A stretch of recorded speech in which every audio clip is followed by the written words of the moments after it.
should be live, I think. I hope. Let me check on my channel is live. Yep, I see it. Do I sound fine?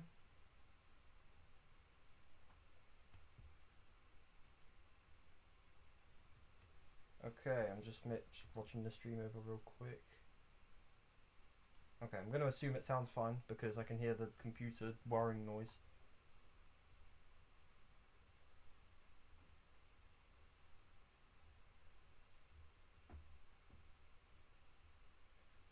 Alright, we should be up and running.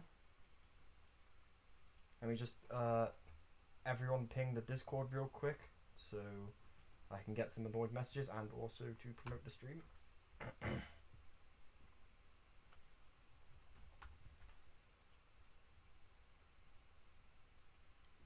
And we should have a guest coming in any second now, so let's call him. Oh, I just realized I called everyone in the group. Hello? Hello, Bando. Can you hear me fine? Yep. Can you hear me? Good stuff. Yeah, we're live now, by the way. Sick. How's it going? Going good? How about you, man? I'm doing pretty well. Cool. I saw Puss in Boots 2 again today. Nice. It's even better on a second watch. I love that movie. That movie is so good. Like, when you know all of the twists, like, going back and watching it, everything makes, like, so much more sense. Mm-hmm. Like, there's so many moments where you think, oh, right, I see why they did that now. For sure. Yeah, I really enjoy that movie. That's, like, one of my new all-time favorite animated movies, which is not what I expected going in. One of my all-time favorite movies out right now. My top 3 before was, controversial number 3, Last Jedi, but beyond that, Blade Runner, the original one, and Pan's Labyrinth. And Last Jedi has been knocked out of the top 3 by Puss in Boots. Nice. Love to see it. I'm gonna restart Minecraft real quick. By the way, I'm streaming Minecraft because it has this like really annoying problem where like when you plug in headphones, it just like will keep playing on the computer speakers, and you just need to reset the game. That's weird. Let me see how chat's doing.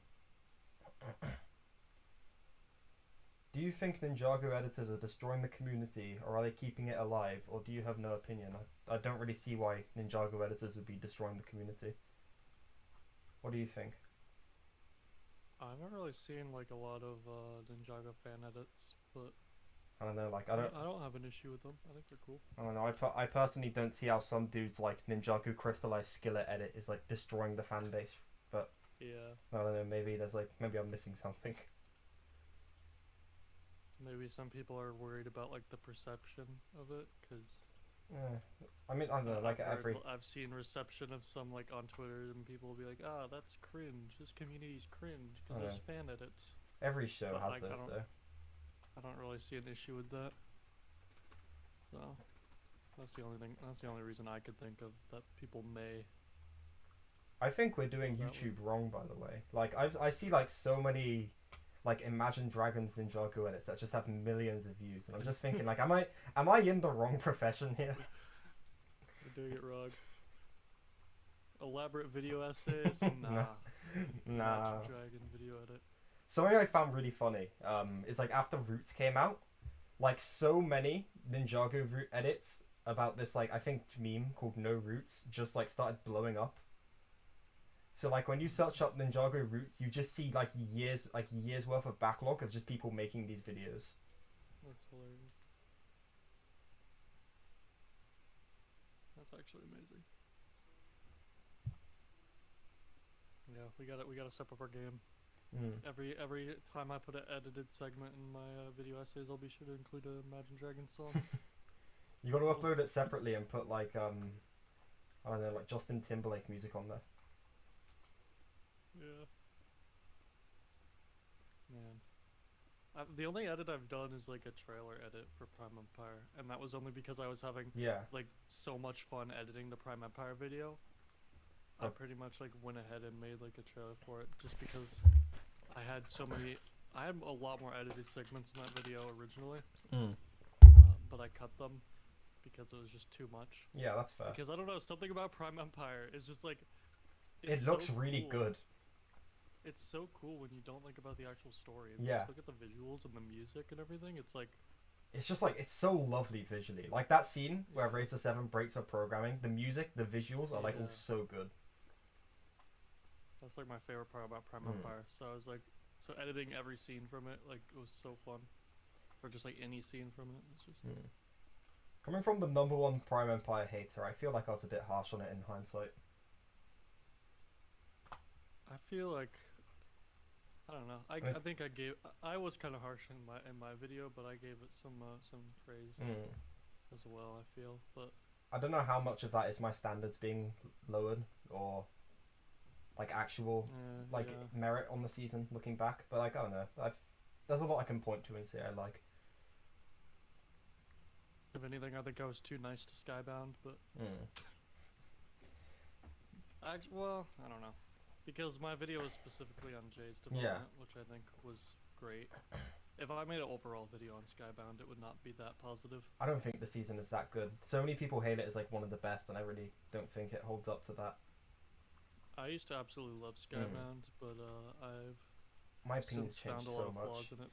Like when it came out, I hated it for like stupid reasons as a kid, saying like, "Oh, Nodicon is just knockoff Moro for some reason," and like stuff like that. I think for a while I started to like it, and now I'm just kind of in the middle, where it's like there's a lot of stuff I like, and there's also a lot of really, really stupid stuff. There's a lot of dumb stuff in Skybound. But Skybound's also one of those seasons that I can overlook the dumb stuff. Yeah, because there's a lot of great stuff. I really appreciate it. Because there's so much, like, the stuff that they do well, like Jay's character, and honestly, like, Nauticon as, like, from a writing standpoint is, like, a huge mess, but him as, like, just as an enjoyable character to watch on screen. He's so fun to watch, but when you think about him for like 2 seconds, he just like collapses. Yeah, exactly. Okay, funniest scene in that entire season, right, is when after he spent like an entire season like breaking his back to try and get the ninja to wish themselves away, he just gets Clancy to do it in like 2 seconds. Yeah. I never understood that. It's so weird. Also, the fact that you can just strike them with the blade at any point. Yeah. Like, oh no, but actually, when you remove all 3 of their wishes, it means that they can't escape for some reason. I think. Yeah. And I love how they did Jay, but I'm not a huge fan of how they did Nia. But I don't know if I'm mixed. qualified to speak about that. On the one hand, I'm glad. Not glad, but I'm happy with how they did Nia. But my main issue is I just think it's so dumb how they spent this entire like season setting up how Nia's her own person, she has her own agency in life, yada yada yada, only to end with her being saved by Jay. Yeah. I think that's like the most misguided kind of like thing. But like other than that, it's done well. The whole turnaround just didn't feel as natural as I wish it did with their relationship. I feel like I would have enjoyed a lot more if they just didn't make Jay a thing at that point. And just have them be like very close friends. I think it would have been a lot more mature of the show to just have the message be like sometimes like not all relationships work out and that's okay. They had a second chance to do this with Kyla. Like the first half of Crystallized was pretty good setup for that kind of conclusion. Like I remember Cube made this whole video predicting like how the ninjas arcs would go. And it's like, yeah, Kai and Skylar don't neither of them really have the commitment to make it work, so they just kind of accept we're friends and like that's okay. And it's like, wow, that's actually I would have yeah.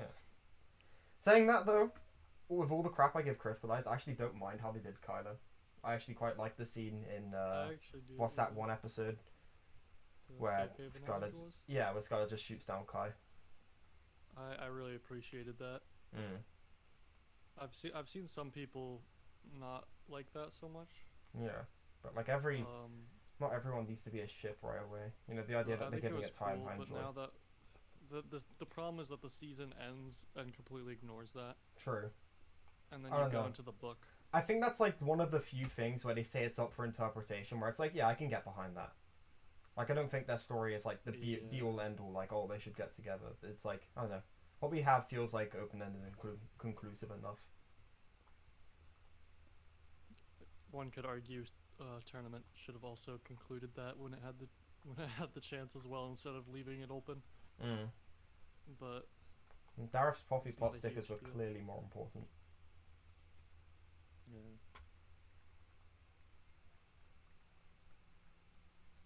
Kai and Skylar are actually together now, apparently. Also, yeah, tournament is sick. I don't know. I feel like people are giving that book description too much stake.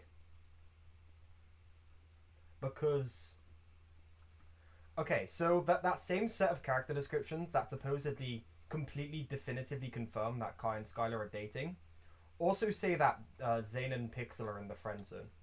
That is true. So it's like, why is one part of these descriptions being taken as absolutely definitively canon, whilst the other parts are just being discarded? Like, either all of it is or none of it is. Yeah, that's not. I was more thinking in line of the actual story itself, though. Yeah. I don't know. The actual story kind of just like framed in the story is more of crystallized to me. They kind of just feel like they're close, but not really have any labels. Yeah. It'll be interesting to see what they do with them in the show. Oh, by the way, we got a donation real quick. Sorry to interrupt you. Ooh. And it's for you. It reads, Ben, stop being a cinephile of a bloody Ninjago. This is from Josie. I don't know if you know this person. Yeah, I do. They're yeah.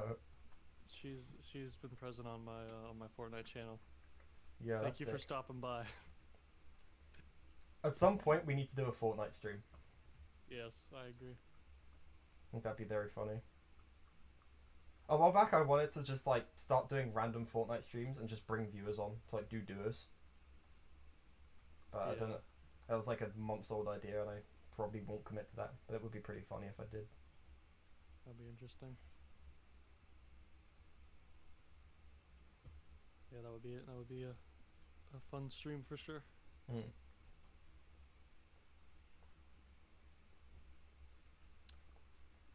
Anyways, I completely forgot what topic we were on. Kai and Skylar. Oh yeah, I was gonna say like I'd be interested to see what they do with Kai and Skylar in the upcoming show, but I know for sure Skylar's probably not even gonna be present in the entire season. We'll get her on season 24. Yeah. Speaking of Kai, are you hyped for the Kai Focus season that's definitely happening? Oh yeah, dude, the Kai Focus season. Dude, I can't imagine how much great character focus we're getting in this next installment. I can't wait for arcs to happen. That will definitely be happening. How do you feel about the news? I am very saddened and worried. I really appreciate the character work that Ninjago's been able to do in a lot of their seasons. And seeing that isn't a priority is a bit worrisome. I don't know. I don't think I'd extrapolate that from it personally, because okay, the way I see it, Ninjago has like two formats. It has the team season and it has the focus season, right? Right. And team seasons have been home to some pretty great character development. Like, say for example, there's season 11 with like Lloyd and Wu, season 9 with also Lloyd and Wu. Season 4 had a lot of great arcs for a bunch of characters. Crystallized, depending on what side of the political fence you sit on.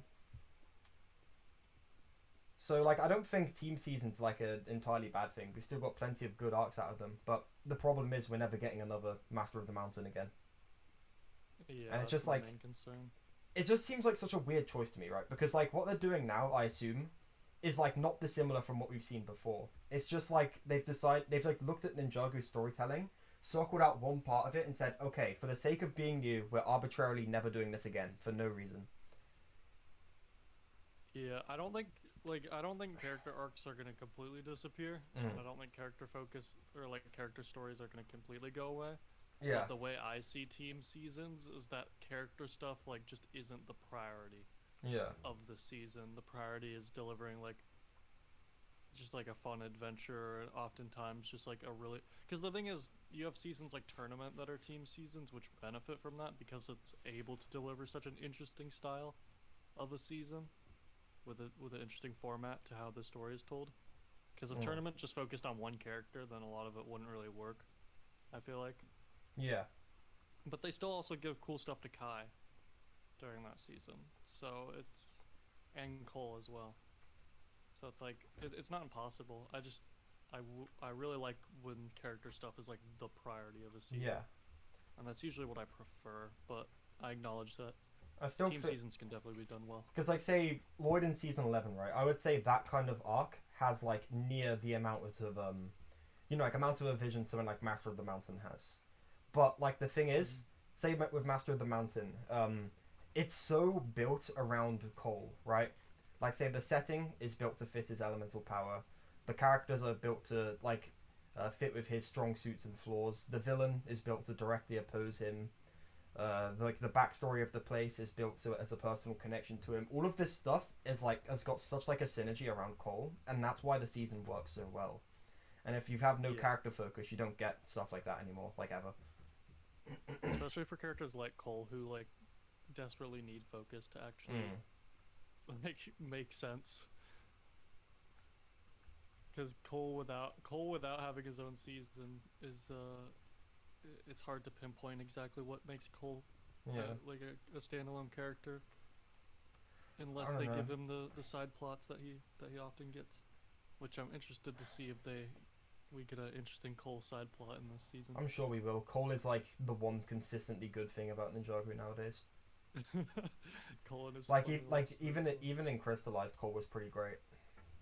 Yeah. The way he unites the team at the start, I think, was really good. That's good. As long as they don't character assassinate him, that's okay. No, don't worry. He's next on the chopping block, I'm sure. Cool. He got his season. He has his fans. He's like one of the most beloved characters now. Looking back, I know, and seeing how like indifferent people were on him is so weird nowadays. When I was like a huge Cole fan, like that wasn't a thing. You know, being a Cole fan. By the way, Josie sent another super chat saying, "Bye, random guy. Dick Tracy section when Ben." I assume this is like an in-joke between you guys because I have no idea what that means. Okay. I assume so as well, but she mentioned it before, and I don't know what it means either. So I don't even know who that is. I just want to say it, by the way. Thank you for the super chats. That's really appreciated because like money is pretty cool.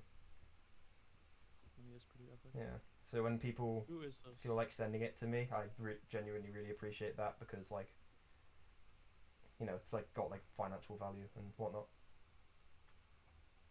I've got like a bunch of Discord pings. It's a movie. It's a 1990s film. What's it about? It's about a hard-boiled detective searching for evidence that proves it's like some kind of detective movie. I don't know why this is being brought up, but I assume it's like good, probably. It's either good or it's hilariously bad. One of the two. You need to do a video essay on it and find out. Yeah, there you go. I guess that's what the donation's for. But anyways, yeah, Cole better not get ruined. I just want him to stay good, consistent from now on. At the very least, like it would be cool if he got another season or like another like piece of character development. But I think he's in a good spot at the minute. He's had a lot of focus. He had like the whole. Need it. He carried the core shorts. He kind of carried the book. You know, I think it's fair to like just leave him be at the minute. Yeah. I'm not saying he carried the book is a bit of a lie, but yeah, I don't know if he carried the book, but definitely carried the core shorts. Yeah, that's for sure. I'm gonna run an ad. I would say Zane probably carried the book. For me, it's Jay. I actually really like what they did with him. Yeah, they did good stuff. I don't know. For Jay, for me, it kind of just feels like, wow, this is like what they should have done in season 12, and just like didn't for some reason. Because like the show isn't allowed to do character work anymore. Only the books are. But that's like the same thing for me with Zane in season 11. So. Or I guess Prime Empire too. They could have. It's like all of this stuff was in the show. They just didn't have the time. I feel like they did have the time, or they just wasted the time on other. Well, they could have had the dumb time. Stuff. They could have had the My time if argument they is- didn't have like 2 episodes in a row about Void's Inner Darkness or whatever the hell. In my opinion, they should have done it in season 11 and just like fleshed out the finale a bit more. I don't know. I think like season 11 leaves him off in like a relatively good spot for like another season to pick it up, but it just like never does. So it kind of just like makes both sides of the like spectrum look worse. Yeah, like I wouldn't have as many problems with the season 11 finale if they did pick it up in Prime Empire, because like they positioned it to where they could, because Zane wasn't in Prime Empire. But instead, dude, do you remember when the set leaks came out? Zane wasn't in them, so everyone, something like this is like while season 11 was airing, so everyone thought he was like toast by the end of the chapter. Oh yeah, I remember that. Yeah. So I don't know why they didn't do it in Prime Empire. Even if they didn't like replace the noir episode, because like technically the noir episode is important to progressing the plot, they could have. But like it could have not been. You know, they could have just like been like, okay, here's an episode that progresses the plot and characters. Yeah, sure. Very, very, very true. Oh right, I don't have a bed. I went into my house to like go sleep because it's like nighttime. I'm getting swarmed by mobs, and I just remembered I don't have a bed because I've been in the mine for like a day.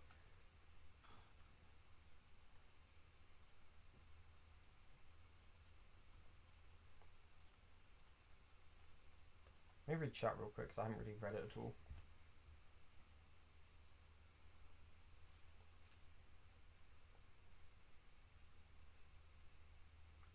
That time in the Ninjago fandom where people thought Nia was going to become the new Master of Ice after Zane dies was certainly something. Oh my goodness. That was peak. I miss those theories. That whole learning ice thing with Nia was so cool. But I just like wish they would mention it again. Yeah, she learned it but just completely like dropped it. Genuinely great arc. Also does a good job fixing up plot holes from prior seasons. Like seeing, I'm just gonna have a drink. Seeing that like elements have intersect with each other to some extent.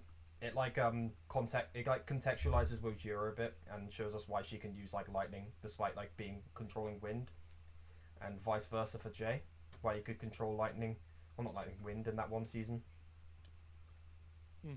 Which I like about it. Super strange. I still don't understand how that happened. It's a product of wind not being a defined element at that point. So they just figured, oh yeah, lightning, storms, wind. There you go. He can do that. It's so funny. Did they even have? Did he use like the nunchucks to do that? Yeah, because like their powers were tied to the weapons. Yeah, that's what I was thinking, because I wasn't sure. Because for some reason in my head, I imagined him just doing it with his hand, and I'm like, wait a second, they couldn't do that at that point. Because I oftentimes forget that it took until Rebooted for them to actually be able to use their powers. Yeah. I wish they took the season 1-2 route with their powers now. Just like, because like if you want to nerf the ninja, making them not able to use their powers, pretty good way of doing that. Especially, this is like a pretty long-term solution as well. To like, where they can use their powers at some points, but like, not all points. Like, he can't just shoot fire out of his hands, but he can like, I don't know, channel it into something else. They could have used Crystallized to do that too. Just have it. Yeah, literally. That's what they lose their powers. They just go back into the golden weapons. Yeah, that's what I mean. It's like rather than just getting their powers back in the book, they could have like built upon that and done it like the old season. Even though doing it like the old season is arguably one of the problems of Ninjago at the minute. Yeah, I think it would have been fun. Maybe not do the golden weapons exactly again, but something similar. Like the golden weapons are right there, so. Well, I guess they exploded now. Yeah. Or something. It's still not even clear. The weapons like became the dragon, right? And then then like I guess like the dragon, I guess like the weapons became the powers, and then the powers left. So the golden weapons like inside the ninja now. I think. I don't know. It's so weird. It's incredibly weird, stupid, convoluted, nonsensical, etc., etc., etc., etc., etc. Literally every word for Dom you can think of.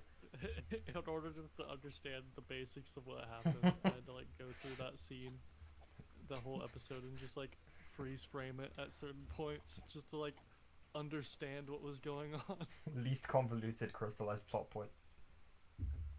Oh my goodness. Yeah. Well, there's your timestamp for how long it took us to complain about Crystallized.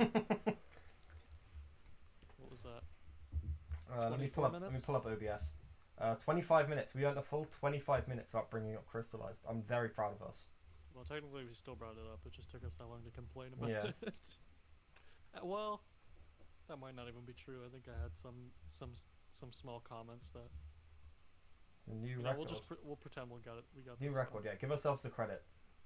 Yeah. We're trying, guys. Wait, do we have a Kai-oriented season? We don't. We have like 2 pilot episodes, and that's like it. Yeah. He got good stuff in Rise of the Snakes. I really like what they did with him and like Garmadon. Yeah, he was great in that season. Like the moment in the finale where like he has to like swallow his pride and give Garmadon the weapons is so good. And that's the thing I brought up on Ninjago Cast is like after that moment, you like where do you even go with Kai besides like what they could have done in Crystallized? Like, I don't know. Maybe I'm not big brained enough to think of what you do with him. But at that point, I feel like his entire character has been resolved. I kind of just feel like that's the problem with taking a show that was supposed to run for 2 seasons and then stretching it out into a never-ending saga. Where it's like, this just wasn't built for this purpose, and like you can see that in the staff, you can see it in the storytelling. Like that's not to say the staff are bad, but like they're equipped for a small scale show. They don't have the resources they need at the minute, I think. Yeah. Like the main thing that sets that for me is when like all the continuity errors in Crystallized happened, and Tommy said like, oh, we can't like, catch all of these as it's coming out, and it's like okay, you have like a 12-year spanning lore, and you haven't hired a guy to check it. Like you'd think when Lego is like saying, okay, we're gonna turn this into a never-ending franchise, which has multiple eras, it has like a giant defined history, it's like a big long generations at this point in terms of like the kids watching it spanning saga. Nah, we don't need to hire a guy to like keep track of the continuity. Like Lucasfilm, right? They have this thing called the Lucasfilm Story Group, where literally all this committee of people exists to do is squash plot holes. Like they exist just to make sure stories fit into the continuity. That sure would be handy. Yeah, even just having one guy who does that. I feel like Ninjago surprisingly like its lore. This might be a crazy thing to say. I don't think Ninjago's lore is even that complicated at a surface level. I mean, yeah, like, for what they use it for. Yeah. Like if you can go into like the deep like expanded lore or like the crazy like stories that they could do with the lore, but at a surface level, and especially considering what they bring in for Crystallized, I don't think it had to be that complicated. Yeah. The thing is, like, when you have such a big lore, like, regardless if it's relevant or not, you need to make sure there's nothing, like, conflicting with it. Yeah. And, like, plot holes, of course, in a season, as with as much stuff going on as Crystallized is... Yeah. Definitely hard to avoid, but not impossible. So I do think that in some cases, like I can kind of be like, okay, yeah, I understand how some of the stuff happened, but yeah, with a lot of the stuff, it's like blatant, like how did this happen? Mm. like with Oni Lloyd and like. It just feels like how did we get here? Yeah, like how did the story go in this way? Mm. Oh god, don't get me started on like the actual storytelling itself outside the continuity errors. Yeah, and the continuity errors, just like the funniest one to me will always be the Princess Vanya thing. Oh god. Because they got it right and then corrected themselves to be wrong on it. It's just like, how does that even... Like, you had to double check, you had to double take yourself in the script. And that was like 2 seasons ago, so it's like, it's not that was literally like... thing. As like this season was being written, Master of the Mountain had been out for like a month. Yeah. Like it was like not even that like not fresh on our minds, you know? Yeah. It's like at least like the whole like curse realm to part realm thing I can kind of get. It's like, yeah, that was like coming up on 10 years ago, I guess. And like the golden armor mixed with the dragon armor, like okay. I don't even think that's that bad of an issue, to be honest. Like until Tommy said, "Yeah, we screwed up," I didn't really even clock that as a continuity issue, to be honest. Yeah, because like look at it, it's golden armor. Yeah. And I've seen it called the golden dragon armor also. So like, Lloyd just shortening it to golden armor is like sure whatever. Yeah. But the fact like I kind of now consider it an error because like it was outright confirmed to be one. Yeah, and the fact that the golden armor and the dragon armor are very, very different in the lore. Yeah. So it's like mixing them up it's not a big deal, but it's just kind of funny. Yeah. I feel like everyone forgets how big of a mystery it was where the golden armor went after season 3. Oh yeah. I really liked that moment in season 10 where they reveal what happened to it. Even if it was just it's sitting in a vault. Yeah, there were a lot of cool Easter eggs in season 10 with that. Yeah, that vault scene was so cool. Like seeing all like the serpentine staffs and like the sword of sanctuary and stuff. Yeah. And it actually made sense for the stuff to be there. Yeah. Actually, like the trucks and Crystallized. Actually metal as hell moment, right? When Lloyd sees the sword of sanctuary, he remembers it can like predict the future and he's like, "Oh, I've got this." He like runs up at an Oni and it can just defy the future. Like, dude, that's so cool, right? That is really cool. Such a good idea too for like a finale season to bring that back, just as like a fun throwback. Like actually like well placed fan service. Yeah, March of the Oni's fan service was like really naturally done. Yeah. The return of the golden weapons, genuinely awesome idea. Plays out super well in the season. Feels like it's very like naturally integrated into it. That's like my favorite part of it. Is Kai. I mean, does it make much sense how Kai just developed back skills over time? Probably not. But he's cool. And also, it's like the only reason he screwed it up was because he was like so impatient and like stupid, and like now he isn't. Yeah, they could have thrown in a line of just him being like, "Oh yeah, me and my dad like worked on it." So that was like post Hands of Time. So yeah, but they like immediately after Hands of Time, like up until I don't want to play with you anymore. They forgot. They're like, "Oh yeah." I think the Hagans just like hated everything in Hands of Time. Yeah, they like didn't want to. Like not even out of like the Hagans hate Ninjago thing, but like I just genuinely think they just looked at Hands of Time, went, yeah, we're not touching that. That's like bad. I don't want anything to do with this. Because like they had to Pixel and yeah, I remember. Okay, remember back when Kirby Mario passed and they did like because the Kirby Mario charity was just popping up at that point, like the GoFundMe. And to like pitch into it, the Ninjago producer said, right, if you donate to this GoFundMe, we will give you a script of any Ninjago episode of your choice, signed by all the people who worked on it. Right? Right. The one season they weren't doing that for was Hands of Time. Wow. That might partially be because a different guy worked on it, now I think about it.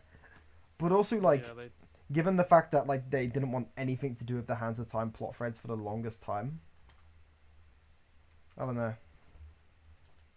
I think it is just because it was a different writer and they didn't have the permission to like give that away. But it should give David Shane another shot, to be honest. Yeah. And well, did he write the? He wrote. Was he responsible for the dialogue or just the? I don't know, to be honest. He probably was responsible for the dialogue. Because if he was responsible for the dialogue, then I don't know. Here's the thing, though, right? Shane just got thrown into it with no preparation. Well, yeah. I don't blame him for the story at all. I think regardless, though, it's just like the dialogue and just the way everything was paced was just. But like, Shane's dialogue isn't even that bad in like other stuff. Like obviously it's like abysmal in Hands of Time, but I haven't seen his other in stuff, You remember the Lego Star Wars Christmas special from the other year? I don't know if you saw that. I don't think I ever watched that. It was so funny, right? When it hits the end, and in like the Star Wars credits text, it says written by David Shane. I remember when that frame dropped, like I would not be able to like not see it in my Discord for like weeks, because like David Shane was a pretty big meme in the server at that point. Yeah. I was seeing like an official like Star Wars credit scene with like the, you know, like in a vein to like the written and directed by Reddit meme. Yeah. It was literally just that with David Shane, and like the fact that it was official was just really funny. But like the dialogue in there was good. Written by him. David Shane Crystallized. What's weird about Crystallized is I don't even know how much you can chalk it up to the people who worked on it, because like Braggy Schutt, good writer, Tommy Andreasen, talented person. I just can't see. There's like not one factor you can look at and say, yeah, this is why things were screwed up. Yeah, that's true. Let me have a look at what's going on in the chat. It's strange.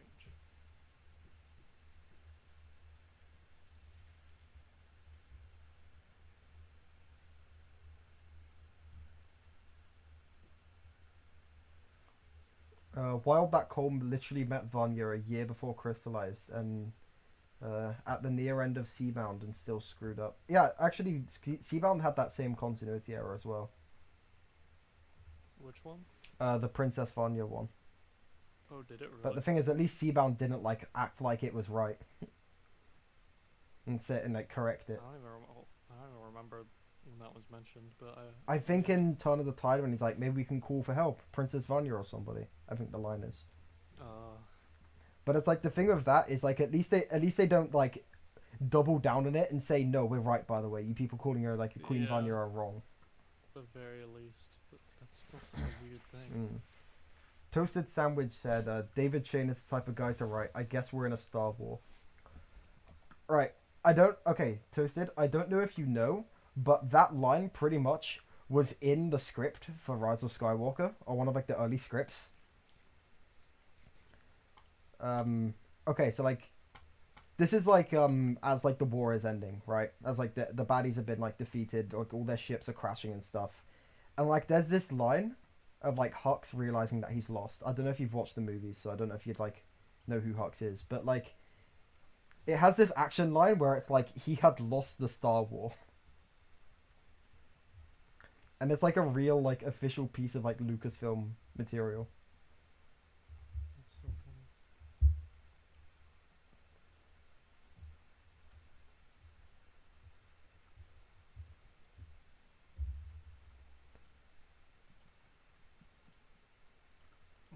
That's pretty great.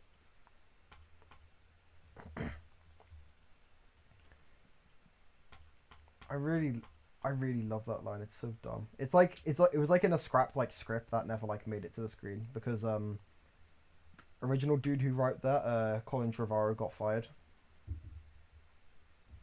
I can't imagine why he would have got fired with such amazing action lines, but I think it was like the generic creative differences thing. Yeah. You know, when you hear creative differences, you know the most like insane stuff has happened behind the scenes. Yeah. Just a nice way of putting it. Creative differences. Like, I remember, did you ever watch Stupid Mario Bros? It was like a web series, but from back in like the 2010s. So it was like these guys, like dressing up as like the Mario Bros and just like doing really dumb stuff. Like some of the action scenes in it are like insanely well choreographed. It's really weird. But, so Ash Ketchum from Pokemon was in this series, right? And around season 3, he like mysteriously disappeared from the series. And like when asked about it, they just said, "Oh, we had creative differences with the person who played him." Turns out there was like this whole drama because like he like stole one of the people on the group's girlfriend, and then, like got married to her. So they just gave him the boot from the show and just turned around and said creative differences. Wow. That's quite the... The show in general just sounds like a complete fever dream. And just It absolutely is a fever dream, but I love it so much. Being like an actual behind the scenes thing is just hilarious. Like they'll just randomly have the characters pull out lightsabers and start like fighting. And like the choreography of the lightsaber fights is like scarily good. That's funny. Like it's unnaturally good for like some people in like 2009 recording themselves in Mario costumes. So weird. Speaking of that, I need to issue an apology and retraction to Chris Pratt. What? Oh yeah. Hello Corbin. We're streaming, by the way. So on the last live stream, me and Bendo said some pretty defamatory things about Chris Pratt. We said he wasn't really a fan of the Mario franchise and that he didn't know what he was talking about. Turns out we were wrong, because like right after he went on, I think, BBC, and then just started saying the history, like randomly spitting the history of the franchise on there, like niche details and all. They gave him a lesson. They put. My motive put like yeah. They enrolled him in Mario history class. When Nintendo was giving them the rundown of how they can't make the Mario movie terrible, they had to quarantine Chris Pratt and force him to watch 3 days worth of Mario lore so that he would stop causing so much trouble. Yeah, he was too busy stomping Koopas in the original Mario Bros. Arcade game to be paying attention. He was like, okay, we need to fix this. We can save this. We can save you, Chris Pratt. But yeah, we misjudged Chris Pratt, and we have probably done unspeakable damage to his reputation. And for that, we are deeply sorry. Yep. Okay, I think Nintendo's legal team won't bother me anymore. The Chris Pratt at HQ. Mm. Yeah, that was pretty funny. Oh, you're playing Minecraft. I love how that clip dropped literally right after the stream as well. Yeah. Yeah, Corbin, I'm on 1.17.1 because the cave update is evil and I don't like it. What? I just like strip mining. That's all there is to it. And the cave update makes strip mining a nightmare. That's fair. That's fair. I want to play Among Us. Where's my Among Us? No! It's not on my desktop. Dude, I haven't played that game in so long. Gotta hop on the Among Us grind again. Play it for like 2 seconds and then like get bored of it. I couldn't get into Among Us. I found it too boring. Fair. I liked Among Us before they updated it and put a bunch of new roles and stuff in it. You gotta... when it was just no roles and stuff. You gotta like, Bender, you gotta play it like on VC with people, otherwise it just isn't fun. Like, yeah, I tried doing that. I just couldn't get into it. Mm. I mean, it's fun. It's more fun when you're on VC with somebody. Yeah. Like, I just like can't imagine being one of the people who just like hop on Among Us and like solo queue. Yeah. It's scary. Like, I just don't see the appeal. Says his favorite villain is Vangelis, which is very based. I agree. He's a pretty sick villain. Vangelis. How much of a joke he is, never mind. I don't agree. What? Vangelis is so cool. He's not a joke. Sure, in the new season he is a bit of a joke, but in season 13 he is a certified hood classic villain.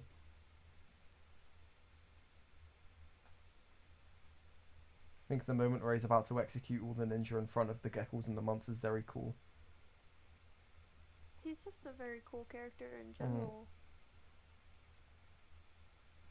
I'm just furious how they didn't bring back his skull in the new season. Truly outraged. But it was destroyed. So. Okay, but like on the other hand, like Harumi was destroyed. Yeah, but and also the skull. The most riveting character. It's okay. The skull absolutely was. That skull was funny as hell. That skull was funny as hell. Dude, when he's like taunting Vanya, right? And the skull goes like nothing. I like lost my like mind. That was so funny. You think? Because I thought the skull was just okay. I don't think he's like writing wise good. I just think he's really goofy and entertaining. He's a very funny character. stupid that the skull just repeats everything that Vangelis says. In a funny voice. He's like, I don't know which one to... No, Cole's the one who's like, I don't know which one to look at. No, Jay's the one who says that. Cole is like not in the cage with them. Oh yeah. I don't know. I just think he's a very goofy character, and he brings a lot of comedy to the season, and I like that. I'm gonna play some Inscription actually. Bendo, what is your opinion on the Skull of Hazardor?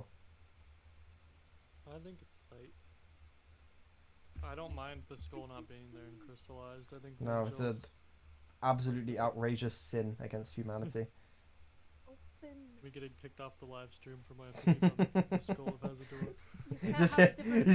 You just hear like a Discord like disconnect noise. So you guys, Benedict had to go. To do the dishes. He has a bit of a headache.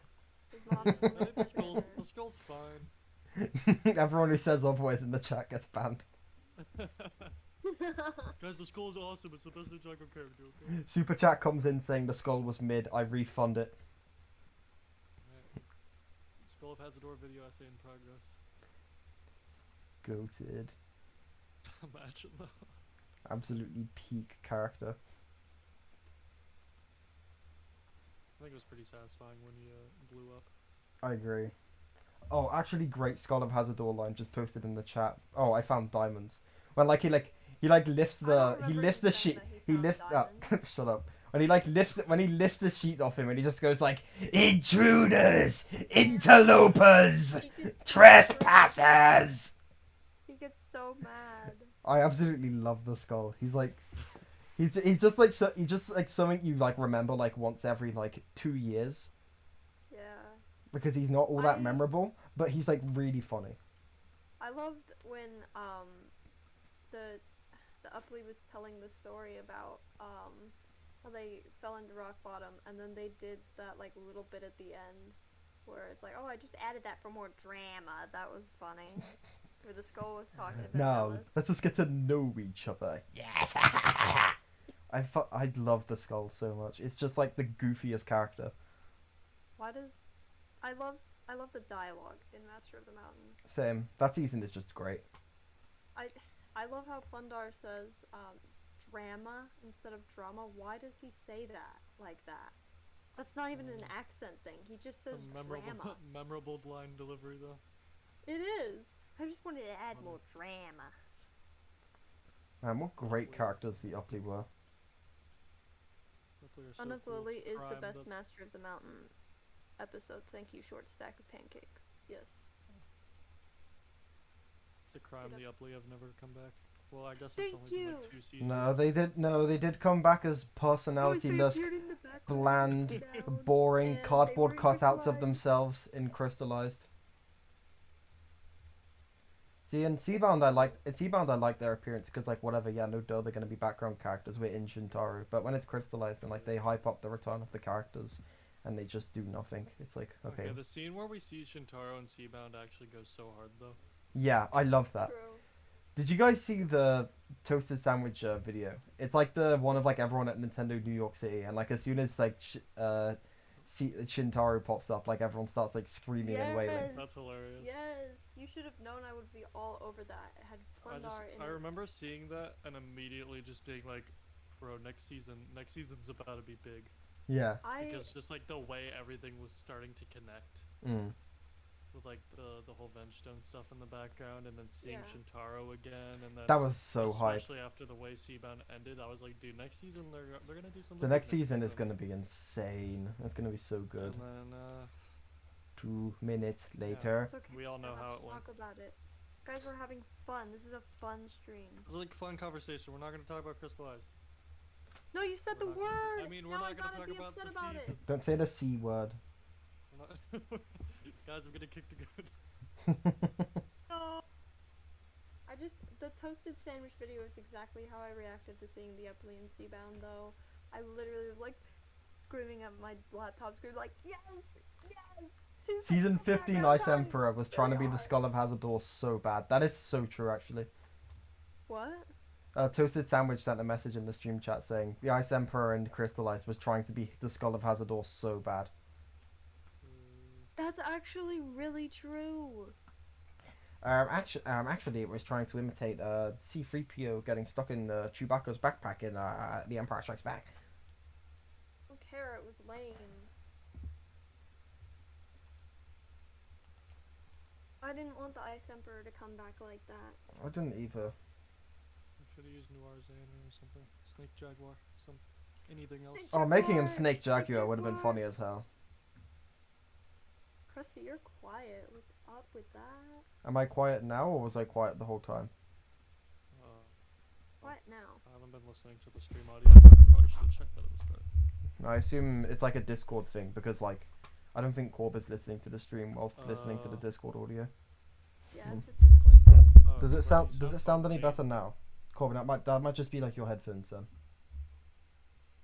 Maybe.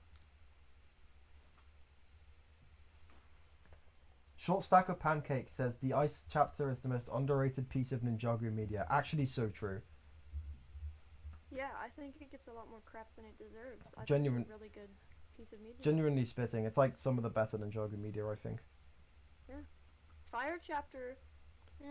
Try chapter, fun, inoffensive introduction, good woo story though. Ice chapter, like holy crap, they were cooking Yeah, so they hard. popped off with the Ice chapter. So many of my favorite Ninjago episodes of all time amongst that chapter. The only thing with season 11 being so bored or so long is that I think younger people get bored. Like my little brother when we were watching it, he got bored like halfway through the fire chapter and he's like, "How long is this season?" And I go, 30 episodes? And he was not happy. Has he finished it yet? He finished it. What did he think Had some overall? fun. Overall, what Let was me his tell thoughts? ya, when he found out that the Ice Emperor was Zane, I knew the whole time. I was pretending not to know for his sake. Yeah. When he found out, he lost it. Hell yeah. He was like upset. He was borderline upset. It was kind of funny. I lost it when I found out too, to be honest. I was like one of the few people who were like, no, it's not Zane. There is no way that is Zane. But I was proven wrong. Bro literally had the same, like his gi. You could see his gi, his gloves and his like gi shirt. No, you could not see his gi shirt. You could see the gloves. Yeah, I'd grant you that. But like, you could not see the gi. The texture on the his torso. arm is literally the texture of his. The gi. texture on his arm is not the instantly. texture of his gi. The texture of his arm is like the triangle armor pieces Bruh. that they use on the crystallized suits, whereas the gi texture was like the circles. Oh, I'm sorry, I don't pay attention to finite details. It just looks silly. My brain's like, what is that Zane? I'm sorry that I'm stupid. What do you want? How Stupidness dare sucks me. you not be cognizant of the Ninjago gi arm detailing patterns? You're not a true fan, clearly. How dare I not have them memorized? I need to be better. You're so right. I apologize. Exactly. for my crimes. People are asking who's in the VC with you. Corbin and Bendo Bricks. The person in chat who asked that has literally been in a voice call with me before. And you, I think. Yeah. I'm not memorable. That's okay. I'm a shadow creature. Not here. Did season 11 come out at a bad time? I wouldn't say so. It kind of just like came out. Yeah.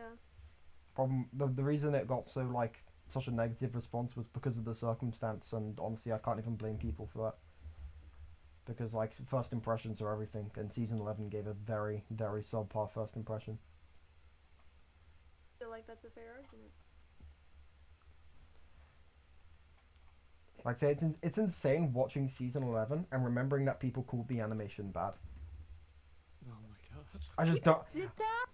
Yeah, because like to be fair, their first exposure to the season was like unfinished footage, so it had that first impression. But also, after the fact, the first like rips of the episodes to release was like 240p like rips of it from some like Ukrainian TV station. That's not exactly fair to judge off of. I mean, yeah, but the Honestly, first though, impression was there. I will say, even in the finished season, I feel like season 11 does suffer from like not so great lighting. Yeah, I agree with that, but Most of it. like it's definitely a huge downgrade from the Oni trilogy, like in terms of its lighting. but in terms of like lighting and it still looks really good. And like set design and stuff. But like in terms of like texture work and coloration too. Like actual animation and stuff, it looks fantastic. I think the coloring was like really well done as well. Yeah, the coloring's pretty good. Dude, like never, like every like nighttime like scene of the Netherrealm just looks so beautiful. Like I always think the fire chapter is the only. Even then, fire chapter looks pretty sick. Like the city maybe is a bit scuffed in areas. The city looks, yeah, like the city in like questing for quest looked fine, but like when they had like the red sky, it looked a bit scuffed. But like I don't know, it still looked like pretty alright. It's a mixed bag for me, but it's mostly good. Mm. But I'm glad that they improved over time, like especially with like Seabound and like Crystallized, they really improved the animation. Yeah. The fight scene in Master of the Mountain, everybody knows the one I'm talking about, where it's all of them fighting. That was really good animation. Yeah. I will say Master Mountain kind of suffers from the season 11 lighting problem though a little bit. Oh yeah. Okay, what I think the problem with Master of the Mountain's visual is like the rocks just look too smooth. The rocks need a bit more texturing. The lighting just makes a lot of it just not look great unless they're in the place with like all the lava. Yeah. Oh no, it's like in, like the Months caves. It's like when you see like a big like stretch of rock, like especially in like the actual dungeon area, it just kind of it doesn't look like as rough as like a withered down like rock should be, I guess. Yeah. I don't know. It still looks good. The rock. Yeah, the rocks are a very important part of Ninjago. If you lose the rock, if you lose the intricate rock detailing, then you may as well just not make the show at that point. You might as well kill the Earth Ninja with the blunt object. How are you gonna make a good season about? How are you gonna make a season about the Rock Ninja and have like no rocks? The Rock Ninja. Like, come on. You gotta make the rocks look more rock. Who's streaming on Twitch right now? Master Grr. I'm actually streaming on Twitch right now. Just kidding. I will never stream on Twitch. You know why I'll never stream on Twitch? Because I don't watch Twitch myself. Because it's a I watch Twitch sometimes, platform. but I prefer just watching full VODs on YouTube. Yeah, it's like I wish more streamers would just like. There's no reason to stream on Twitch either, and that's what I don't get. Right? Like when you weigh it up, more like YouTube is more accessible to people. More people use YouTube. You get a higher cut from YouTube. Like Twitch is like literally directly 50-50 because we're in this together or some like BS they said. Whereas YouTube I think is like 60-30, which is way better for streamers. I don't know. It's easier to share. YouTube has like a more understandable. 90%. Yeah, you know what I mean. 60-40 then. I don't know. I don't know the exact rates, but I know. Sorry, but I know. Like, yeah, but I know what you mean. But I know YouTube's are way better. Is the point? I think it's just because the donations and the whole setup of Twitch itself with like donations and bits and emotes and stuff like that is just easier on Twitch. Like when I start streaming, I'm probably just gonna start out on Twitch anyway. I don't know. The only reason I watch Twitch is because Radio TV Solutions, like Wayne Radio TV, Sockfens, Masterger, HoloTunes, they're all on Twitch, and that's like the only stuff I watch on there. And then occasionally like Germa. Also, if you have like an inbuilt YouTube audience, it's kind of like a no-brainer to stream on there because you like already have like an established. Yeah. Like if I streamed on Twitch, realistically, I would be pulling in like 0 to like 5 viewers, right? Because like not many people watch live streams in comparison to videos, and like when you have like a giant inbuilt audience, chances are that'll apply to them. So if you stream somewhere they are actually already connected to you, you'll probably get higher numbers. Like when I see a YouTuber like streaming on YouTube, I'll be like, oh, I'll check that out. But if I see like a community post with a Twitch link, it's like, nah, I'm good. Yeah, I like never watched Twitch. Oh my god, finally I found cows. I've been looking for cows for the past 20 minutes so I can make a single book to enchant tools. Finally found them. One of like the few websites I use when I'm like on my browser is YouTube. So like if there's a stream open on YouTube, I'll like, okay, I'll check it out. And like put it on in the background.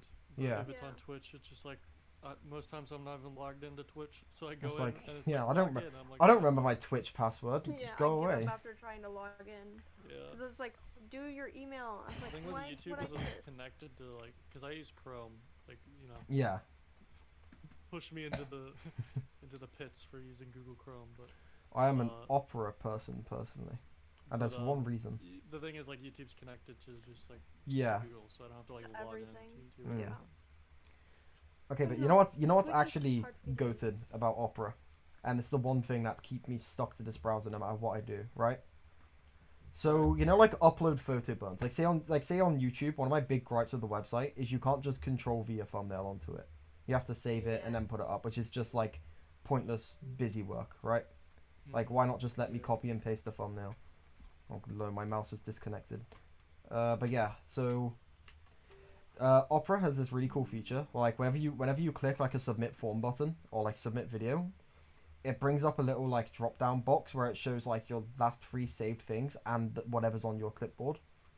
So you can like copy paste like thumbnails and stuff into image things that just don't accept it.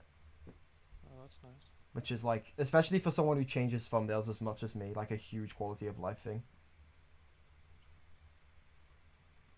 That does sound pretty handy. So yeah, even if other browsers are better, Opera just has me stuck to it with that one feature. I still use Chrome. Chrome is a pretty great browser. It's just like kind of takes up a ton of resources. Yeah, but my Chrome on my laptop has some kind of virus, and every time I search something, it tries to search it on Bing or Yahoo, and I can't get rid of it. I hate when that happens. It's just like attach computer. viruses to browsers. I think it was because I tried to pirate Among Us. Me when I tried to pirate a free mobile game. I wanted to play Among Us, but I don't have a credit card or debit. It's free on the App Store though. Buy it off Steam. Just like get it on your phone. The phone version is free. I don't have a lot of space on my phone, like, ever. I don't even have any games on my phone because they instantly take up 100% of my storage. Yeah, but Among Us is like 0.5 MB or something. Yeah, it would kill my phone. I was like, I'll just steal it, and now I have a virus, and it's really cool. That's rough. See, what you should have done is just what you should have done. Very simple. Download BlueStacks and just emulate the phone version of Among Us. There you go. True. BlueStacks is kind of annoying to set up though. God, I remember some kid at my school got like a new phone specifically to play Among Us with us. Absolutely. He's like, oh, I can finally play Among Us with you guys, and then like right after the Among Us trend died. That's upsetting. That's upsetting. Poor kid.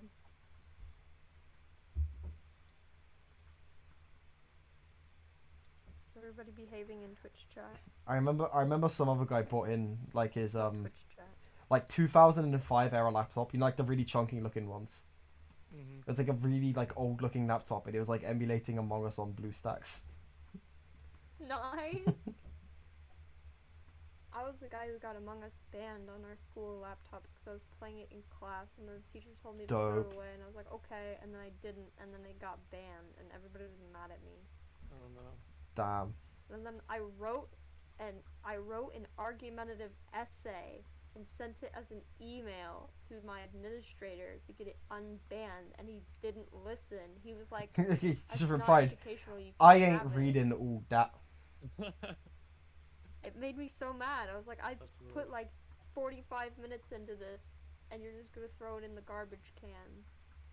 So upset. No Among Us. There's a very simple solution. It's to turn on mobile data or download a VPN. Yeah, our school laptops, you can't download VPN. Just like play them on your phone. The school Wi-Fi is the thing that blocks it. You can't get on Among Us on your phone either. You can. The Wi-Fi blocks What you need to do is you need to go and download XVPN, right? This is the strat I would use. Whenever the school network would block anything, I'll just turn on XVPN and just like go about my days.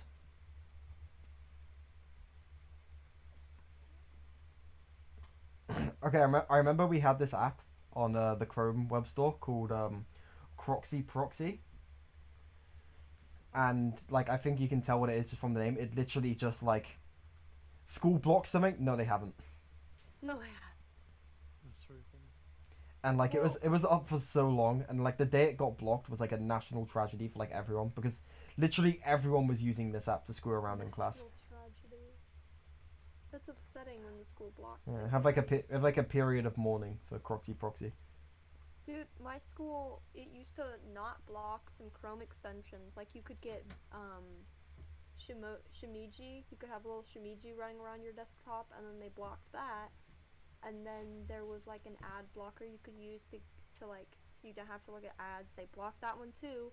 But most frustrating of all is there's a Chrome extension I use called Dead Name Remover, where every time Google Chrome sees your dead name on your classwork or on an online page, they blot it out and they put your preferred name. And then my school, I used it for 2 days. My school found it and blocked it. Damn, I'm very sorry to interrupt, but okay, on Minecraft, right? I just spent about 2 minutes filling in a creeper hole. Got it looking all nice. I turn around, another creeper stands there and blows up. Yeah, I know, I'm watching your stream, and there's a bit of a delay, so I'm watching you fix it right now, and the creeper's about to blow it up. I'm about to watch it happen. Tragic. Yep. You can see, so awesome. You can see the exact moment where his heart is ripped in half. It was really cool. I really enjoyed that. The creeper didn't like the dead name remover. That creeper hates me. He said no. That is unfortunate. Awesome timing. What are you doing, you madman? You're not just gonna cover the top layer, you're gonna fill it in completely with dirt? Yeah, I'm gonna fill it. No, I'm gonna fill in the whole. Like, okay. When the stream catches up, you'll see what I'm doing. Layer with dirt. No, I covered like the bottom layer in with dirt, and I'm now gonna put sand on top of that because sand just falls otherwise. What? The sand blocks, when you place them in the air, they fall. You need a block to support them. I get it, I guess, but I'm one of those lazy people who just puts. Like, I just cover the top row with whatever block I have on hand. Yeah, but I want my world to look good. I don't typically care about that. I do. I want things. I want my world to look pretty. I'm the guy on the server where everybody has really nice, extravagant houses, and then mine's literally just a hole in the ground. Because I'm terrible.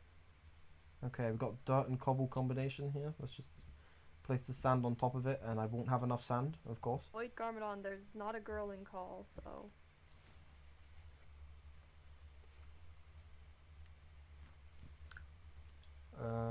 This is why I play 1.19.3. There is a game rule that they added where creepers drop 100% of what they blow up. That is actually really cool. I wish I had that in this version. Stone under there? Yeah. Uh-oh. Krusty, sometimes you make me want to slap It's gonna be covered up and forgotten about anyways. So I really don't see the issue. Like in about 5 minutes, you're not gonna remember there's cobblestone there. I'm gonna remember it forever, and then no, in 5 you aren't. years I'm gonna message you and be like, remember no, when you aren't. No, you will not. Idiot. You're just not gonna do that though, are you? That's I am. It's gonna happen. You're just actually not going to do that. You want your house to look nice with that giant dirt staircase? I'm gonna build on top of it. I don't have scaffolding. Build up there, huh? I don't know. Another story. Okay, this should be enough sand. There's a stream delay. I can't see what you're doing. Unfortunate.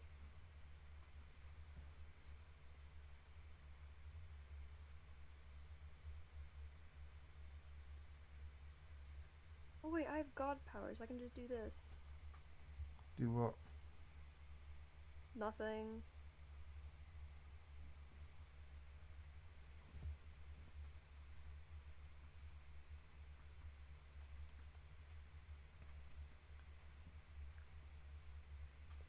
Alright, the hole is filled. And it's like the creeper was never there. Wait, there might not be a stream delay anymore. Krusty, jump right now. No.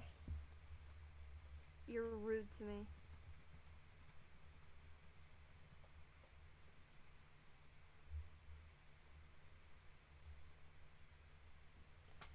Yeah,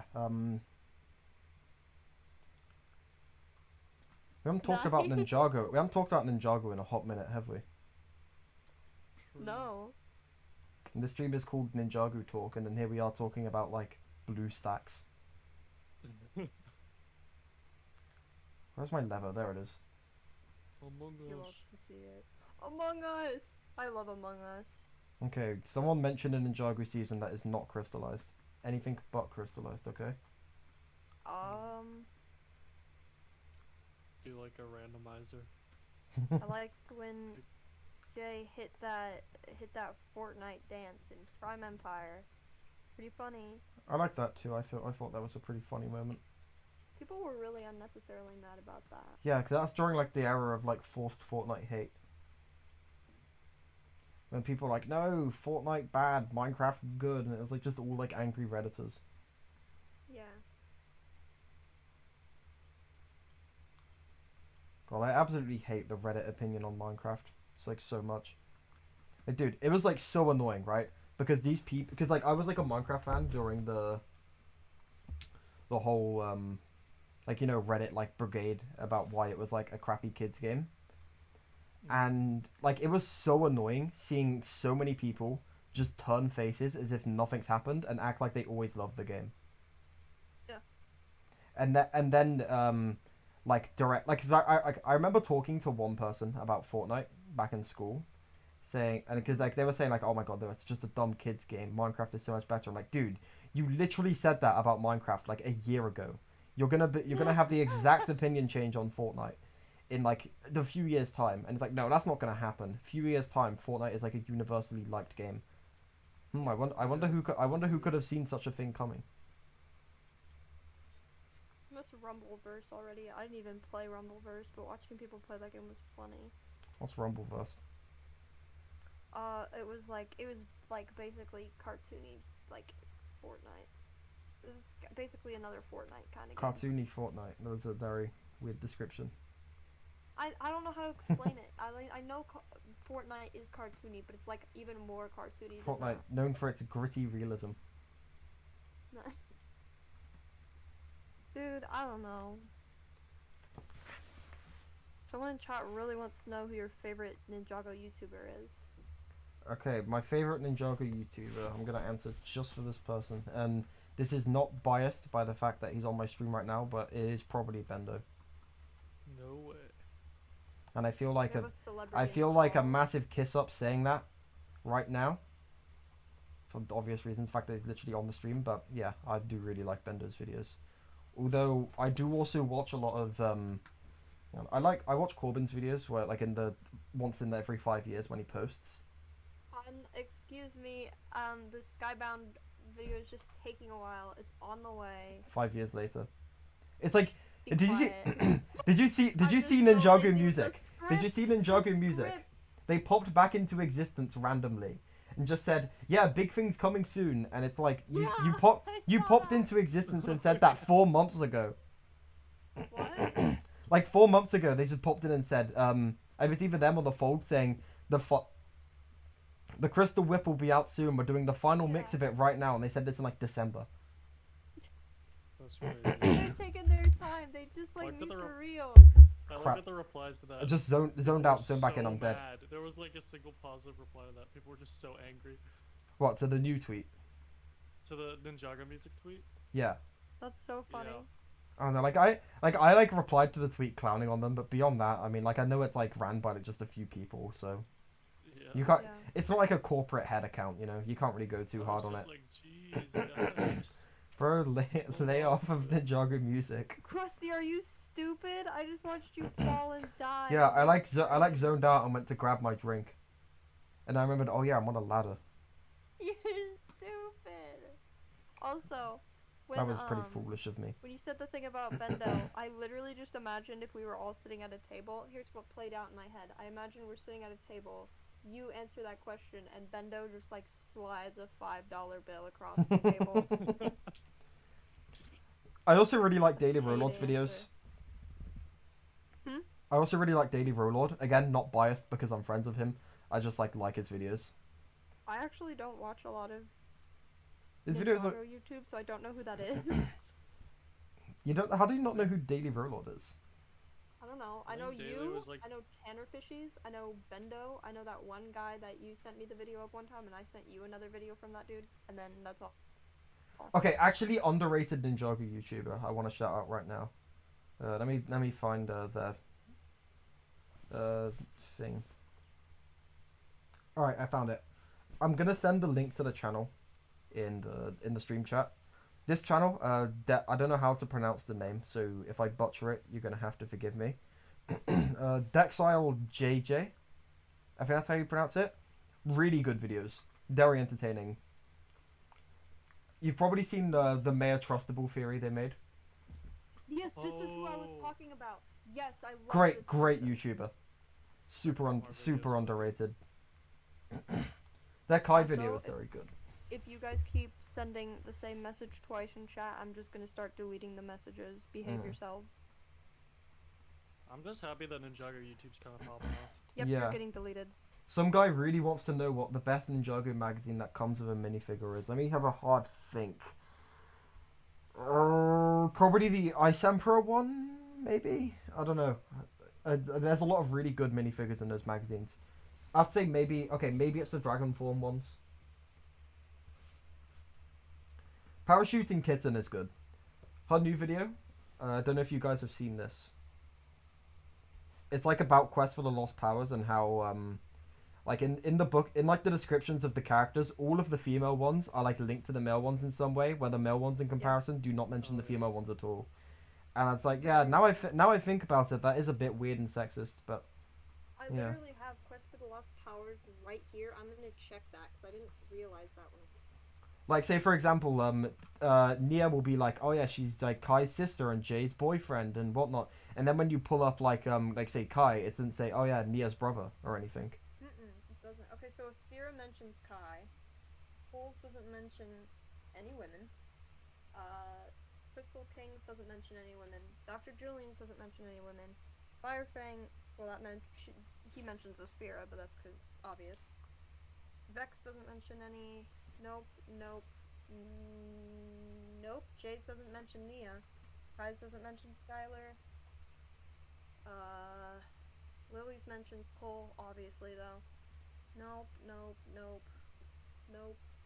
Yeah, Nia's starts off with Kai's sister Nia. Yep. Holy crap. Pixel's okay. Zane. Okay, thank you. I don't know why he got so offended just because I'm asking. It's because you constantly spammed the same message over and over again. Which is why he got a bit annoyed, and I can't really blame Corbin. Oh, that's not... Okay, yeah. That's not even...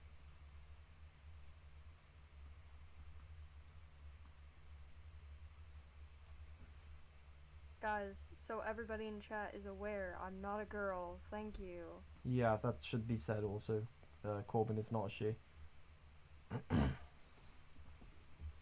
What is, by the way, everyone keeps mentioning, what is Ninjago in the hood? What? I need to look this up. Oh, is that like, okay, hood VO cartoons. Nigga, spell prophecy.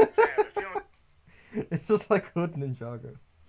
I'm gonna watch this later. I'm not gonna watch it now because it has some very inappropriate words in it. But that's very funny. I'm gonna watch that later. Have y'all seen the whole thing with the book calling Pixel Zane's best friend? Yeah, that was so funny. No, okay, they are not in love. She is just friends with him. I know I mentioned this earlier, but I'm gonna mention it again. It's so weird how everyone like zoned in on the Kai and Skylar thing and said, look, they're dating, but comparatively completely ignored the fact that apparently Zane and Pixel are in the friend zone. Apparently they're not dating. Even though like Pixel literally says in Crystallized she loves him. They broke up afterward. It's okay. That's actually really funny to me, and I guess it's true. I mean, technically, so that's incredibly funny. I'm not mad about it at all, to be honest with you, just because of how funny that is. They went through all of that in Crystallized, and Pixel's finally done with how... I mean, she constantly acts like Zane's the most annoying person she ever has to deal with, until he's, like, close to death, and then she's like, oh no! Yeah, to be fair, what does she see in Zane? She's just constantly annoyed by him. I know! Like in like the Will film seasons and like season 11, sure, I can totally see why she's into him. But like season 12 onwards, he's just like a constant annoyance to her. Yeah, there's nothing there. There's no chemistry. He just says something silly. And then Pixel's like, "Oh my god, you I are the can't most stand this annoying guy." wretch, the most annoying scumbag." And all I of think that's just like the only thing they know to do with them, like for comedy's sake. Well, I mean, yeah, Zane's not an actual Terrible person. He's comedy, it's he's not a funny. robot. He's a robot. That means he's a walking joke. He doesn't get to be a person with emotions. I'm so mad. That's not how it works. So weird. I mean, I feel like. I'm sorry. I just saw a message in stream chat saying Pixel loves him like a brother. No. I feel like it's weird to turn to somebody you used to date and be like, "You're like a brother to me." Damn, poor Zane. But I mean, like, I guess it makes sense that they broke up because, like, they've been dating since, what, season 3, and they're still not yin-yang, so... I mean, you could make the argument of, oh, well, they're robots, so they wouldn't have the same marriage rituals, but that's lame. That's stupid. I think it's literally just because they broke up. Zane is no more. I've killed it, apparently. I mean, yeah, canonically speaking, according to that book, it is no more. If we're taking the random throwaway descriptions at the end of the book as absolute fact. I mean, for now, they are kind of. Which I don't think we should be. I don't know. I think it's kind of funny to think that they're. Oh no, it is very, very funny. It is very funny. So I'm gonna take it as that.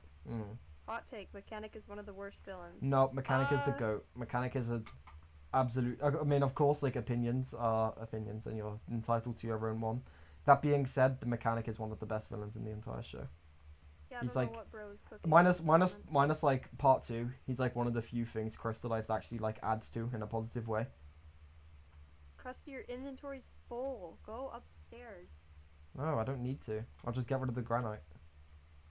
No. I can just leave the stuff on the floor. It's no problem. Sounds like Greg's at it again. He hates Robo Love. Who is this Greg? They're now my #1 enemy. Are we talking about Greg Farshley? I don't know. Somebody in chat mentioned it and said that he hates Robot Love, so I don't like him. Nah, bro, he was just an all-around boring character even before Crystallized. Instead of him, they should have brought Scales or something. Absolutely not. No, Scales is a good guy now. Look, they already reversed one character's development to have them on the villain team. I don't think they need to do another. Yeah, no, Scales is so cool. Even then, the mechanic is awesome. Like, what I love about the Mechanic is he is literally a rags to riches story, and like seeing something like that in the world of Ninjago is so cool. And it also reinforces the idea that you don't need powers to like make a big change in the world, like whether you be fighting for the good side or the bad side. You know, if you just have like ingenuity and creativity and whatnot, and you know how to like get your way around things. Powers. You just need a prosthetic arm. You can turn into a flamethrower. Yeah, exactly. It's like one interpretation of it I really liked is like how he's kind of like a dark mirror of Nia, where like they both kind of got to where they are with like their own kind of skills, but like one's good and one's bad, but like Crystallized completely fumbles that interaction, and also apparently he does care about powers now, which is stupid. Crystallized fumbled the bag on everything, dude.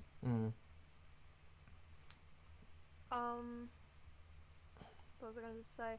Oh, I love the Mechanic's introduction because he was. I've said this before, but I'll say it again. When you, TV shows, cartoon shows out there listening, when you make a character who is obsessed with robotics and you make them obsessed over a sentient robot, and their whole thing is, I want to get my hands on that robot. I want to get in there.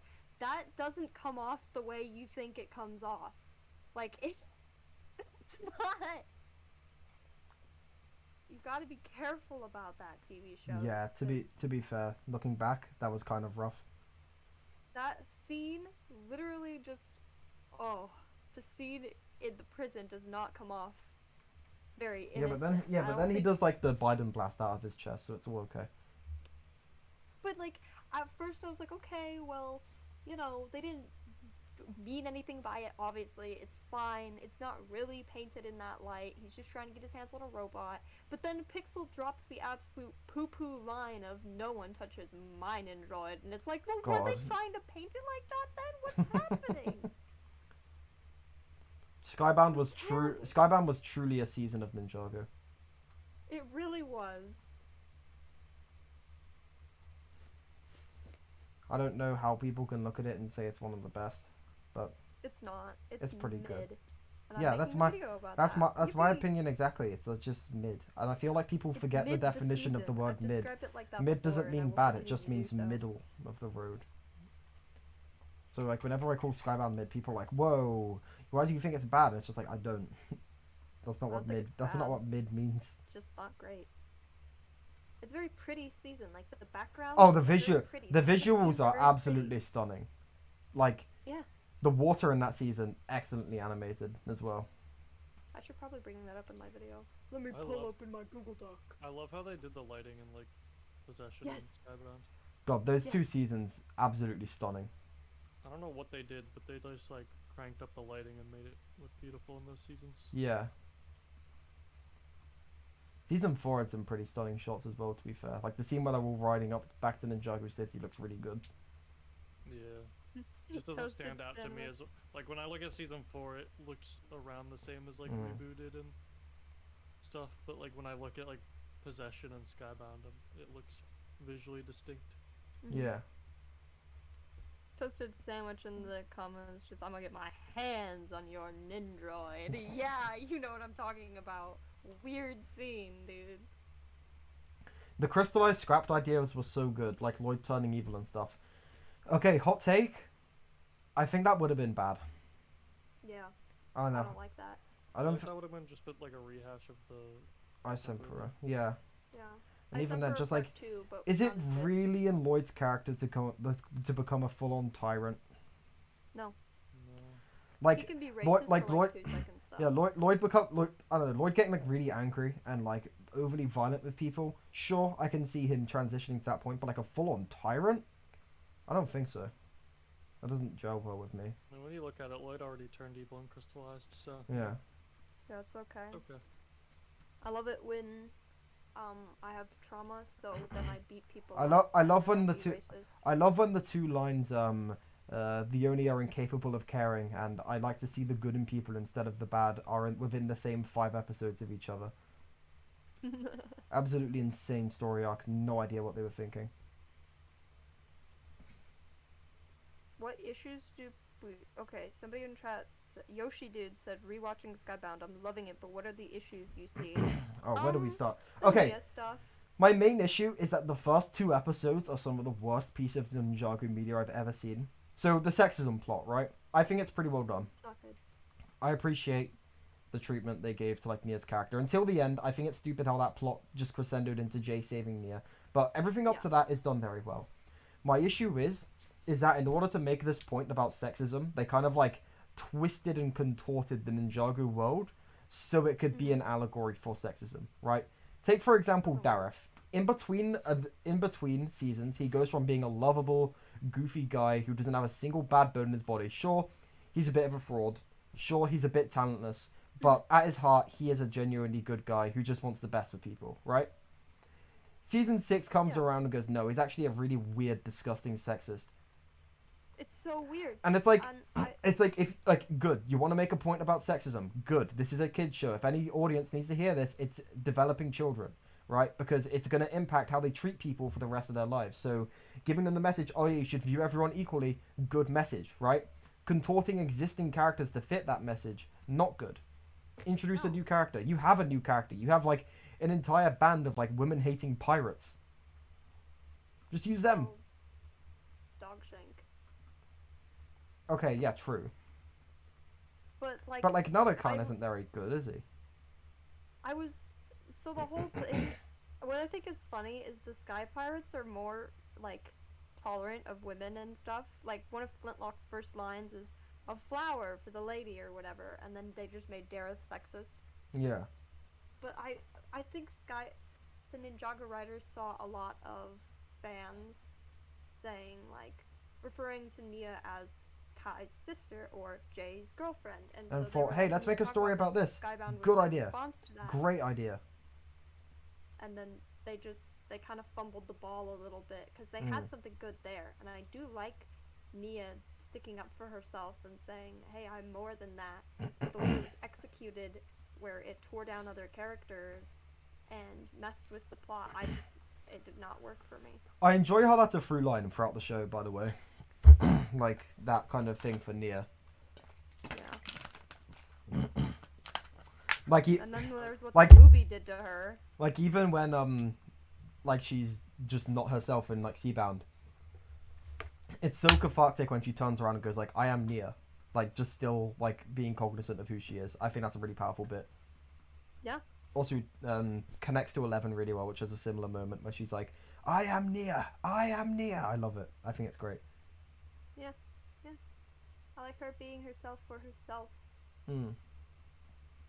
But then, you know, the ending of Skybound kind of, you know, yeah. Yeah, but it's so weird to me in Skybound how they resolved the Nia and Jay relationship. It's just like a complete turnaround. It makes no sense. I just can't get over how it's this whole season about how women shouldn't be playing second fiddle to men.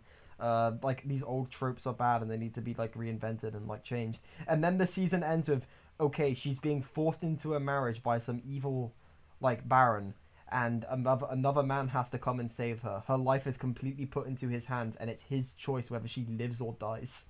No, literally. It's like, what? The lighthouse scene annoys me so much because they have an amazing scene where Nia's like, I don't want to be defined by all these people. I don't know what I want to be, but like, I just want to at least have a choice. 2 episodes later, Jay, you must literally, dude, 3 episodes later.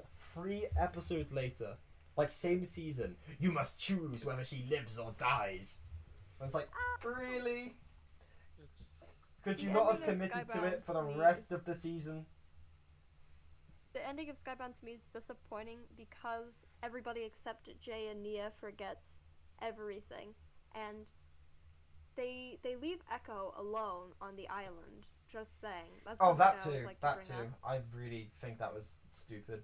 I personally don't mind the whole time rewind. Oh, I don't mind that at all. I don't mind that time is rewinded. It's just like they know this dude is isolated on the island, right? And they just left him. They don't care. Also, Jay's character development also rewinds at the same time. God, what did they do to my boy? They did Jay so well in Skybound, in my opinion, and then they just. And then like in like the other Wilfilm seasons, he's like fine. Like Hands of Time, I think translates the development very well. And then in the Sons of Garmadon only trilogy, he's kind of just there. All I remember from Jay in Hands of Time is him being really annoying. Dude, the scene in what episode? Episode 3 when the premiere where he's like, "Do we have to clean up the museum?" Dude, the scene in episode 3. I love when he got mad at Cole for like no reason while they were cleaning the museum. It's like, it's your fault, Cole. You died and stuff. And Cole's like, what? Dude, the moment in episode 3 of the season where like Nia's like packing up the Samurai X armor and Jay like comforts her, I think really good moment. Translates the Skybound development excellently. Yeah. No, guys, Kai was never comic relief. Trust me. Just show them that scene. I love all of the. There's a couple of moments in the show where like Jay and Nia are being cute or whatever, and then Kai walks in and he acts like he's just witnessed a murder, and it's so funny. He acts like he never knew that they were together. It's his first time finding out every single time. Viscerally afraid. They're in love. I had no idea. No. I think it's personally, if I was like legally related to Jay Walker, I would react the same way. Also, I will say about Skybound, one thing I do really like besides like Jay's character development is I don't know why, but I really enjoy the scenes where Ronin is capturing the ninja. I just think most of them are like comedy gold. Okay, look, Especially I love the one those at the, scenes. Mega Monster Amusement Park. Cole's like, you can't see me. She's like, I have thermal vision, Cole. I got thermal vision, Cole. You do? Like that line delivery is like perfect. Like that's the best Ronin line. Okay, I also love I that he hate. catches Cole because Cole's a nervous eater and he just loves to join. Okay, I absolutely hate what they did with Ronin's character there, right? Yeah. I think going from between episodes, right? Ronin realizes the value of friendship despite like his like work, right?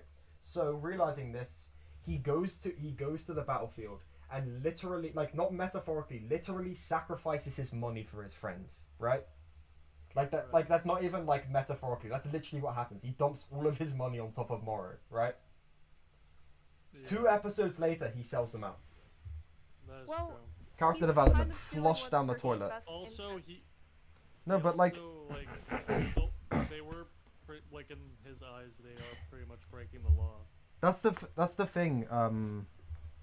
Okay, I've got responses to both of those because okay, so number one, like there's this whole scene in season 5, really underrated scene. A lot of people forget about it. Where Ronin and Skylar are in the noodle house talking. Ronin like talks about his like how he like has problems keeping friends and stuff because, you know, he kind of just like screws them over. Yeah, he's a criminal. He screws them over and stuff. And then he realizes that I don't know. He should probably go and like make sure these new friends he's found like want to be around him. So he goes and like sacrifices money for his friends. As for the point Bendo made, Ronin literally says in the episode like, "Oh yeah, I don't care. I'm doing this for the money." Oh, okay, yeah. Like see, Lloyd, if they didn't throw that line in there, like Lloyd says, Ronan, you know us. We wouldn't do this. He's like, yeah, I do, but I'm being paid a lot. Actually, you know what? I'm gonna pull up the transcript. Hold on. What was the episode called? But he also tells Lloyd that he needs to just tell the judge that he's like, you can go in there and clear your name. I need the cash. I don't think he was actively trying to be malicious. I think he was literally just trying to bring them in, and he was like, whatever, they can talk their way out of it. It's just like ideally you just wouldn't want to turn them in. Yeah. I can kind of see. Like I think, especially whilst they're trying to fight like an evil, omniscient djinn.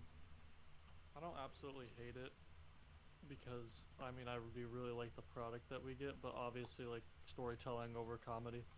Yeah. I really do. But like I think the way they characterized Ronin. All right, I've got the exact line. Okay, yeah. Lloyd said, Ronin says, yeah, they installed these to keep the bad guys out, or was it the good guys in? I don't remember for the life of me. Which are you, Lloyd? Good guy or bad guy? And Lloyd says, we were framed. You know us, Ronin. We'd never do any of that stuff.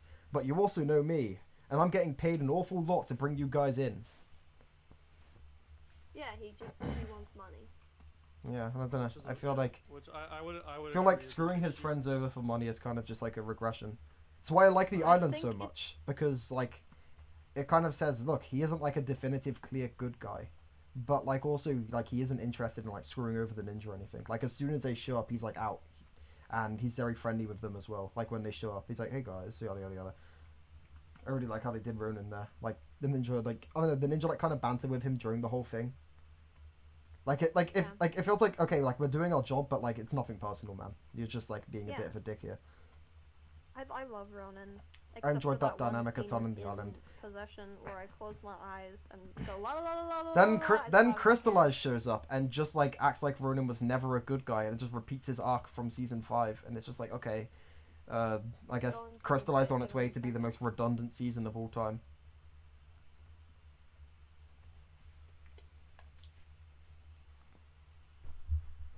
We're saving a girl? Is she hot? Thanks for bringing that up. I have a book. I have a book of the pilot episodes. And in the pilot chat, he says, we're saving a girl. Is she hot? But in this book, they changed it. It says, what about my sister, demanded Kai. Jay gasped. We're saving a girl? Is she cute? Does she like blue? That's not what my man said. I don't know, I feel like I would have preferred that line, to be honest.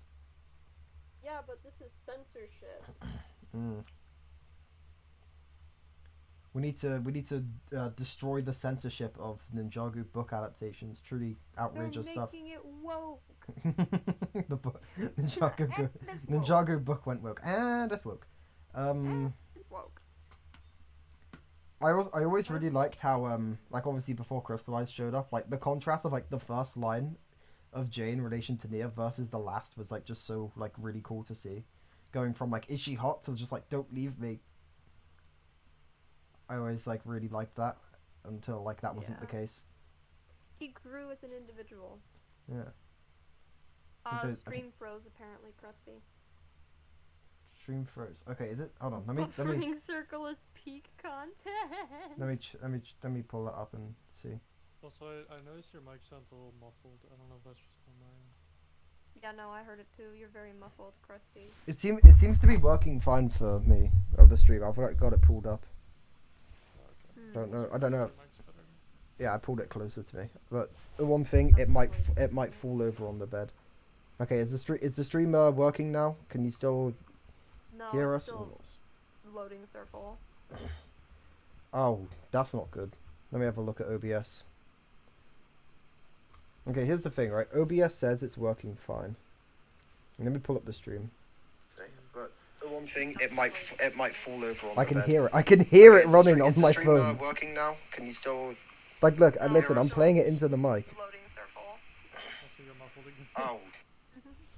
I don't even know what's causing it. That's because I was playing the stream of me talking into the microphone. Gotcha. But yeah, it seems to be working now. If it was a problem, then yeah. If you guys were just trolling me, then all of you will be subject to eternal damnation. I never saw any freeze. When I pulled it up on the computer, there was no freezing. But I thought, oh, this is on the same device I'm streaming on. No, you're lying. You're literally gaslighting me. No, it's literally. Hang on, let me turn on my camera. Seems to be working now. Hold on, listen. Problem, then yeah. If you guys that's me playing the stream into my phone, into my mic. Can you hear that? Subject to eternal damnation. I never saw any. Try refreshing it. Yeah, mine's buffering too. Right. I'm not lying. Oh, it's going. Okay, is it back? Okay, yeah, it's back now. Good. Damn, yeah, it must have been an actual thing there. The viewers just plummeted. Yeah. So yeah, it must have been an actual thing. That's really weird because I didn't see any of that on my end. That was weird. Welcome back to the party. Now I got 2 streams pulled up. Welcome back, all 5 people who are still here. It's 11. Calm down. Oh, thank God. Many fans.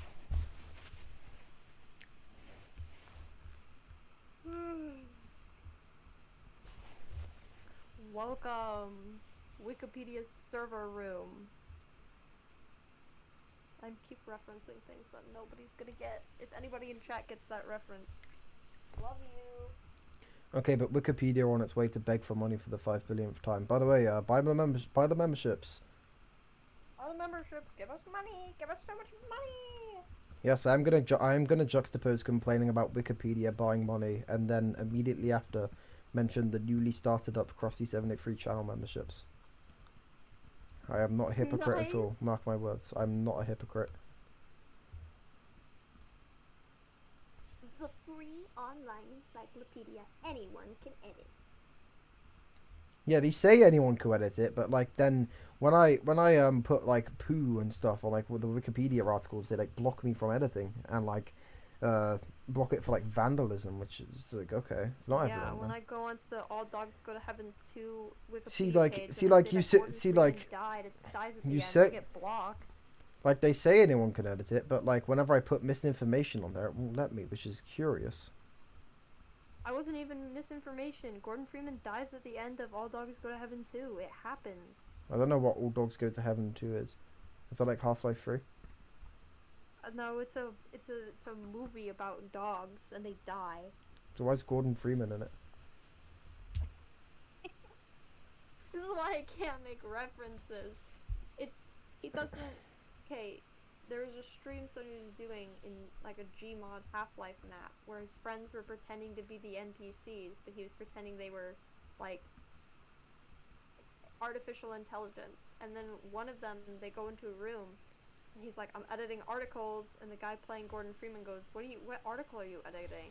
And he goes, All Dogs Go to Heaven 2. I said that you died. And so now people went onto the Wikipedia page for All Dogs Go to Heaven 2, and they edited it to say that Gordon Freeman dies at the end of the movie, and then they got the whole Wikipedia page locked, and nobody's allowed to edit it anymore. That's awesome. Pretty cool. It's absolutely wonderful to hear. They block you because they're trying to prevent the Overlord from coming back. They're doing God's work. Nice. I'm gonna be AFK for a second. Alright. Quick, When did you say stop? slanderous accusations about him while he's gone. Bendo has really bad Ninjago opinions, actually. When did you start watching Ninjago Krusty? That'd be 2014, when the pilot episodes first aired in the UK. I first started watching when the pilot episodes aired in America. I got a pilot set back in 2012. 2012. Just never watched the TV series because it didn't exist here. I never had any of the old sets, so I didn't have a lot of them. Yo, K is in the chat. K is in the chat. K is in the chat. K is in the chat. Number K one said, K fan. Is Me. Jay still funny, Krusty? He is not. Jay fell off. No, sorry. Jay has not been funny since the Oni trilogy. Jay kind of peaked. Jay's in, character, like, I would say, peaked like six, season and then 5, he's kind of season been 6, slowly going season 7. downhill. Oni trilogy, he was okay. Season 11, he was just kind of inoffensive, albeit a bit more annoying than usual. Then like season 12, and like season 12, pretty much same as 11. 13 rocks up, and it's just like, what have you done? What have you done to him? Yep. Love Master of the Very muffled Mountain. again, Krusty. Leaning closer to the microphone. Is this better? Yep, there you go. I love Master of the Mountain, but I absolutely butchered Jay's character. But like, it's Me, not when I watched my it's not like girlfriend unsalvageable get or pissed at me. anything. Not like unsalvageably like Crystallized, but like the only real course correction they need is just characterize them like they used to. But with Crystallized, it's like a whole different beast. Again, get up close and personal with your microphone. I can't get up close and personal with my microphone and play Minecraft at the same time. Well, then move your microphone so you can. I can't though. My only option is to like cuddle it. How Well, does this sound? Um, Because like right now I'm lying on my bed and the microphone is being balanced on the bed. you're so. It was on the bedside before, but you guys said it was muffled, so I moved it onto the bed. Gotcha. Master of the Mountain. The one thing that made me upset about that season was, Jay's character. I hated Mertessa flirting with him, and he was just kind of like, oh wow, golly gosh, gee willikers, man. We're just going along thank with you. it. Like And dog, then Nia's dog, just you're really upset about this you're borderline information. flirting with another woman, and you just lack the self-awareness. Even though you went through a whole arc of like gaining that self-awareness in season 6, what has happened to you? Where has your character went? Kay wants to know, when did you start playing Minecraft? I started playing Minecraft in September of 2012. I can probably pull up the exact date because I think your Mojang account tracks when you bought Minecraft, but it was like somewhere from September 20th to September 28th when I got Minecraft Java, and I have been playing it since. I remember I went to daycare until I was like 13 because my mom worked at the daycare, so I had to spend my summer there, and I would always bring my tablet and play Minecraft with my friends, but we wouldn't play like classic survival mode. We'd download Five Nights at Freddy's maps and skins and play Five Nights at Freddy's roleplay on Minecraft. Absolutely excellent to hear. If anybody ever played Foxy, I got so mad because I wanted to be Foxy. Dude, I remember in like Christmas of 2012, I got an iPad, and Minecraft Pocket Edition, nostalgic as hell. Absolutely love that version of the game. I remember downloading a bunch of like fake knockoff Minecrafts before I could get the real one, because again, not a lot of money. So I would always play these like fake bad Minecrafts before I got the real one. Where Survival Craft was the goat. Goated, absolutely. I'm back, by the way.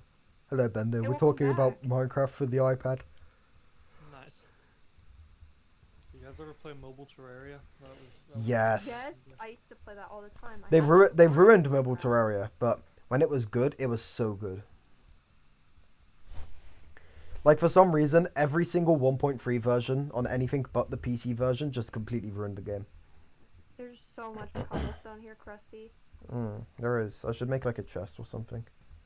Yeah, probably. And just keep it down here. Dude, like, pre-1.3 Terraria Mobile was so good because the controls were so simple. Like, it was the most... It was the most... Yeah, oh god, like, that's not so bad now because you can, like, customize the controls on mobile and make it somewhat similar to the original. But I remember you literally had to have free hands to play it for a while. Yeah. And, like, for the console version, they had this, like, tailor-made console version. You know, menus tailor-made to be, like, best of a controller. And then they thought, just awkwardly backport the PC version to it. So everyone thought, okay, if you're gonna force parity amongst platforms, even when it's, like, objectively worse... Are you at least going to make the game crossplay? You know, for it's like a trade. Nope. Sorry, we're just bringing in all of the bad because like, I feel like they wanted to do Minecraft Bedrock, but like, with the thing is with Minecraft Bedrock, it was like sure it's a bit less tailor made to consoles, but the trade off is you can play with people on their phone and on their computer, and also other consoles. Whereas with Terraria, it's like okay, here's all of the bad sides of that jump and none of the good. Yeah. God, like. Pipeworks, I don't like actively like smear devs' noses in it this often, but like Pipeworks is just genuinely such an incompetent studio, and I'm very happy they are not near Terraria anymore because like, Bendo, were you around for the console Terraria 1.3 launch? Yeah. Nightmare, absolute nightmare. Absolute nightmare, dude. God, do you remember the one glitch? Not talking about Ninjago, and the chat is just having their own little conversation about We'll get back to ignoring Ninjago in a us. bit. I just need to complain. Do you remember the glitch where you'd spawn in the world and it would give you the Medusa stone effect? Oh yes. See, okay, so I didn't play because I've been playing Terraria on PC for most of it, so I didn't play on console during then. Yeah. But I remember seeing like videos and posts about that. People got like their entire save files like wiped too. I was there firsthand. It was an absolute disaster because like I played Terraria mostly on consoles before the change, right? Because I love the console version specifically. I love the console exclusive features. I love the menu. I love how I could just kick back and relax and play it with like not having to worry about like it being like a repurposed KBM game. It felt really good on controller, and then like I just quickly never played that version of the game again. My favorite moment of that whole thing, right? I watched this I think Major Lee video about 1.3, and his point was like, sure it's broken, but I don't care. It's Terraria. It's really fun anyway. It's like, you know what? Yeah, screw it. It's broken, but it's still Terraria. It's still so good, and I can still enjoy the new features on my console. I booted up my world, started a Moonlord fight. The second I'm about to defeat him, game crashes, lose all the progress. That's terrible. Yeah, That's like I think that's like yeah, that too. Like literally, there was a 7-year wait for that update. I think it got announced in general. I think in 2014, released in 2015, and then we went through 2016, 2017, and like 2 months of 2018 with no updates until it just randomly dropped in like February. But I think PlayStation got it a bit earlier. Oh man, just like being a console Terraria fan was just like it's like being a Ninjago fan now, right? What? I spaced out. Although what I will say, console Terraria isn't as good as it used to be, but the 1.4 patch was pretty good.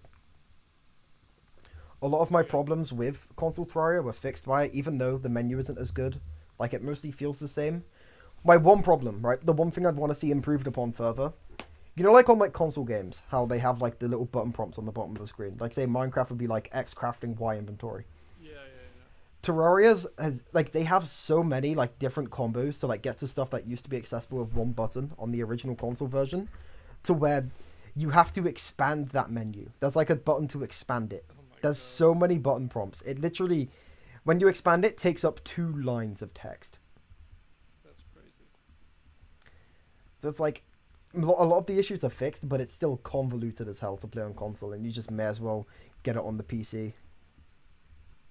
Terraria is already hard enough to get into as like a new player as well. Yeah, that too. be that complicated. That's you. Like you have to give Terraria at least 10 hours to decide if you want to play it or not. Yeah. I'm lucky that I started playing Terraria from the beginning. I only played Team Fortress 2 and Inscription. I'm like a huge Terraria nerd. Me too. Yeah. I played it as a kid and didn't get it, and then like I picked it up again and tried it, and I just fell in love with it. People are still having their own Ninjago Okay, discussions. let's check in on the chat. Yeah. They're having a good old Crusty, talk. apparently we're in a slime chunk, which is nice to see. So that way I can get bugged by slimes while I'm mining. I know this is not going to happen, but what if Ninjago United's introduction is the ninja going after the rest of the Crystal Council for first time? Like the first scene will be like Kai and Lloyd and after Aspira. That could be a fun introduction scene, like them like getting rounded up after the end of the season. Muffled. I'm sorry, there's really not much I can do about that. I know, but it was like really bad for a minute. Right. Is that a public server? No, it's a single player world, sadly. I'm gonna break in there. World. I'm gonna get in there. Just muted my mic. Hold on. Alright, there we go.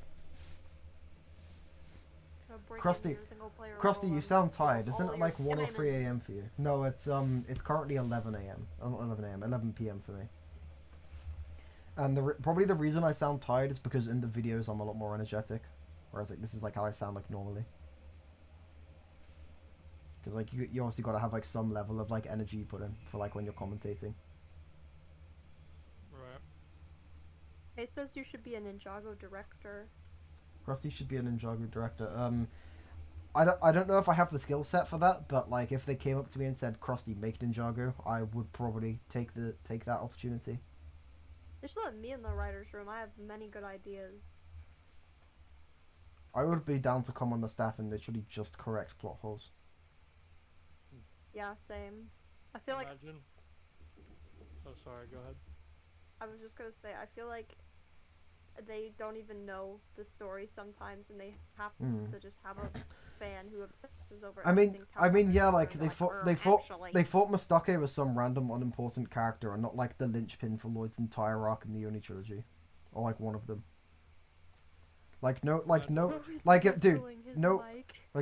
what do you mean I'm wrestling my mic? This is literally slander. My mic is sitting on the table. I moved it back to the bedside. He's fighting for his life. I'm going to destroy my microphone. I'm going to rip it to shreds. Imagine a whole Ninjago season that's just written by Ninjago YouTubers. If it's like, okay, which Ninjago YouTubers are we talking? I think that'll impact whether it's good or not. Blue Nautica. Nautica returns clad in blue armor. Okay, that would actually be peak. That would actually be peak fiction. The best Trist's in the chat. I need to tell him to get out. Trist, get out of the chat. Trist is in the chat. Hello, Trist.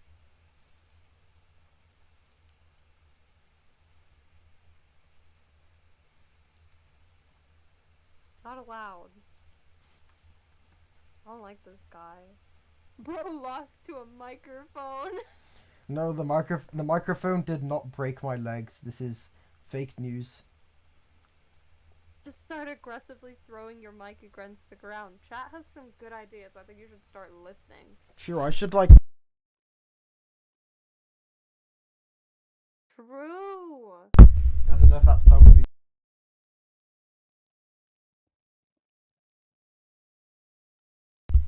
Did you hear me talking there? Because like, I think I muted it. Yes.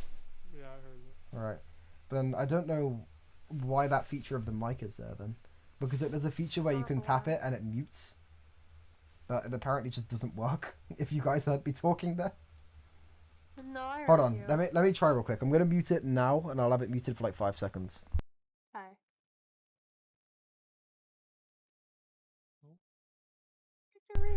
Wait, I forgot to actually talk while I had it muted. Hold on, let me do it again.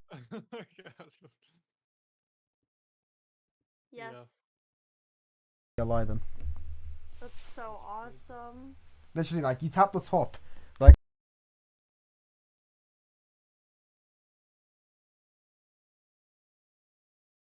The stream. Okay, stream chat. Stream chat is muted for. For you guys on Discord, it's not muted. That is really. That is interesting. Okay, so Discord might be switching to my headset mic then. Tris is here. Start spreading Harumi propaganda.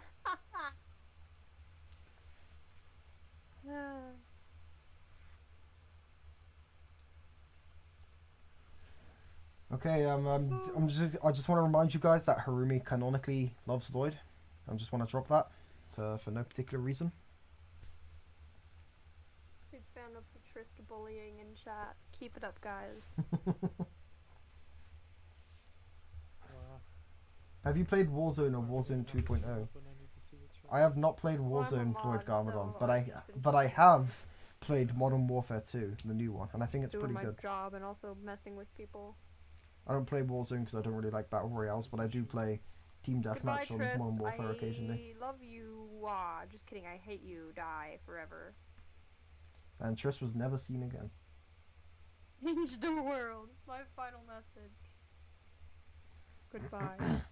Blue Nodicon tells the viewers to subscribe to the YouTube channel and makes it an important part of the plot to find the lost scroll of channel memberships. Bro, the ninja should do that. Can you guys help the ninja find the lost scroll of YouTube channel memberships? What do you mean I disappeared? Hello.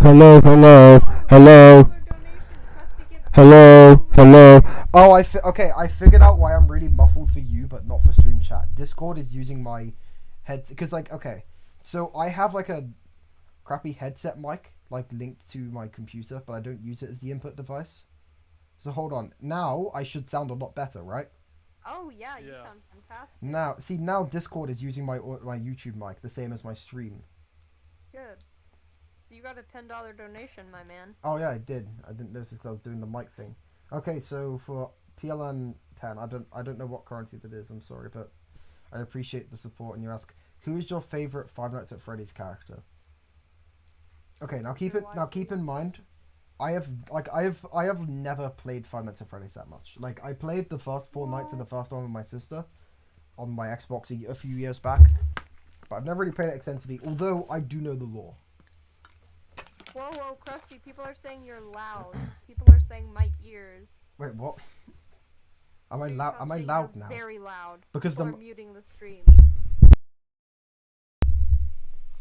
Oh, ooh, hold on. Let me have a look at this.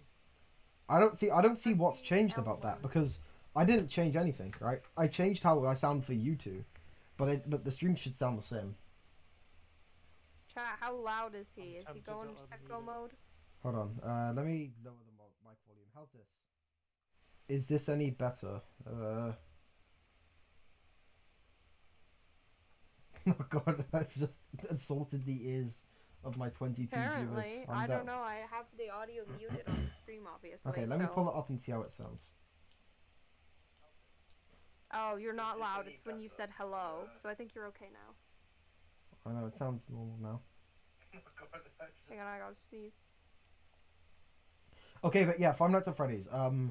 My favorite character is probably Golden Freddy. I think it looks very cool. And isn't he like one of the spirits of the kids or something along those lines? I think they're all spirits of the kids. I mean, yeah, I know they all are, but like I think Golden Freddy's supposed to be like an apparition, which is why he just like appears in the game.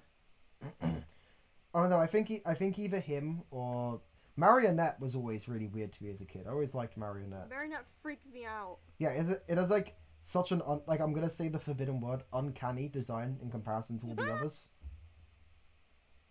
And I don't know. I like Marionette. So probably either Golden Freddy or Marionette. Yeah, solid. I liked all of the Foxies when I was young. Fun fact, I didn't like Freddy. Freddy was the most boring one to me when I was Freddy a kid. Fazbear is awesome. He was like hoo. I didn't care. Don't care.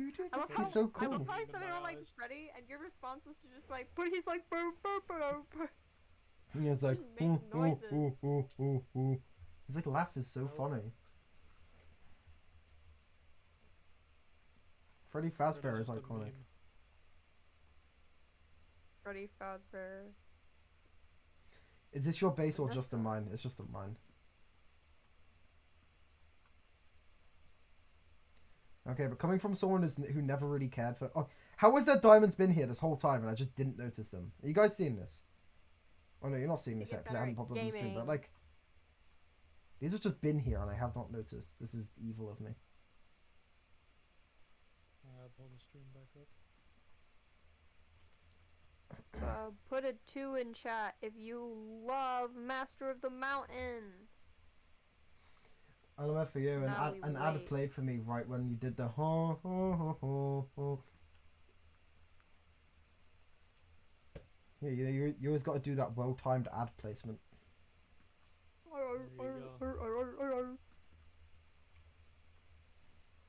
My #1 supporter, Red Rexter. We've got what do you mean make a diamond shovel? Oh right, okay. What I was thinking of doing, actually, no, you know what? I will do that because I have 4 diamonds. I can make another pickaxe and then 1 shovel. Oh, the stream is so delayed. I just got to the point where Box Production says, I remember when I was a kid and I watched Ninjago and then I recently came across your channel and I was like, it's still going? You have no idea how many people who have had that same realization. Literally every time Ninjago gets somewhat mainstream, the comments are full of people going, it's still going. Because like, yep, and it's beautiful. after season 2, Lego just like stopped like acknowledging its existence in any capacity, along with Cartoon Network and pretty much everyone who handles it. The show was kind of just a, oh yeah, just put it up and get it over with type thing for the brands who have a hold of it, which is really sad. And because of that, people just have no idea. It's had 15 seasons, 2 TV movies, like a few tie-in video games, etc. It's so funny to me because like I get those comments all the time, especially on like my Crystallized video, and I just find it funny the idea of someone who hasn't thought about Ninjago in years getting an hour and 20-minute Crystallized video essay on their YouTube recommended feed. It's like Captain America waking up. Yeah, just like yeah. It's so funny that's the thing that's happening. Like people who haven't even thought about the show in years are just getting these Ninjago videos and they're recommended. Oh god, I need more XP. 2 people in chat who said that Master of the Mountain is mid. I can ban you. That's a bannable offense. 2 people just coincidentally stop sending messages after you said that. This is my Joker arc. If you say it again, I'm gonna ban you forever. Skybound was only decent because of the last 4 episodes. What? It's good all the way through. What are you talking about? That season is like incredibly well done the entire way through, in my opinion. The relationship between Nia and Maya was so good. Skybound is amazing. Bricks on Bricks is just trying to be controversial. First, they said that. Without those, it's 4 point. Without the final 4 episodes, it's 4.5 out of 10. Bro. What? Are you insane? So people saying Master of the Mountain mid still. Stop. I can understand people saying the final 4 episodes are the standout. Yeah, but like the season has so much going bad. for it beyond that. Like people love the season as it was airing even before the episodes. No, it's a good season. Box Production says, I stopped watching at Hands of Time. I watched the movie and I was aware of the new style and then I stopped watching it. You need to get back on because like as soon as the designs change, the show gets so much better. And like that's not even me preferring one era to the other. Like the writing quality, like as soon as Hands of Time ends, just shoots right up and to like even getting beyond like season 4 levels. Toasted Sandwich said season 13 is mid. Update. My house has disappeared.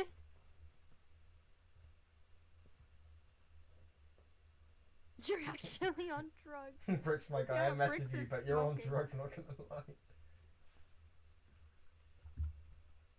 See, because the whole, like, forgetting about Ninjago being a thing, when I was a kid, I've told this story in friend voice chats, but I'll tell it here because it's not, like, anything bad.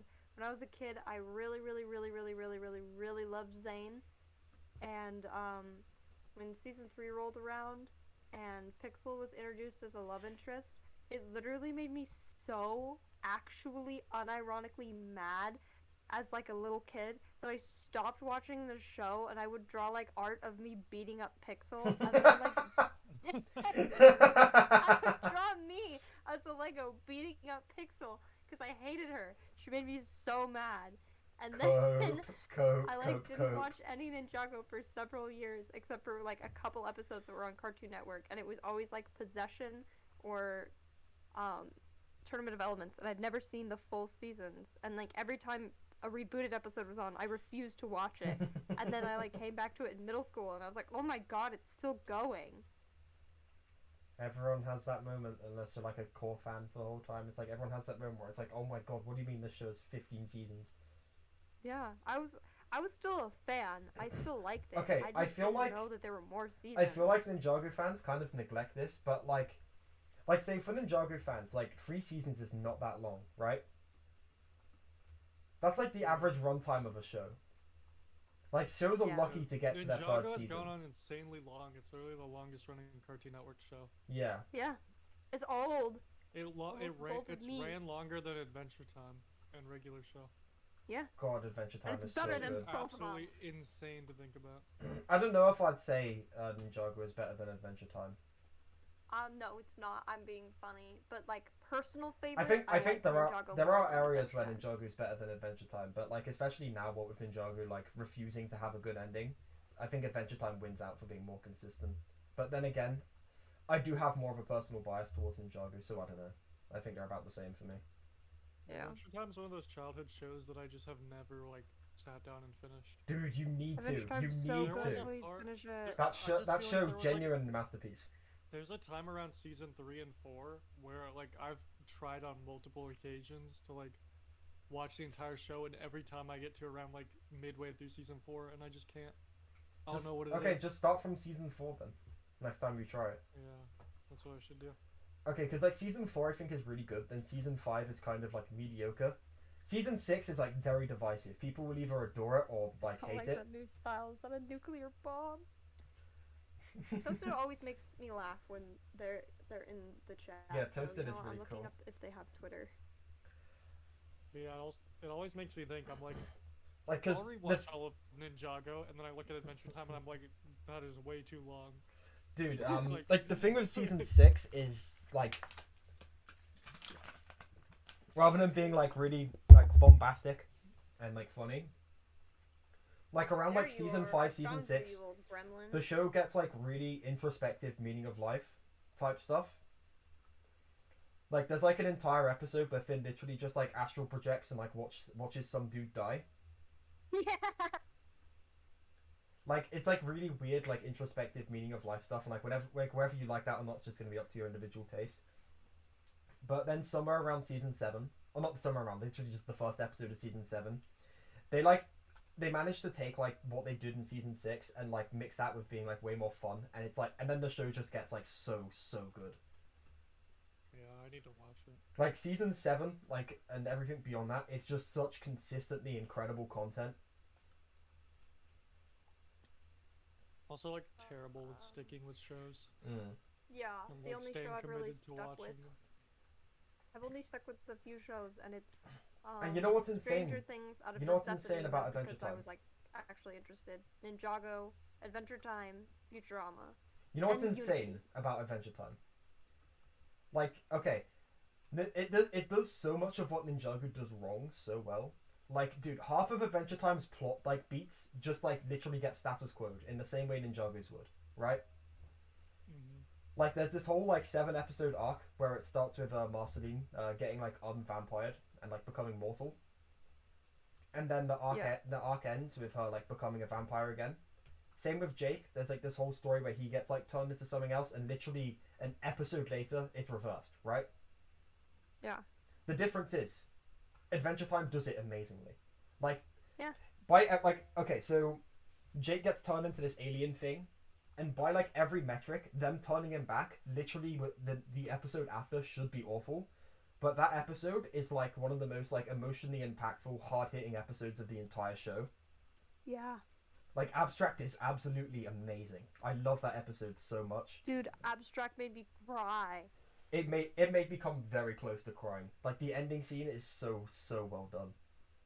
I don't, okay, that's a lie. I do cry easily at cartoons. But, like, 2 shows that made me cry that I didn't think were gonna make me cry were Adventure Time, several times, and Futurama, several times.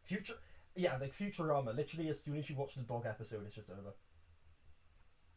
No, it makes me so sad. See more. I occasionally just pull that clip up on YouTube and then start crying hysterically. Why would you over do it. that to yourself? I don't know. It's just a good episode. It's just an amazing little scene where the dog like waits for him and then like dies. The episode 2 where Jay what? Where Fry finds out that his brother named his kid after him. That made me cry. Bro, someone in chat said that Dave the Departed is better than Master of the Mountain. Yeah, no, Bricks on Bricks is just sharing the wildest takes I've ever seen in my life. No shade to you, Bricks on Bricks. You can have your opinion, but like, holy crap. I need to know your thought process. Okay, real talk though, Day of the Departed is so funny out of context. It's also pretty good. It's like, it gets too much hate, I think. Yes. I really don't like Day of the Departed, but I'm so happy it exists. Because the out of context clips from Day of the Departed are so funny. Okay, what I will say is like Crypto's defeat, genuinely funniest scene of all time. It's so stupid, right? That being said, there's like so much in that special I genuinely really like. Yeah. Like Yang is genuinely a great villain. I think he's very compelling. And then Moro's there. Oh yeah, no, that too. Yeah. Moro is handled amazingly there. Like that's like. Actually, no. I was gonna say that's how you handle Harumi, right? But like it isn't at all. The right way to handle Harumi is just keep her dead. Actually, with Day of the Departed because it establishes even further that Cole is just incredibly nice and selfless. This too, yeah. Like I think that's like the core character trait of Cole. He's just like a really nice guy. He's literally just some guy. I'm glad Day of the Departed exists for that, and also the funny out of context stuff. Other than that, I could do without it. He's just genuinely. I thought I love about Cole. He's just like such a good-natured guy. Like like if you're with Cole, you know you'll be absolutely fine. Yeah. Very comforting presence. I love that everybody on the team. It's like Kai's the hot-headed, determined one. Nia is the rock steady, but like, you know. And then there's Cole. Kind of like toned down version of Kai a little bit, and then Jay is like the energetic, crazy one, and then blah blah blah blah blah. Zane's the really smart one, whatever, and then Cole is just some guy, and I think that's really funny. It's just nice. It's just a nice. He's literally just a guy who's like nice to people, and that's his quality. Mora's redemption arc is better than Harumi's, and she had 12 episodes. Yeah. Okay, I know I've definitely talked to you about this, Corbin. I think I've talked to you about this, Bendo. There was no way they could have made Harumi good in that season. I think. Yep. Yeah. No. Like. I get there's like ways to like make her less bad, but I really think anything you could have done with a resurrected Harumi would have just been a way to compromise with the ending in Hunted. Yeah. There is nothing you could have done that would have made the damages caused to a character by even just bringing her back worth it. Yeah. No, I agree with you entirely. There is no reason to. Just true. She was fine. I liked how she died. She should have stayed dead. And I'm not saying that as like a girl, I hate her character. She just should have stayed dead. Yeah, like I say that out of love for the character. I genuinely think Harumi is like one of the best written characters on the entire show. Literally such a perfect ending to a character. And then they just immediately reversed it. Oh, so awesome. How can you come up with a better ending than Harumi realizes that like through her thirst for like power and revenge, she's become the very thing she fought against and hated, and then has to die like the victims of the attack that scarred her for the rest of her life because as a consequence of her actions, realizing the damages she's caused. Like, how do you end a character in a more emotionally compelling way than that? You cannot. Exactly. It's literally perfect.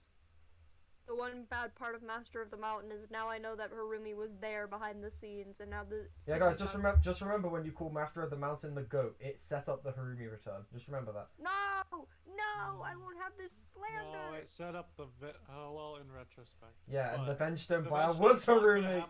The Vengestone plot could have happened without Harumi. It could have, but, like, it did happen. Yeah.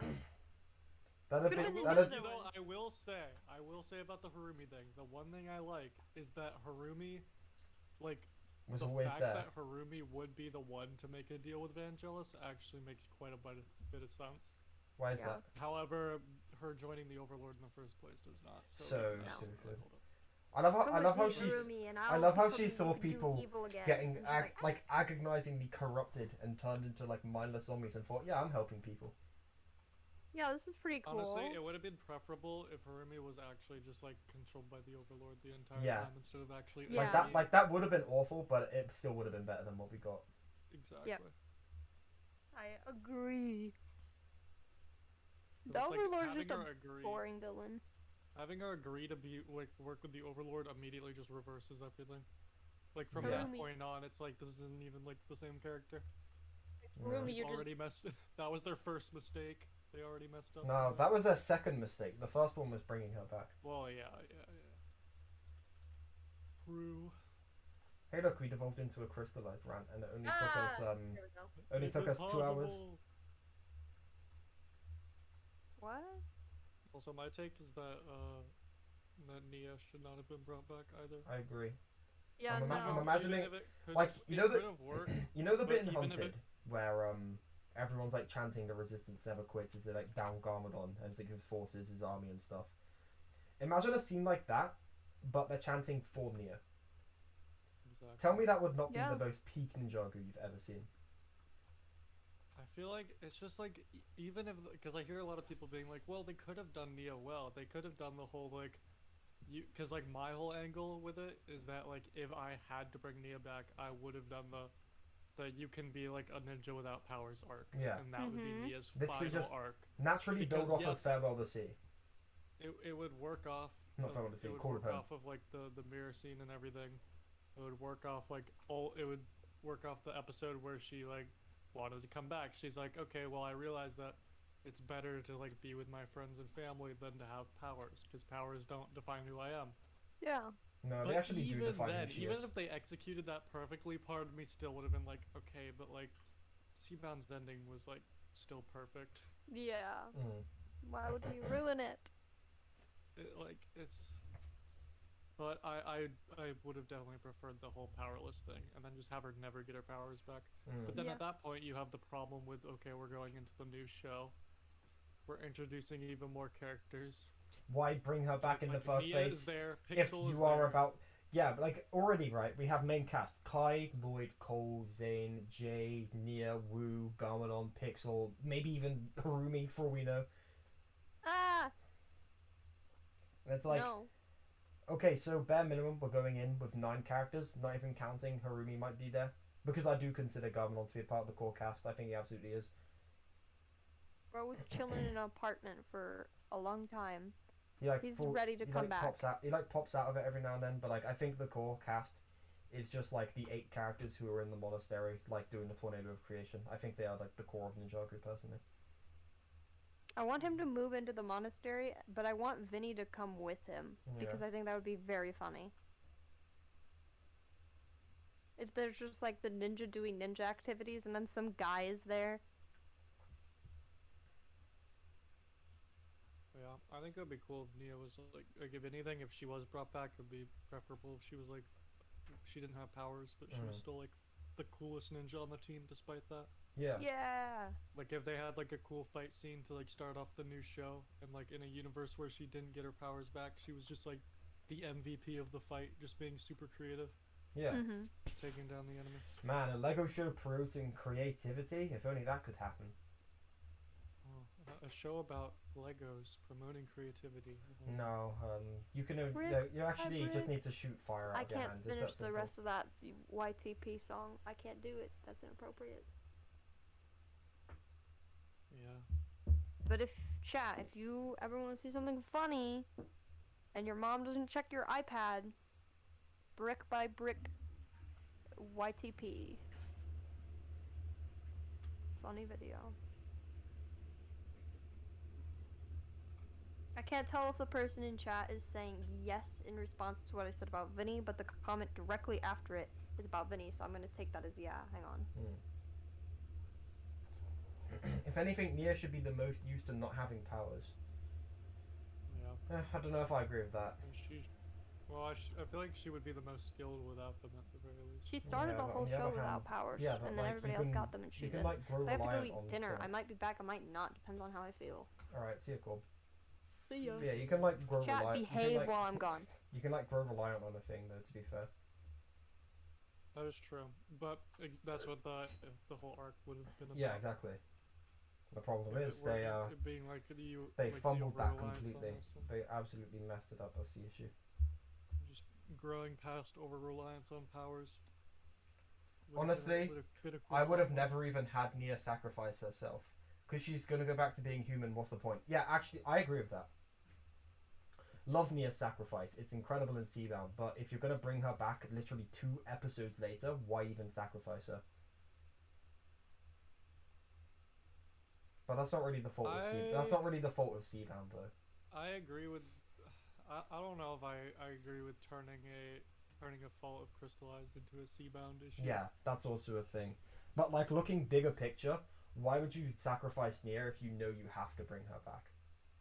Yeah, but also like if you well, the thing is the whole powerless arc, if they were to do that, would be a really good way to bring her back in. Would only be possible if they did the Nia sacrifice. Yeah, kind of like how the Zane like rediscovering himself thing is only possible because he died and rebooted.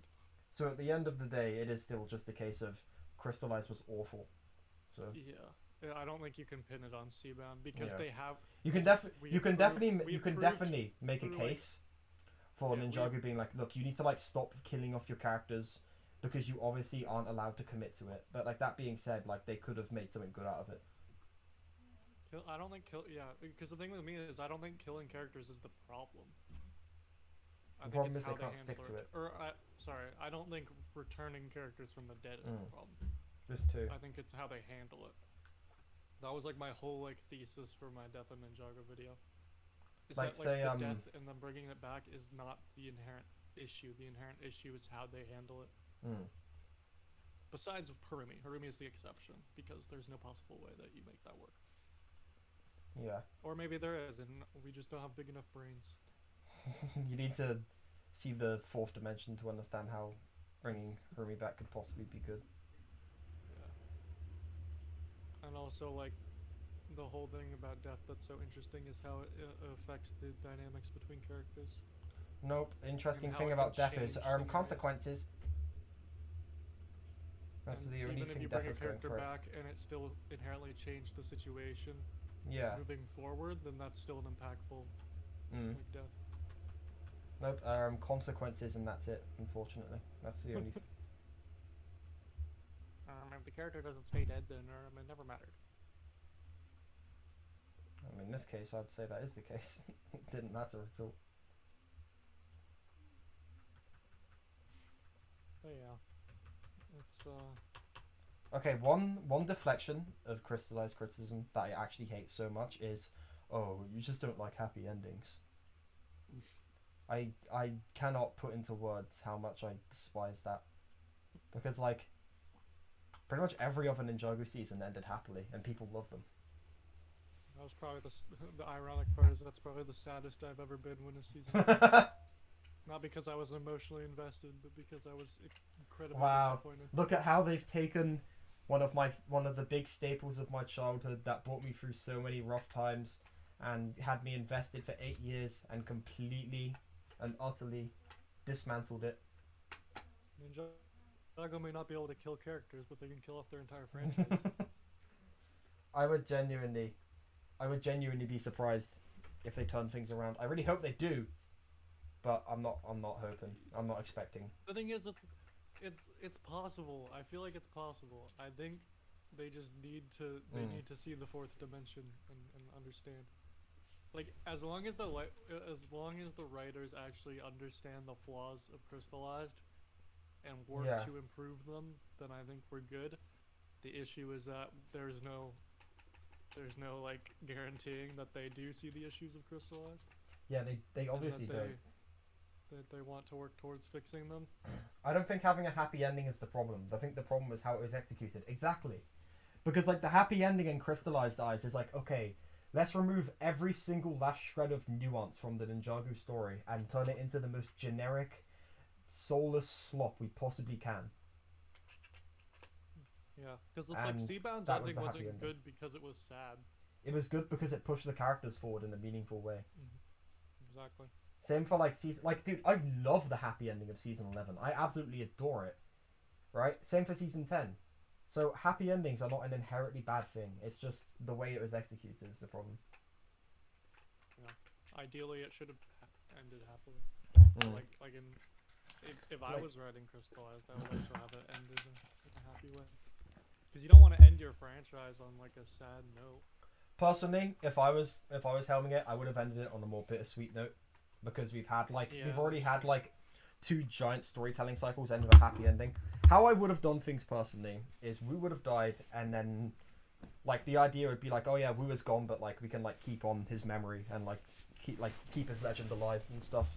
But like if but even then they could have absolutely made a happy ending work if they had to. Like, yeah, it was more of a I would like this to happen more than okay, this piece of media is like objectively fundamentally flawed if they don't do that.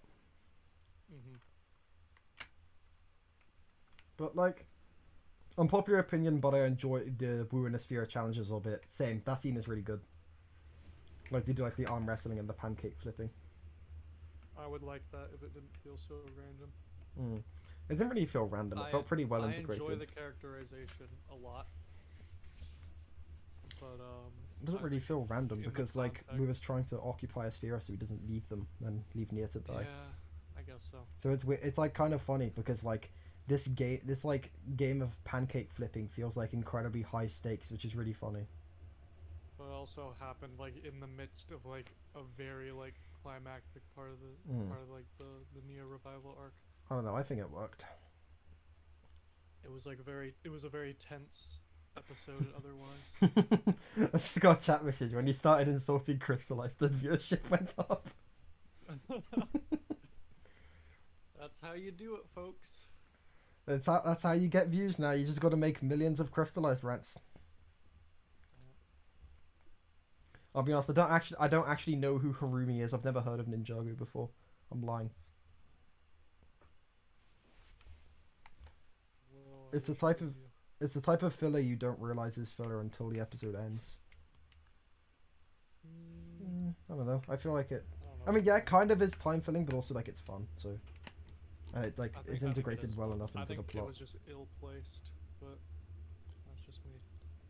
Wu and Asphira's dynamic was great in that episode. Crystallized definitely improved Asphira's character. Did it though? Like, sure, I enjoy Asphira and Crystallized, right? But like, Crystallized or not, Asphira is the revenge snake. Is there really that much of an improvement? Like, don't get me wrong, I loved Asphira in the first part of Crystallized. It was really fun seeing her character back after all this time, right? But I can't really look at Crystallized and say, wow, yeah, that really enhanced the character for me. I think Crystallized made me appreciate Asphira more. But I can't really go back to like season 11 Fire Chapter and be like, this is inherently worse. Like, I feel like they're still pretty much it's just like, yeah, it's just like the same thing. Yeah, it's not like Crystallized did it better. I will say though with Vangelis, well, Vangelis definitely has a much better role in Master of the Mountain. I think his personality shines better in Crystallized. That's fair. Because my main complaint, like my one complaint with Vangelis in Master of the Mountain is I feel like he is very one note with his personality in that season. He's very on the nose, and I know that's like the joke for a lot of it. Like even the ninja like make fun of him, and he's like, "Oh, you've heard this bad guy speech before, you know? They're all the same." Yeah. But I do genuinely think that's a bit of a flaw with this character, but at the same time, it's kind of a benefit at the same time because it is like Cole is the quintessential good guy archetype. So matching him up with, he like, should be the quintessential bad guy. Archetype, Yeah. it's like it makes sense. But I will say I like how Crystallized gives him a bit more personality. See, here's my beef with Crystallized Asphira, right?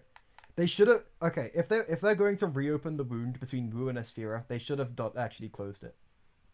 I feel like she should have got an arc where she herself realizes revenge bad and like forgives Wu in some way.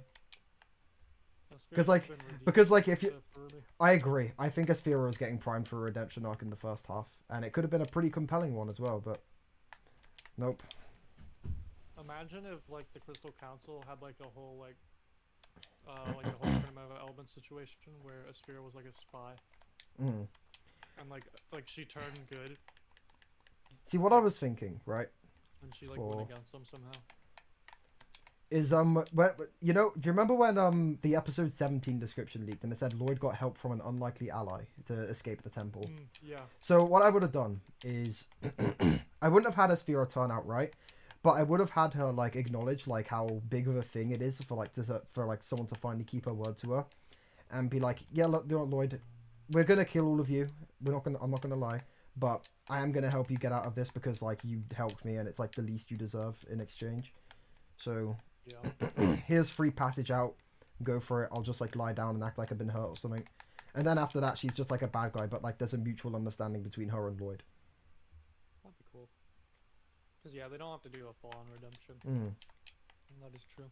I just think it would be kind of interesting if we had some actual like, because obviously the Crystal Council don't get along perfectly, and that's part of the fun of their dynamic. Yeah, maybe you could have played into that. It'd be interesting to see actual like drama between them. An actual compelling like bad guy side plot. Yeah, they could have played into that somehow. Yeah. Maybe. Give a little bit more tension to that side of the season.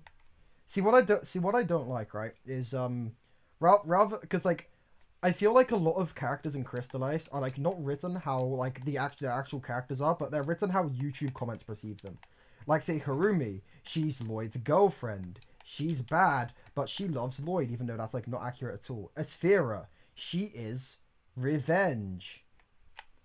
You know, it's like it feels like it's written to fit like the very basic, loose, like borderline misconceptions of like how YouTube comments think these characters are, rather than writing them how they've actually been written in the show before.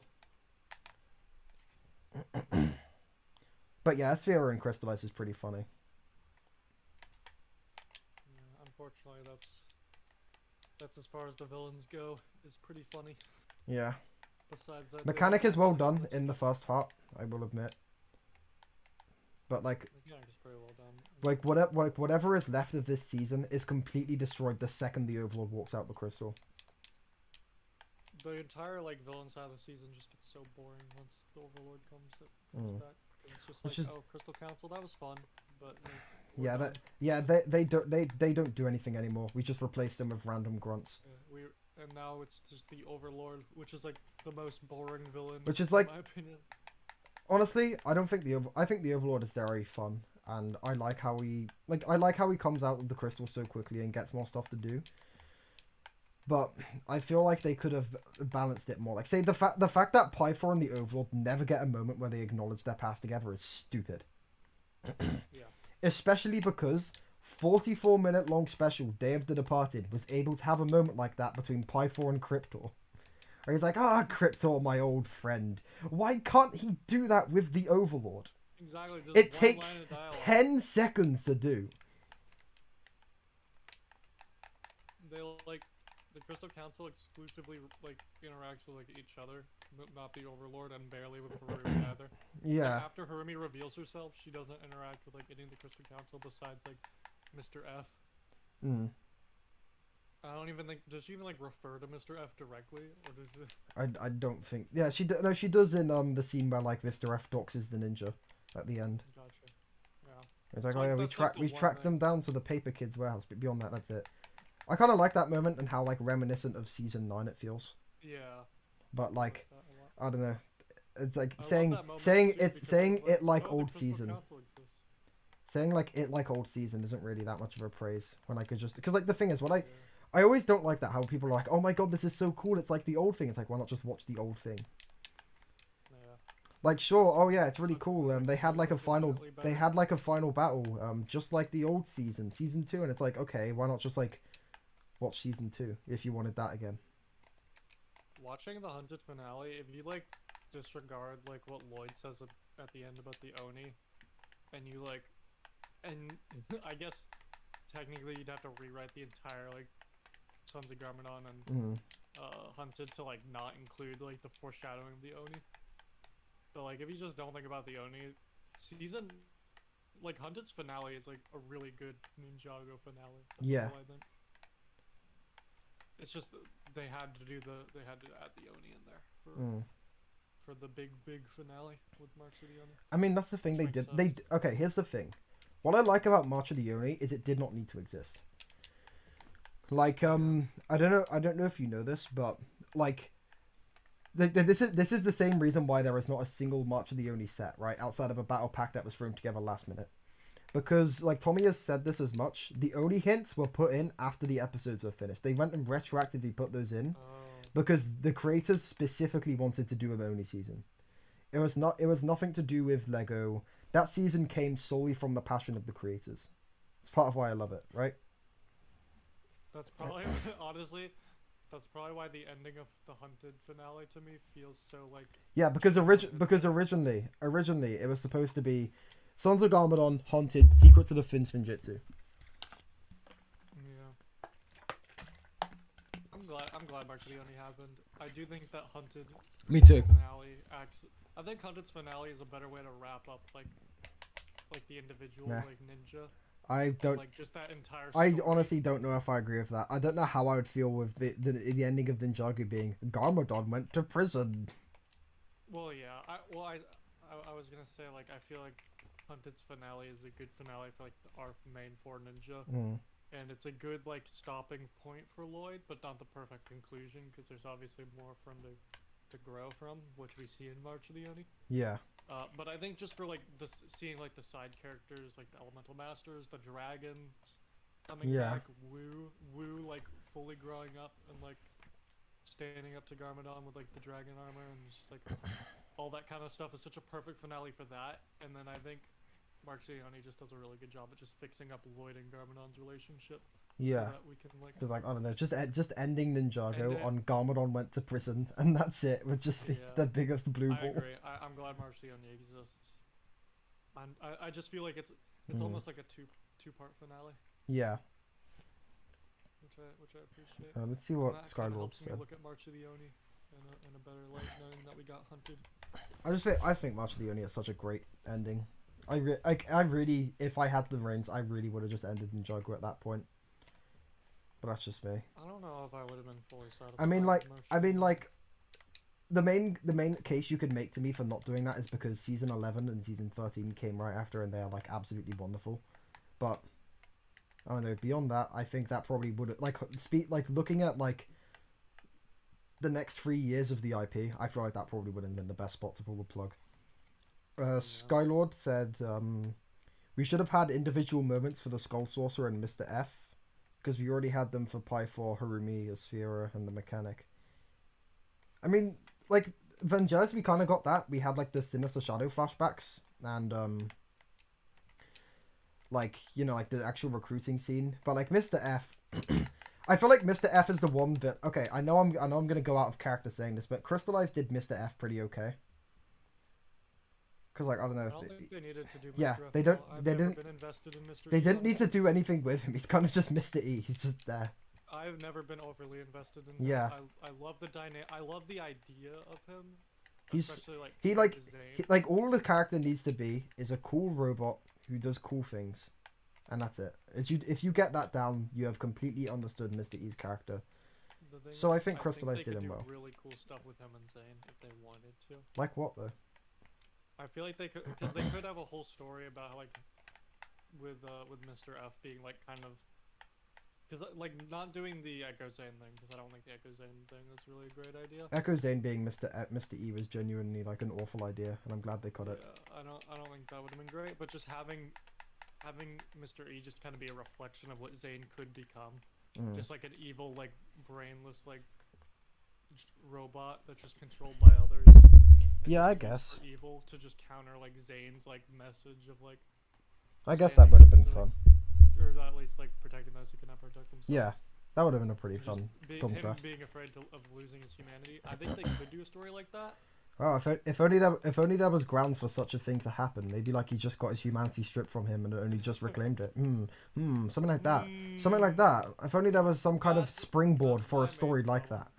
That's where I'm like, okay, Mr. F could have been more, but I'm more upset with the whole Vangelis and Cole thing. I'm more upset that I'm more upset that like the other villains got reduced to having as much personality as he did. That's where my gripes come in. Exactly. So sure they were there, but they were useless. They served no purpose. What was your opinion of March the Oni when it came out? Absolutely loved it when it came out. Still love it now. I felt so good after watching endings. That was such an amazing episode to watch for the first time. I don't even remember how I felt, to be honest with you. I remember being dude. I think I remember pretty much every single one of my first viewings of an Oni trilogy episode. It's just like it was just such a hype time to be into Ninjago. I remember my impression of the premiere, and I was like excited about it. God, I will never forget seeing the premiere on my iPad for the first time at like 7 o'clock, getting ready for school like it was dark outside because it was winter. God, what a vibe. Like the crappy DP videos watermark on there. Being like, I remember seeing Garmadon that season being like, this is amazing. Because I absolutely love how they characterized him, like from the second he's like shown in like the jail cell. Yeah. With the the magazine of his face, and then he like moves it down. And it's just the same face. Garmadon's back. It's like he was cool and hunted, but like he's back to good old classic Garmadon. But then you slowly realize, well, he's still not exactly himself. They're still writing him consistently. Mm. I think March of the Oni is his best characterization in the entire show. So it's like, yeah, I was really happy with that. But I think around the time when it's like, because every time I think of March of the Oni, I just cannot get out of my head the stupid coal stuff. I know people are like just forget about the coal fall thing. It wasn't that big a deal, but to me it annoys me so much every time I think of that. Okay, my opinion is like that like is okay in my opinion. Like the actual scene is done pretty well, and beyond that, it's used as a springboard for Garmadon's arc. But I agree that like that whole melodramatic fake out was really stupid. But I appreciate how it was used as a springboard for a really impactful story. I appreciate that they used it to like. I really love the scene of him like on the bounty, and like Garmadon's like, okay, let's just get a move on with it. You guys always take time. And Lloyd just absolutely like. Do you mind? Do you mind? Yes, I do. I love Garmadon so much. What a great character. Just dude, whoever wrote the interaction, do you mind? Yes, I do. Actually deserves like a pay rise. Yeah, but I just love Lloyd like losing it at him, and it's just like the thing is, I think Garmadon could have learned the whole family thing a different way, and I don't know exactly what that would have been. But I don't think they needed to do a fake out coal death to get that across. I mean, ideally it would have been the same, but they did like a real coal death, but that ain't happening. Yeah. But ideally it wouldn't be coal because the reason they did the coal death, I'm pretty sure, is because like the writers did the whole like thing in Possession where he's like, oh, yeah, he dies before the other ninja, so the fan base just went absolutely insane with that. And we're just like, Cole's gonna die, Cole's gonna die, and they've been doing it since Possession, and they're finally like, okay, let's just kill Cole, technically, just to get people to like, shut up about it. Yeah, I wish I don't think Cole's a character you should be killing. Cole's the one character, especially at that time, that. I mean, like my take was, if you're not gonna flesh him out, sure, just like put him on the chopping block, go for it. Yeah. But in retrospect, it's like it would. But in retrospect, like, damn, I'm kind of glad you didn't do that, given how like good of a season you had cooking up. Yeah, exactly. I think if any, like, I don't know who they would have killed instead, though. I don't know. I mean, no, the Cole's the only one we really can kill because of the future reflections. Yeah. And then you think back to that, and the future reflections still make like no sense. Not really. I think they work. Well, actually. I mean, like, the only thing that's really different is like the ninjas' designs, and it's just like, I don't know. I like. That's not really the end of the world. Sure, they look different, but like, I don't know, they can still convey the same thing, and where they are at the minute still makes sense with where they are, like, then. Yeah, that's true. I just think showing the ninjas' future was really dumb. Because we know that, like, they are not gonna get hurt or die at all in that time. So, like, I don't know, you can show me them getting hurt all you want, but I know they're gonna be fine. But, I don't know. Okay, Bricks on Bricks says... oh, sorry, I interrupted you. Do you want to... Oh, no, you're good. Okay, I really doubt United will be good, and I seriously think the show will be consistently bad from here on out. I hate to be a downer, but I just don't see how this show has any of the creative juices to even make a mid-season. I don't know if I'd go that far, but I do think we're probably not good. Like, United probably will not be the thing that saves Ninjago's story. I really don't have faith like it will be. Like, but again, like, in the least downer sounding way possible. Pretty much everything we hear about this season is bad news. Or at least most of it is. Like, say, no, Harumi does have feelings for Lloyd, by the way. Oh, and also we're completely gutting focus seasons. Don't expect to ever see those again. And, I mean, like, the 22 minutes thing is good, and I like how the season's being made in Unreal Engine. I think those two, like, aspects are really cool, but, like, the engine the show's produced in isn't enough to save, like, a narrative, you know? Yeah. And, like, 22-minute episodes is, like, fantastic. Yeah, that's great, but, like... 22 minutes of, like, agonizingly... Good work. You're changing your 11-minute garbage episodes to 22-minute garbage episodes. Truly a symbol of progress here. And we also don't know how many episodes are in a season yet. Like, it could be 22, like, 8 22-minute episodes. God. So, like, the same length of a standard Wildling season. Or it could be like 20 22-minute episodes and be agonizingly long. Like Crystallized. So we really don't know. And also, like, going from writing 11-minute episodes to 22-minute episodes, I can only imagine there's going to be pacing issues. Yeah. Given the format change, because that kind of happened with season 11. So it might happen again going back to 22-minute, especially like newer writers who are so used to the 11-minute format. Yeah, because, like... Oh, I'm going to run an ad real quick. But yeah, you spent so long getting the writers used to 11 minutes, and then you just shoved them back into 22. So especially given no one who worked on the 22-minute episodes are working on the show now either. Like, wow, why would you... Okay, right, so to recap. Hagemans don't want to do 11-minute episodes. Get rid of the Hagemans, right?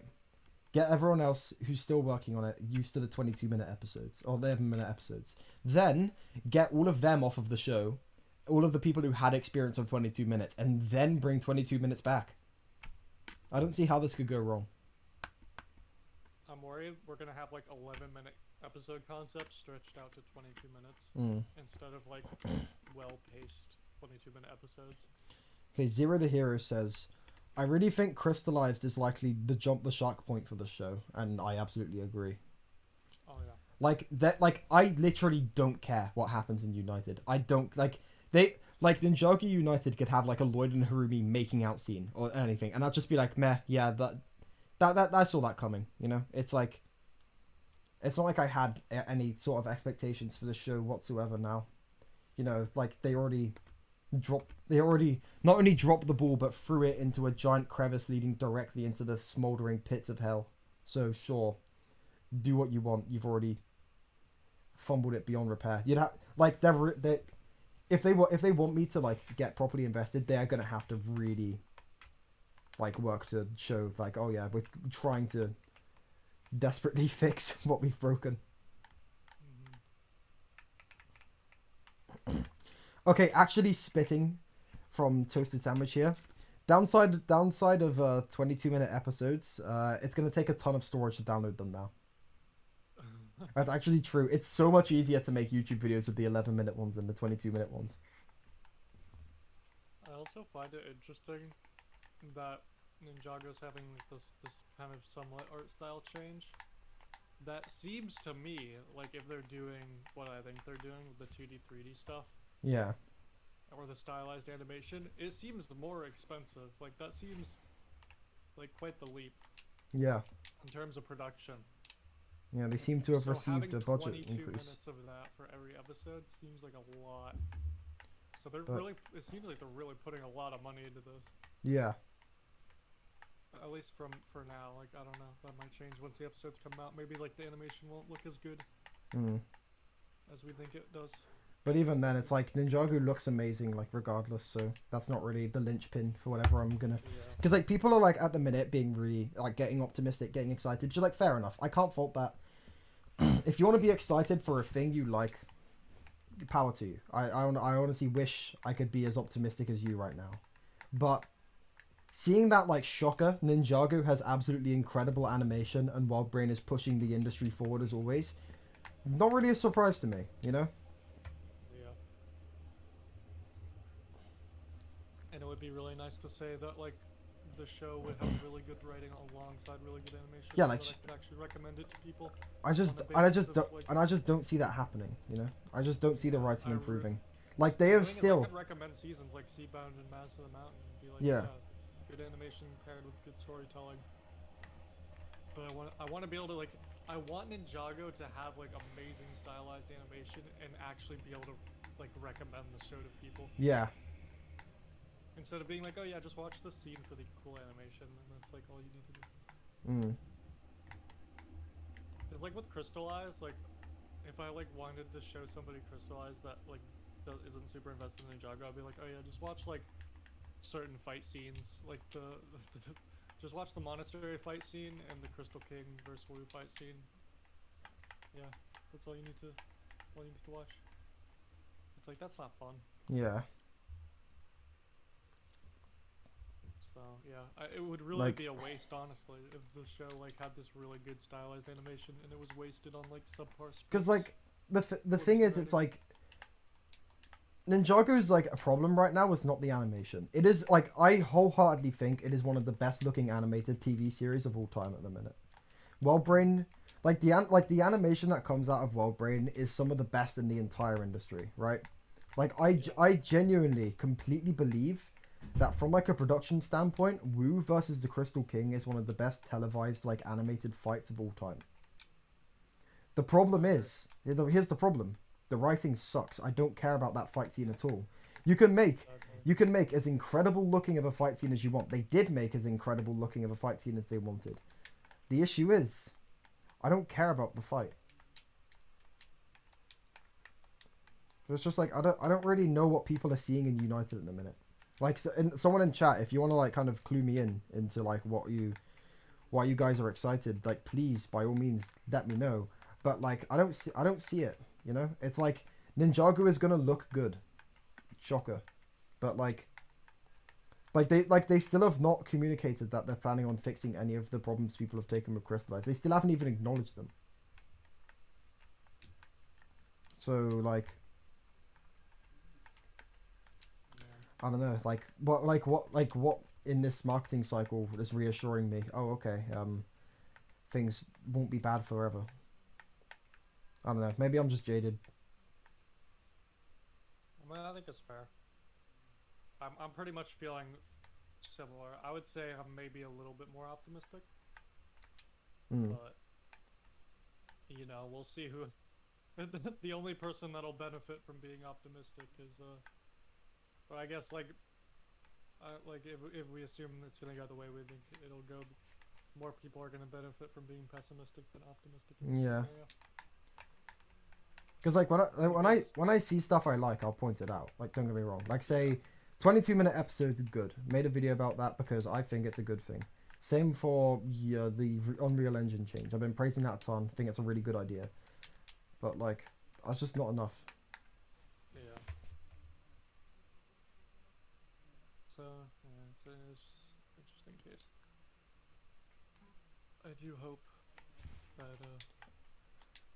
things will turn around, because I want to go into the show and I want to be able to just, like, find things that I at least enjoy, even if I don't love the new season. I at least want to be able to, like, find some things to like about it. Like, I'm still debating if I'm even gonna watch the new season, to be honest. I probably will, even just because I want to make a review, right? Oh, but I'm for sure watching. I don't know. I really have been shown nothing that will make me want to watch it. Like, sure, Two Moons are interesting. It visually looks really good. I don't know, I'd kind of just rather watch season 1. I will definitely be watching. But, like, I say that, but I probably will watch it. I think you'll end up watching it. I don't think there's any way you'll just even come out and you just won't, even out of curiosity. Yeah, I think it'll either be out of morbid curiosity or because I want to make a review of it. Whether or not you finish it is another question. Oh, that too. You'll probably at least watch the first episode. I don't know. Most people at least. Like, I do really want to see Ninjago get better. Okay, also, I want to continue loving this show, but I just like the best way I can summarize how I feel is there's this like narrative beat in Halo Infinite, right? Somewhere through like the midway through the game, and it's like this one line where this character says to the Master Chief, like, how can you trust me, right? And and like in response he says, I don't, but I want to. That's pretty much how I feel about Ninjago at the minute. It's like I don't trust this show to be good right now, but I really, really want to. I would love for it to be amazing. I would love to have faith in this show again. I mean, Ninjago's turned things around before. They did it with Sons of Garmanon. So. Yeah, but the issues have never ran this deep. Yeah, it's definitely much harder of a scenario. Like Hands of Time was just like at the worst like inoffensive. Yeah. But I don't know. I'm a little bit optimistic because I think that there are ways to write it well. I don't think it's impossible to fix the issues of Crystallized. I don't think it's possible to completely make it so that I forgive or like I look back on Crystallized and be like, okay, that wasn't that bad. Like, yeah, that's not happening. It is always going to be failure, and there's no way around that. Yeah. I think it is still possible to write a fun and good season of Ninjago after that. I don't know if I trust the writers to. Yeah, that's the thing. It's totally possible to fix the problems. I don't think they'll do that though. Yeah, exactly. Like, so far, they've given me no indication that they plan on doing that. To plan on fixing the flaws, I think they're more concerned about telling a new story and just ignoring Crystallized. At least that's the vibe I get from the tweets and stuff. Yeah, and even then, it's like you can't really do that. It's like building your house on like quicksand. Yeah. There's no foundation. Though ideally, well, that's the thing too, because it's like if it's supposed to be like it's not a reboot, but if it's supposed to be like a soft reboot, like every single other premiere has been. Yeah. For like the Wildbrain era and for Sons of Garmanon, I think Sons of Garmanon kind of works as like introducing people to the show. The one thing is like if you're starting there, you have to explain, like, oh yeah, Pixel is a character, and there's a Samurai X mystery. And Baby Woo exists because of time travel shenanigans. So it's like those are already two kind of awkward things to put in your soft introduction. And then season 11, okay, it's fine with season 11 a nice job. I think a soft reboot. Like Harumi scene, like all these references to old stuff. Yeah. Like the first scene is a Nauticon teaser, like. They immediately just went back on like the whole introducing the viewers to. What I don't like what they went back on is the fact that Wildbrain Ninjago was a new show. Everyone forgets that, but Wildbrain Ninjago was a new series. There was a stretch where everyone working on the show insisted that season 11 was not season 11. And then Prime Empire happened. Yeah. And it's like, oh yeah, there's literally a scene of Harumi. If you started this show, yeah, at season 11, then you have no idea who this is, and you have no context to this entire scene. The idea would be like they'd get into like season 11, get invested in it, and go back and watch the old seasons, I guess. But due to lack of marketing, that did not pan out in the slightest. Yeah. So it's like, if they're gonna do the angle of ignoring Crystallized, then at least go the entire way and ignore like the entire show, and just like. Actually make a season in a series that introduces new people and doesn't connect to the canon of the old series. Like technically the old series would still be canon to the new one, but just don't create any plot points or like scenes that rely on people having watched the old show. Yeah, it's just a giant mess. Because then at least you don't have the whole like, oh, this series is built off like the flaws of Crystallized problem. Yeah. Because yes, you have the people who watched Crystallized and they're still thinking about that stuff. But you can like possibly just eliminate that from your mind and be like, think of it as it's new. The thing is though, I literally cannot eliminate that from my mind, right? Yeah. And the reason for it is, one, just because like this was awful. What were you thinking? And two, okay, it's very possible that Ninjago United will be great. It'll have a great story, right? But who says they will have any kind of regard for what made that story work? Crystallized has shown that they are open to just misunderstanding the appeal of their stories completely and throwing them out the window. Who says the same thing will not happen to United? And as a long-term thing, because United will be a long-term thing, why should I get invested in that if I know they are open to making incredibly misguided, bad choices for the story that completely tank it and misunderstand its appeal. It's like, I don't know. It's like okay, so let's say I move into some neighborhood, right? I get like a nice new 2-story house. I've moved in all of my old things from the last 10 years of me living at my old house, right? I get all cushy in there for 4 years. Then on year 5, somebody sets a match to it and burns it down. Completely destroys everything. All of my old stuff is gone. All of the new memories I formed gone. It is a smoldering heap of ash, right? Then somebody comes up to me and says, okay, look, I screwed up. The house is gone. But there's this new house right next to it. And also, it's very possible that it will be burnt down again. You're going to live in that house. Yeah, exactly. That's pretty Yeah, much my mindset. It's like... Yeah. Yeah, like, I have seen nothing that tells me that this won't happen again. What happens when, like, the United, like, finale season, starts being advertised? The Overlord is back. Like, imagine when United comes out. The first season is pretty good. The second season is pretty good. The third season is like, okay, this is really good. Fourth season, okay, this is really, really good. And then the 5th season is an absolute guys, disaster. The 5th season, this is gonna be the final United season. Oh, by the way, this is the finale of the entire show, by the way. And after this, it'll be a new era. Everything from seasons 1 to 20 were one story. You guys didn't realize it, and it's gonna be a big epic conclusion to all of it. And then it's gonna be a new show. I can't wait for United season 2 when they bring Kalmar back. It's gonna be so hype. And the entire season is reliant on you knowing who Kalmar is. And what Wojiro was. Let me check chat real quick.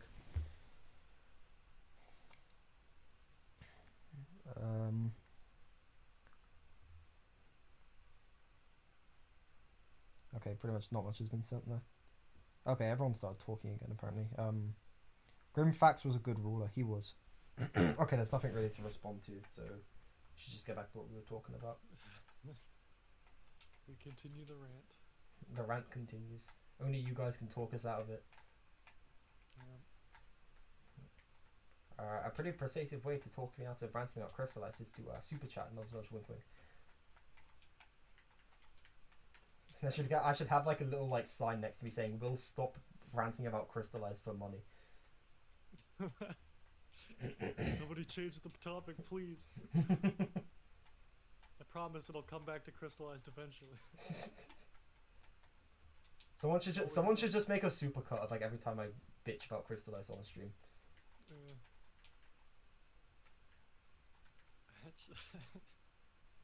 It's impossible not to. It sucks. Literally every discussion warps back to Crystallized, and I feel like what a lot of people don't realize is like how, like, say especially for 2023, whenever I talk about it, people are like, oh, there he goes again talking about Crystallized. And it's like, yeah, I'm talking about the sequel to Crystallized. No duh, I'm gonna mention it. Yeah. Like what? Like, okay, go back to 2022. Tell someone, right, you're making your Ninjago Crystallized theory. Okay, you're not allowed to talk about Seabound or any of the Wildbrain seasons. Have fun. Yeah, it's like, what? How do you want me to do that? How can I talk about a sequel without talking about the thing it's a sequel to?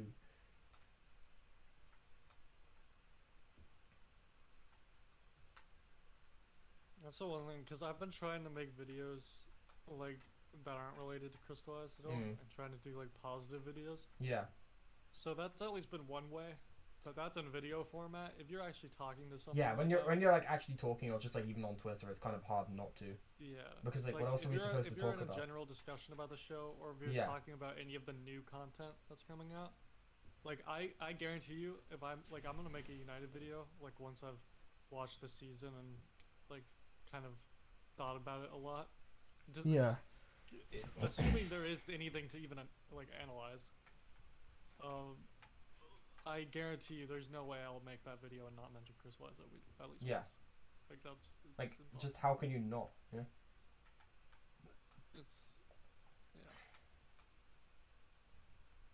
And like if I was ever to make like an in-depth video on Seabound, like I have to mention Crystallized. Yeah, even if just in passing. Yeah. Because like, oh, by the way, none of this lasted. That you talk about with Ninjago is just linked.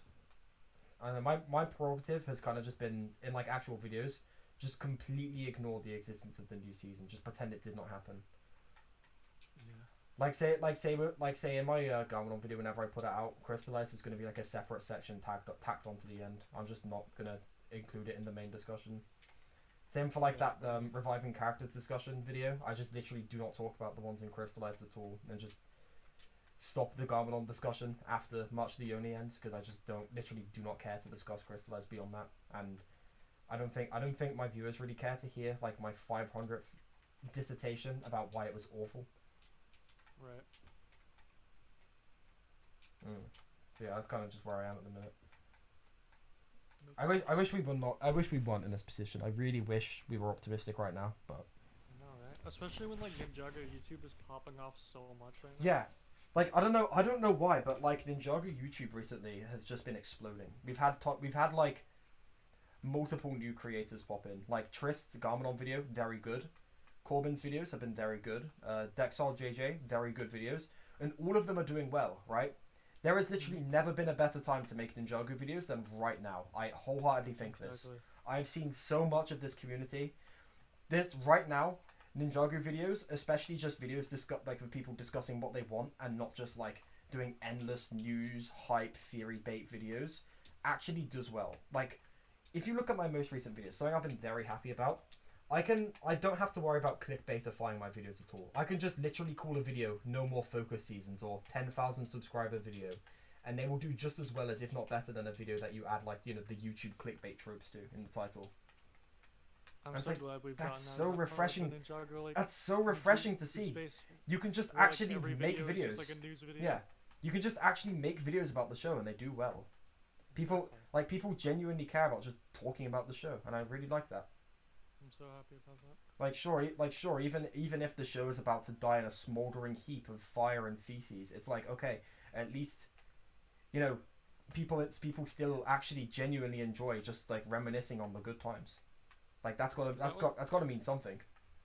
That was like my main goal when like starting my channel, because literally I went over the Ninjago like YouTube community, and like I was trying so hard to like just find videos like that were just like discussion, like video essays or just things. It just wasn't any. Watching those on other shows. And I found some stuff, but it was like. When did you start again? Because I know like your first video was like way further away from all the rest. Because like you made a video and then just didn't do anything for like 7 months. Let me look. I just can't remember when that video came out. My uploads are so spaced out. Yeah. I remember for a while your literally only video was August 16th, 2021. Yeah, okay, that's like around the time I started too then. Because I started in like late 2020. Oh, sweet. And because like I kind of just looked around and I thought, I like none of this, right? Yeah. Like I don't know, have you seen the channel Uncivilized Elk? I do not think so. I feel like you might have, because you watched Adventure Time for a while, but he did kind of come in later in the run. He did he did these like really good in-depth analyses of Adventure Time, right? Like the characters, the world, and I thought, damn, rather than a bunch of like, because like Ninjago discussion on YouTube back then sucked. Like I'm not gonna sugarcoat it, it sucked. The most you would get is like season 11 filler, and that's like it, right? Literally the peak of Ninjago content for the longest time was Ninjago Cast. Yeah. And it still like is one of the. And it's just like even then it's like I ain't watching all that, you know. I watch the occasional Ninjago Cast, but like I am not a podcast guy. I love podcasts. Although maybe I should listen to more Ninjago Cast. You should go back, like if you have the time, like just go back and listen to like the Ninjago Cast while you're like playing Halo and stuff like that, or playing anything, and just listen to that, because that's what like when I was listening to Ninjago Cast all the way back when Hint of Time was coming out. Like, I would just play like Plants vs Zombies, Garden Warfare 2, and listen to that. Goated. That was living back in the day. So yeah, there was a point where I just kind of like looked around and was like, damn, Ninjago YouTube absolutely sucks for the most part. Like no offense, like individual creators. I think like say Daily Overlord has improved dramatically in the past 3 years. His content has gotten very good. Like I enjoyed some of his videos back in 2019, but I felt like others were like kind of flawed and just generally felt like they kind of lacked a bit of production value. His videos now, excellent, I think. I really enjoy watching his content. He's come a really long way, but like. That just kind of got to a point where it's like, okay, I can either just sit around and be annoyed that the content I want to see isn't around, or I can just make it myself. You know? Yeah. I feel like we kind of just had similar moments where it's like, you know, like the scene in Ultron where Thanos is just like, fine, I'll do it myself. Yeah. I feel like we both kind of had similar moments to that. Yeah. Yeah, because I literally was looking around. It's like I love Ninjago Cast because they actually dive deep into the story. They actually talk about the show. Yeah, they actually go in depth with the show, and that's what I love so much. And I was like, you know what? I'm gonna turn this into like video essays that I like watching, like that I like to watch, like about other shows, and just be like, okay. And I wrote the Sons of Garmadon video because it was like, Sons of Garmadon is like always gonna be one of my favorite seasons. Yeah. And it was just really easy to talk about and like praise and stuff. And I look back at the video, I'm like, I could have done that a lot better. But you know. But like it's still good from what I remember. I haven't watched it in a while, but I remember it being good. Yeah, I make some points that I don't agree with anymore, but you know, it is what that when you make something from a year ago, you're inevitably going to disagree with some of it. Yeah, and then like my J video, like to this day is still like. I guess now it's my second most popular video. Yeah. That was like the first one to really pop I remember one of my Discord friends sent me that video and was like, oh my god, you gotta watch this. That's hilarious. And then I think from there I went back and watched the Sons of Garmadon video. Yeah. And for a while those were like the only two videos. Yeah, and then he just like disappeared for like 5 million years. Yeah. And then popped back into existence. That's like me every time I upload. I upload, then disappear, and then come back. Real quick, I have a question from Kay, which I'm going to answer because Kay is the GOAT. Kay asked, did you ever play God of War? I haven't. I played like the first mission of it, but I never continued. But I'm probably like going to get a PS5 soon. And I think like if you have PS Plus, you get that game for free. So if you do, I'll probably give it a second look then. I just wanted to answer that because like I think Kay is pretty cool. Let me see what else is going on in the chat real quick, and then we'll continue the talk. Ninjago YouTube really has been picking up. What time is it for you guys? It's currently 12:15 p.m. for me. Same. It's like 12:20. Oh jeez. I'm gonna keep going there because I don't have anything to do tomorrow, so I can stay up. Fair. Okay, yeah, that's pretty much all the chat messages. So I kind of just realized. I guess I just need to like be the change I want to see. But what doesn't help for me is like I kind of fell into the trap of being like, okay, news videos are the only way you can grow. And it's like, okay, so what's the point of making these like essay videos if no one's going to watch them? So you should make a few news videos to kind of like bring in, because like my mentality was like, okay, news videos, don't really care about these personally, but they bring in new fans who will watch the videos I do care about, right? Right. And then like in all honesty, like July 2020 2022 era, when I did just constantly spam out news videos, I did kind of just want a bit of extra money. Like I'm not gonna lie about that. You know, at that point I was between school and a job, so you know, having a bit more money in my pocket definitely did help. But like now I'm at the point where I kind of just realized, oh, you don't have to make news videos to be relevant. You can just like talk about the show without any kind of fluff or like BS or padding. You don't even have to make elaborate titles. You can just like make blunt titles and then talk about the show you want to talk about. So after we moved past the news video era. After seeing that, it's like, wow, this is genuinely really liberating, and I enjoy making Ninjago videos now. Because this is like some of the most fun I've had on YouTube in a long while, which is weird because literally, like I mentioned this like on the last stream, not 3 months ago I came this close to quitting. I came this close to just throwing away this channel and just occasionally posting on Crossbound. But I don't know, something changed, and apparently YouTube changed with it. I'm so glad Ninjago video essays are like a common thing now. Yeah. It was as mad as like random people on Twitter will get at them.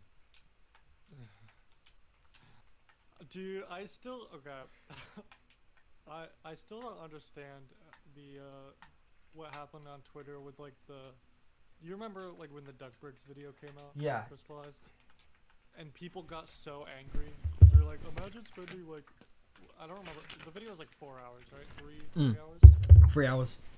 3 hours. People were like, imagine spending 3 hours discussing, like, ranting about a single. Okay, but like they can say about all they want, but if that video was about why Crystallized is a masterpiece, they would be sharing that video around like wildfire with no regard for the length. And it's like. I guarantee they'd be doing it. It's literally just because, like, it disagrees with them. It's literally just that. Yeah, and I remember making a tweet being like, 1 hour and 20-minute video essay. Okay, I'll watch that. 5-hour Ninjago cast. Okay, I'll watch that. 3-hour Duckworks video. No, this is where I draw the line. This is where I draw the line. That's the only one that got like my video didn't get any crap for that. I didn't see anyone giving like TTV's channel crap for their podcast. My video luckily didn't get any, but I think that was honestly because I had a separate drama from tearing the season apart through tweets. Yeah. Not that I didn't really know if I got any because like I deactivated at that point because it's just like, all right, I'm taking a break. This is getting a bit too much.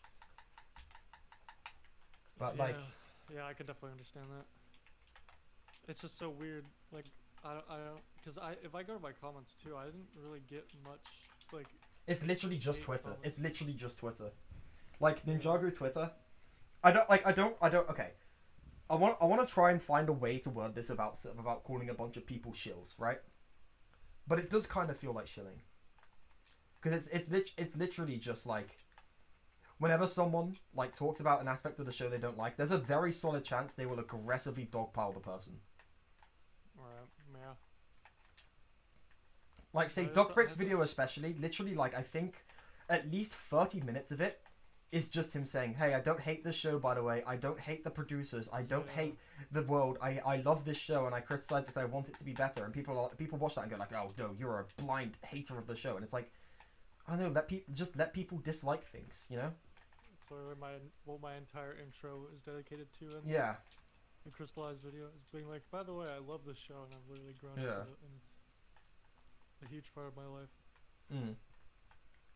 Which I think is really important when making a video like that. It does kind of get to a point where it just looks like you want to suppress criticism of the show for whatever reason. Yeah.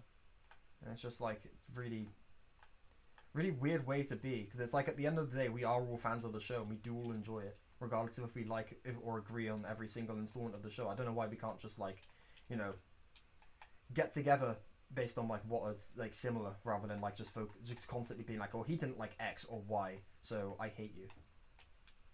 Yeah. Like say for example, Daily Overlord, right? Gave season 11 tons of crap.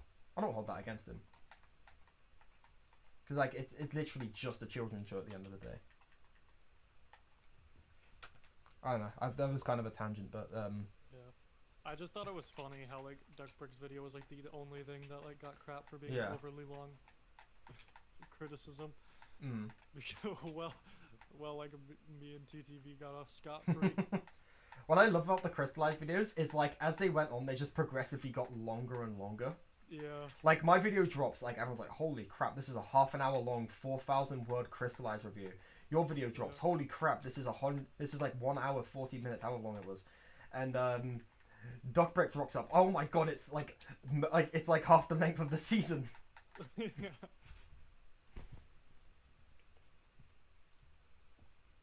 That's funny. Cause there's just so much. There's so much to talk about. Mm. I'm honestly surprised my video didn't go on longer. I think the only reason it didn't is because I didn't want to put myself through that much pain of making it. That's fair. Because like that took ages to make. Like, okay. It's okay. I just want to stop making this and put it out. Yeah. But at the same time, like, it's not like I like got rid of anything that was like important to me for me to discuss because another factor of the Duckbricks video is that it isn't scripted. Yeah. And like, of course, the TTV podcast isn't scripted, so it's a lot more open to just kind of rambling about certain aspects, longer than you would in a scripted video. So there's also that. Yeah. But I feel like I said pretty much everything I wanted to say. Mm. Yeah, I feel like you covered like mostly all the bases. And don't think there's anything like I missed, unless like there's probably stuff I missed, but I don't think there's anything that I really wanted to like talk about that I missed. I feel like I missed a ton of stuff, partially because no context from the last spin. I tried to rush the video out for just honestly just because of the season hype. I wanted to capitalize on that while it was still around. Again, this was like when I was like, oh my god, it needs to be relevant, there needs to be news, yada yada yada yada. That's just how Ninjago YouTube is. In hindsight, I would have like, rather than like crunching to get that out in like a week, I would have like waited and like took like a month. I think I released mine like a week before the last spin happened. Yeah.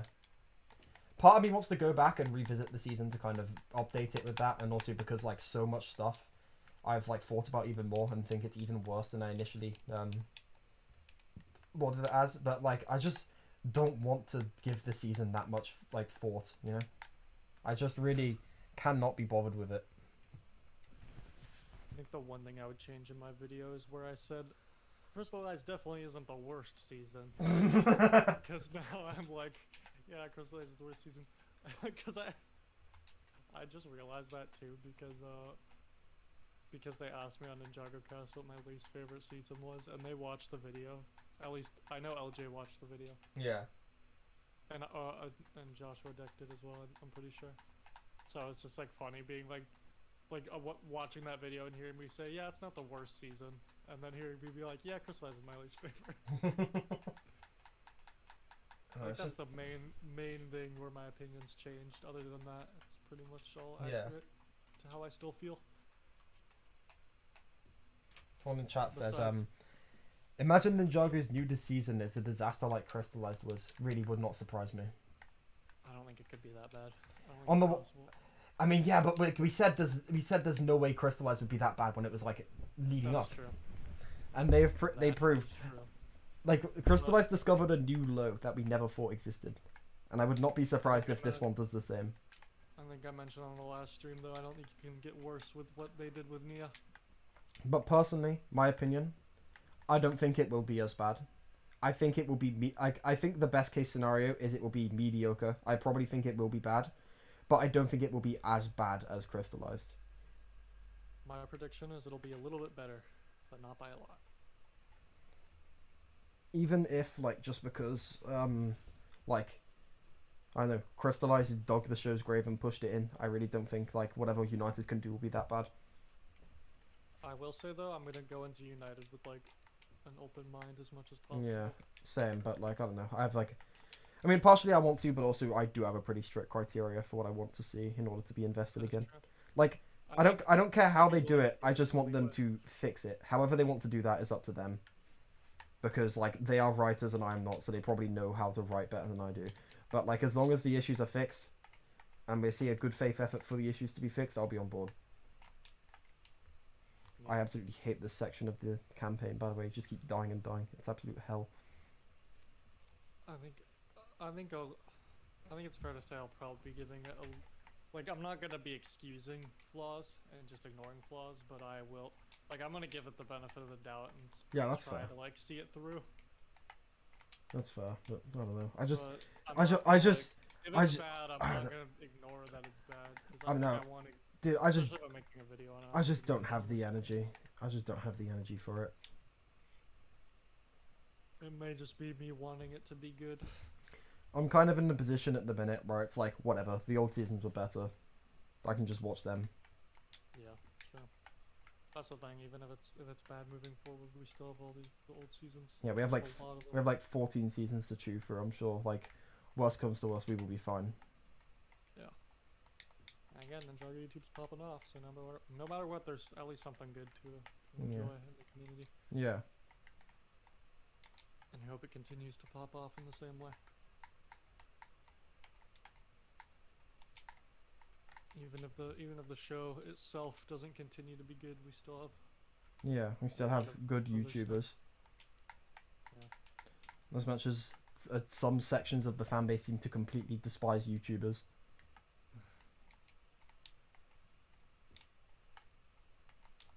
And I'll still be. I'm sure both of us will still be making stuff for a long time. Yeah, I don't see myself stopping anytime soon.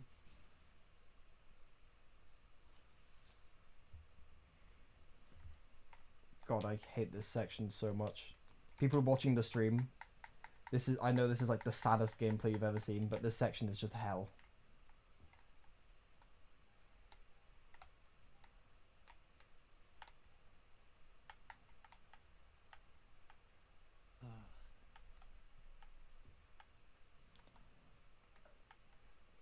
I think my only concern with discussion stuff like this, like podcasts and streams, is that Crystallized will inevitably be bought that's the years into the future. Yeah, it's like it's just gonna cycle back because it's just such like a sore thumb. Like you can avoid it in videos, but yeah, and like when you're like raw uncut, it's way harder to do that. Like I fear what difficulty am I playing on? Will be for the next few years. Jake, I'm playing on heroic.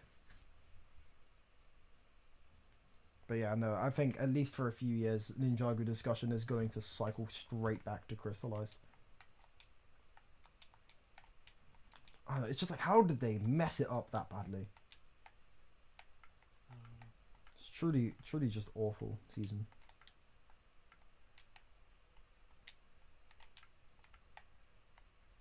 I think we need to talk a topic switch up though. Yeah, I agree.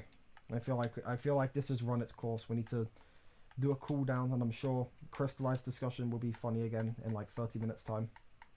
Yep. So, you have anything in mind?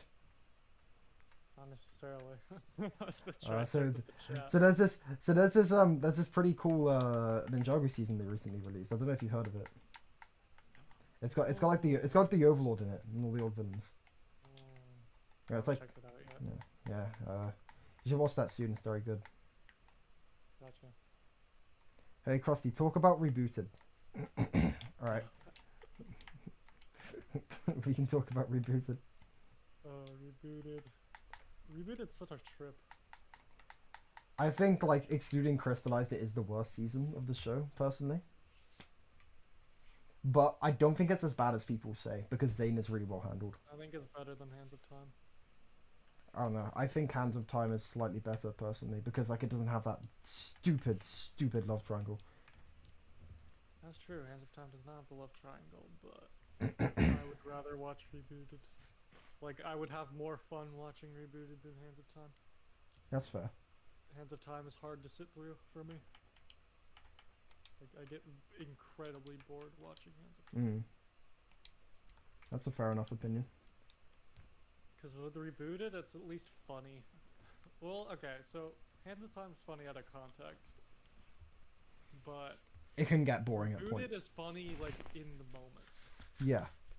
Like watching Rebooted, especially like when they go to space, like just that whole episode of them like going into Ouroboros and like hijacking like the rocket and like going to space. I remember rewatching that with some friends, and just like being like, "What is happening? What is going on right now?" It's just so weird, and it's just like this hilariously like weird dialogue of Lloyd just being like, "Guys, come in," and there's just this weird plot where like I don't remember like one of the ninja just doesn't want to go to space. I don't remember that at all. I think I'm pretty sure this happened. I maybe I'm making it up, but like I remember. I don't remember who it was, but they're like all in like the storage thing, and one of them is like, maybe we should do this or something. I do not remember that. I may be making this up in my head. Okay, while you go back, I'm gonna run an ad real quick. I gotta check this because I just remember. I remember having a strange reaction to watching that scene. Dude, that is so funny if that's the case. I'm gonna find it. Let's see. Codename Arcturus. This whole episode's such a trip. For context, it's the same episode where Pythor like barfs up the Overlord. I love that. Okay, no, actually, okay. Say what you want about Rebooted, but that sequence of events is possibly the most funny thing I've ever seen out the entire Ninjago IP. Right? So Cryptor comes up. He's like, he disbelieves the existence of the Overlord. He's like, the Overlord has to be dead. Like, if you're lying to me, I'll rip you apart. And Pythor's like, oh, the Overlord's a bit consumed at the minute. He walks into a private room and then he barfs up the Overlord. It's like That's like, okay, say what you want about Rebooted. Tell me that is not like the most amazing wordplay you've ever heard. Also, the same episode has one of the best scenes in Ninjago history, and it's Kai driving his car. True, that scene is actually so peak. Playing in the background. That scene is actually so peak. Genuinely iconic moment. Unironically, the Kai car scene is like top 5 Ninjago scenes. Actually, an iconic moment. Like, best part of Rebooted. Yeah. Hands down. Like, I don't like Rebooted, but that scene is peak. Unbelievably iconic moment. Let's see, I'm gonna start watching. Let's see, where they're at the spaceship. God, a lot happens in this episode. Do you remember Kai is tied to the thruster of the ship and is about to be incinerated. Comically evil villains. Pythor is just like the biggest mustache twirling villain. I love him so much.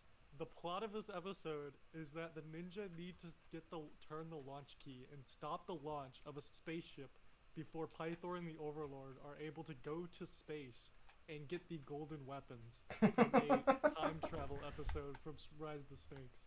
Or not Rise of the Snakes, from season 2. Absolutely insane episode. Like, I love it. Is that not, and like, by the climax of it, you're just watching and you're like, what is going on? Just explain that to someone who's never seen Ninjago before. It's so weird. It's so strange. I'm trying to find the part that I was talking about, though. Oh yeah, someone in chat says... with, like, spider legs comes out and attacks Lord. Peak. Someone in chat just said, I recognize that voice, ... Is it Bendo Bricks? They're not allowed to know. Oh no. Is it Bendo Bricks, or who am I talking to right now? I don't know. Talking to an imposter. It's not really talking to Overlord X. I'm trying to find... Oh yeah, they also actually like use their powers in this scene a lot because they like just got them. Yeah. Because they were actually allowed to use them in Rebooted for like more than 5 seconds.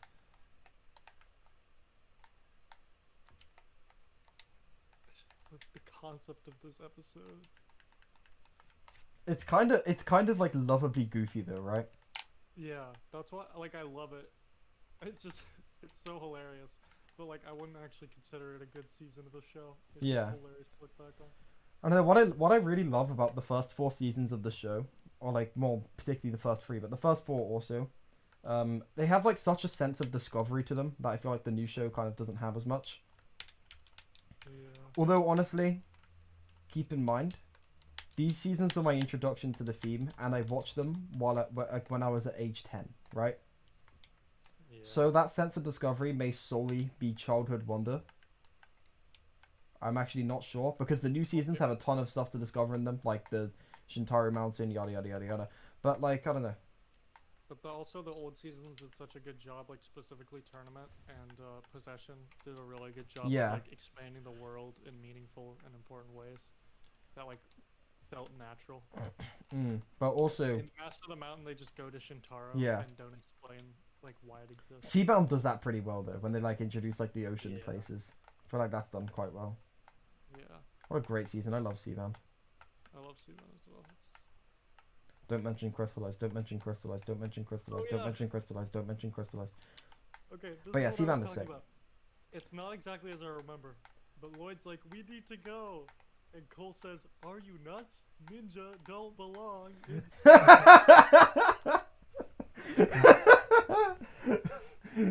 Maybe not so much, it threw me off and I died in Halo. Says, oh, cool. That's so stupid. Meanwhile, Zane and Kai, without question, immediately crawl into the spaceship. That is so funny. And then Lloyd has this little, we have to try. That is so funny. Ninja don't belong in space. Okay, it's not gonna... Can your stream here? Your stream would be able to hear if I like screen shared this real quick, right? Let me pull up the screen share. Okay. But you gotta be careful to play under 6 seconds of audio, so I don't get my monetization yoinked. Okay, maybe I shouldn't, man. Okay. But because the thing that made me want to screen share is it plays it so serious because this entire scene they're arguing about if they should go in the spaceship, and like the launch timer is like beeping down and it keeps coming back. And meanwhile, you have such amazing lines as "But we Ninja, have to try. Ninja, don't belong in space." Well, I'm going. Are you with me or not? That's And then very, it very cuts, funny. It cuts to the one, and the one stays on for far longer than a second before counting down to 0. I love when timers do that. They just like aren't Like, timers. timer, like, The timer just succumbs to plot convenience.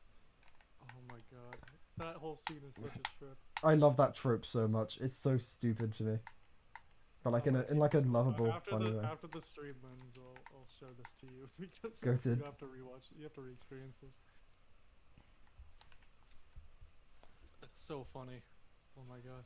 Okay, Bricks on Bricks is back and says, what the hell? This stream is still going on. Isn't it like 4 a.m. for you? And actually, no, it's quarter to 1 a.m. for me. So we still got like a few hours before then, but it is kind of outrageously late. Thank you to whoever in the chat brought up to talk about Rebooted. So God, Rebooted is so goofy. I love it. so Like, it is- the best episode codename Like, Arcturus. Rebooted is pretty bad, but like I have a huge soft spot for it. I absolutely love that it exists. It's so funny. It's so crazy and just hilarious. It's like they just they ended the show and they came back and they were like, okay, what do we do? And they just threw so many things. It's literally just like throwing mud at a wall and seeing what sticks.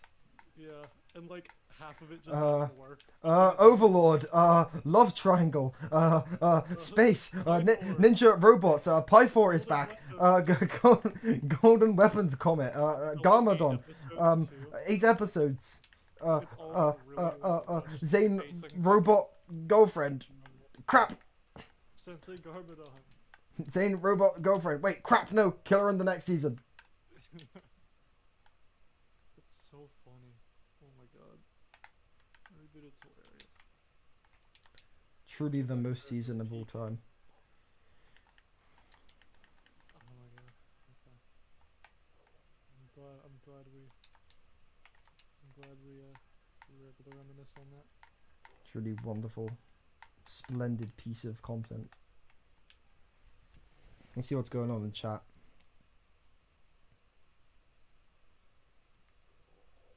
How long are you streaming? Let me pull up the time code. I've been streaming for 3 hours 41 minutes.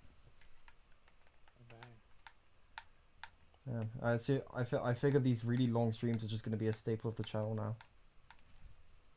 Not really complaining because they're pretty fun to do, but I probably don't think we'll go for 6 hours like last time. I think that was a bit overboard. Yeah, that's crazy. Oh my god, I don't know why my voice did that. Hey guys, it's crazy. Me when post-puberty voice crack. They happen occasionally and they're so funny when they do. I have them every now and then. It's funny. But yeah, I would do more 6-hour streams. Problem is I just don't feel like staying up every night. Like that 6-hour long stream, like absolutely screwed my sleeping schedule for like the next 2 days after it. Not like mad about it because it was a fun stream, but I think it's funny. That's pretty funny. Dude, the most insane moment is when I just like started talking about something for a while and I just turned around and it was light outside. I just like... Oh my god, yeah. It's like, oh You were my just god. speaking and you like paused and then you were like, oh my god, it's light out. And I was just for a second too, I like forgot you're like a completely different time zone. So yeah, it's like it's like morning for you, and at that point it was like 10 p.m. or like 11 p.m. for me. It was like not that late. Dude, I really wish Pangea was still a thing. Do you know Pangea? Oh yeah, Pangea was Dude, huge. imagine having one time zone.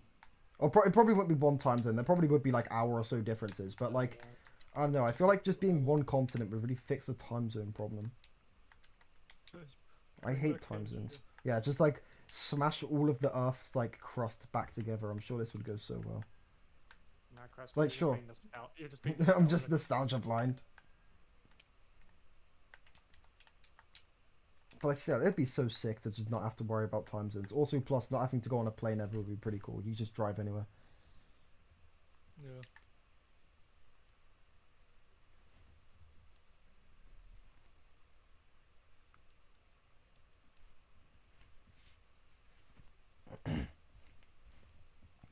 I forget how good the dialogue in this game is.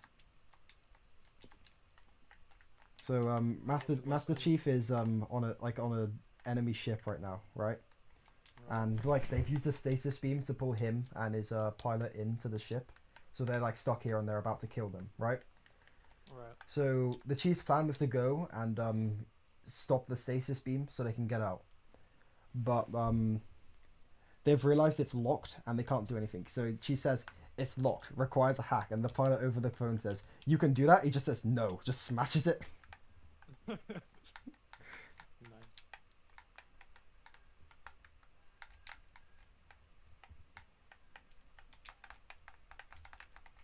What other Ninjago thing Chat could to we save talk us about? again with Yeah. random Ninjago Everyone's just saying Pangea. Pangea. What do you mean Pangea? Do you mean Pangea? That's what I said. Nostalgic for Pangea. Me and Pangea. That's just Everyone's nostalgic just- line. Krusty, did you watch The Boys? I did not, but I probably should because I hear it's very good.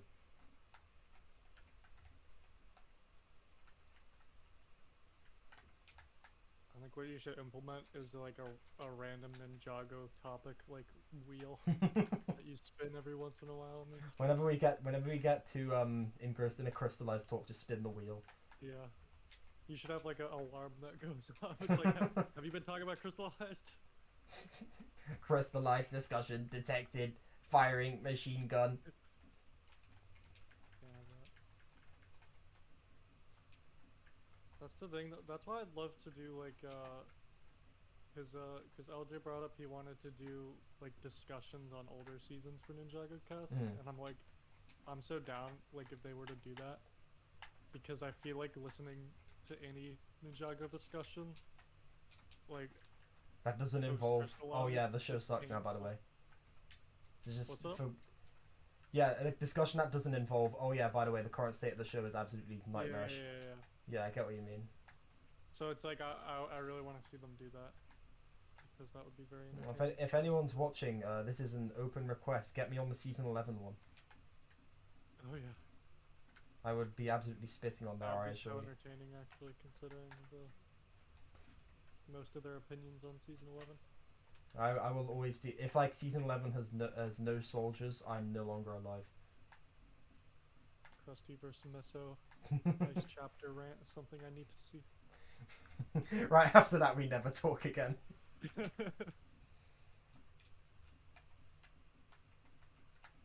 Krusty, the ice chapter video will happen one day. It will. Same for me. The season 11 video will happen one day when I get off my lazy bum and actually start making it. It's just like, I could talk about season 11, or I could do a diversion and make a 30-minute long Hands of Time review. Wouldn't that be awesome too? With the hands of time. I can't believe I put that video together in 2 days. That's absolutely insane. I remember seeing you on Twitter because it was like during the whole discourse. Yeah, I was like, you know what, screw it. I'm gonna make a Hands of Time video. And I was like, if I need to make a Hands of Time video, I will. And you're like, I was thinking the exact same thing. And 2 then, days later, 30. 2 hours later, halfway done with the video. So I got like half of it done in like one night, and then I was busy the next day. So like, cause like I started it on the Friday, busy the Saturday, so I did like maybe one cause like what I'd do, right? I process is I'd watch an episode, I'd give my thoughts on it, go through the plot, move on to the next one. And so then like after the first night, I just like watched the rest of the episodes like when I was on the bus. And like just doing stuff, and then like when I got home, I just sat down and talked about all of it. One thing I changed in hindsight, probably watch the full season before making the video, rather than going it as you go on. Yeah, Because like it is good to have that context, but also on the other hand, it's good to have your thoughts down like just right after you see it, because it's like fresh on your mind. But I guess that's what notes are for. Yeah, that's what I was just gonna say. What I do is I write notes as I watch. Like I'm too lazy to do that. I don't have the commitment to write notes as I watch things. For me, it's like I've seen the season many times. It's like, for me to even find enjoyment in some, like the ones I love, I still love. But it's like, if I'm gonna watch Master of the Mountain again, and I'm watching like the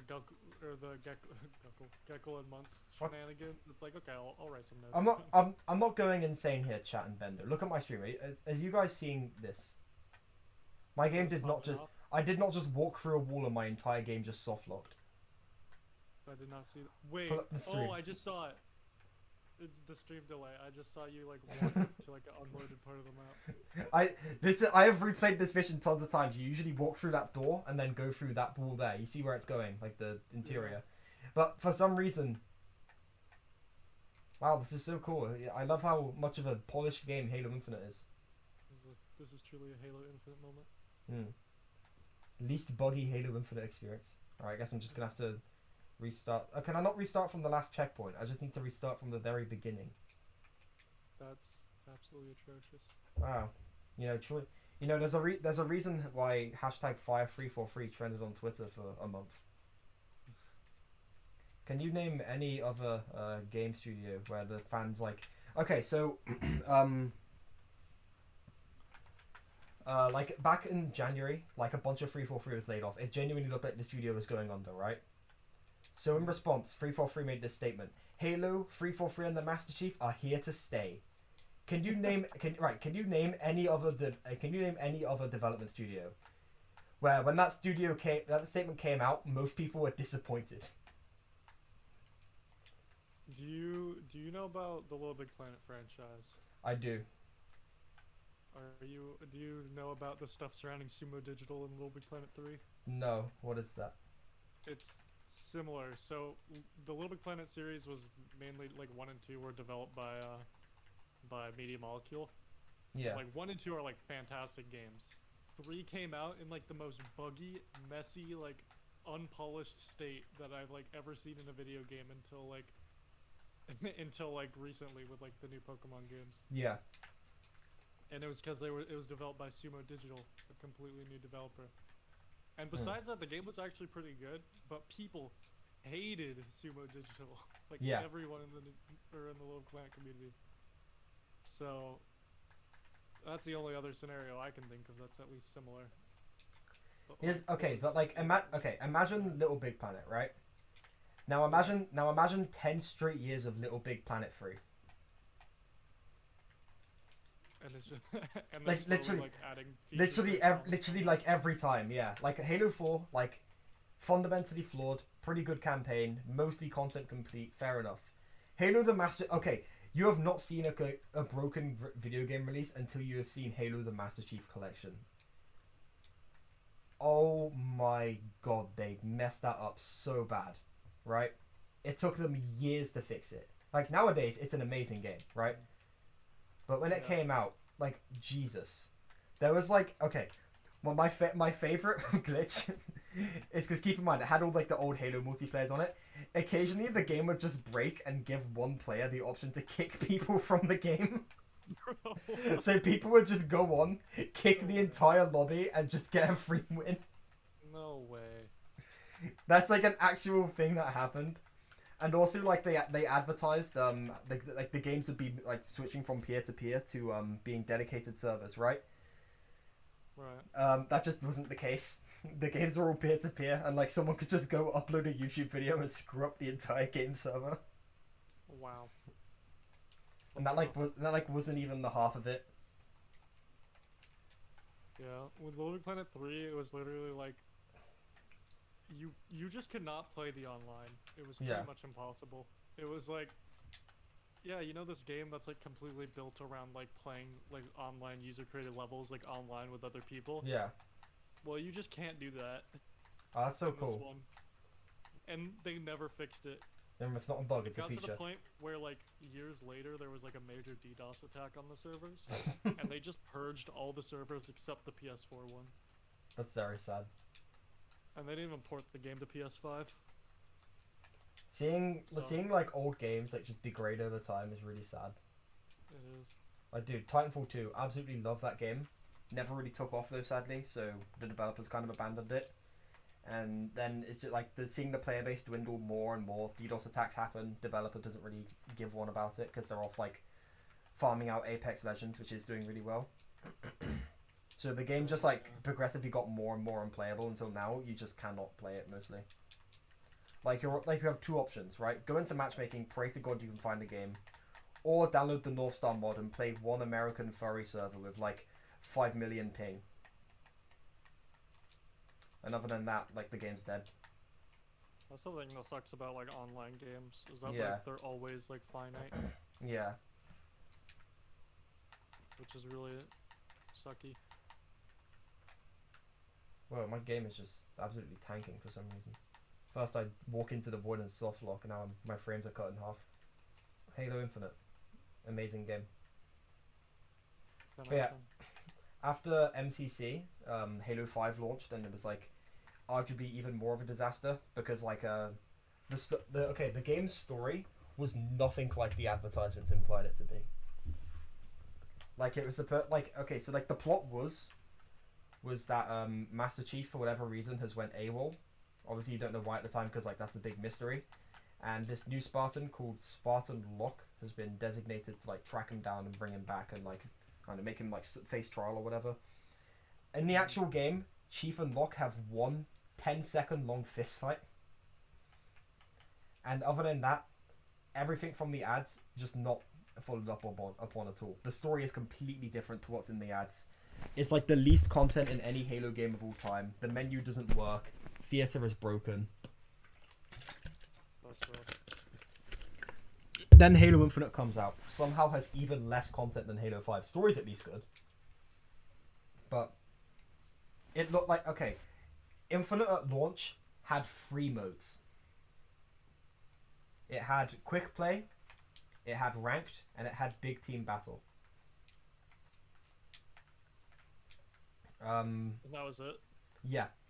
And keep in mind, like say Halo 3 for example, 2007 launched with Slayer, King of the Hill, Capture the Flag, like all separate playlists dedicated to those modes. Infection, a level builder, a theater that actually worked, a campaign with co-op and stuff, which by the way, another thing with Halo Infinite, at Halo 5, for the first time in series history, no split screen in the campaign, right?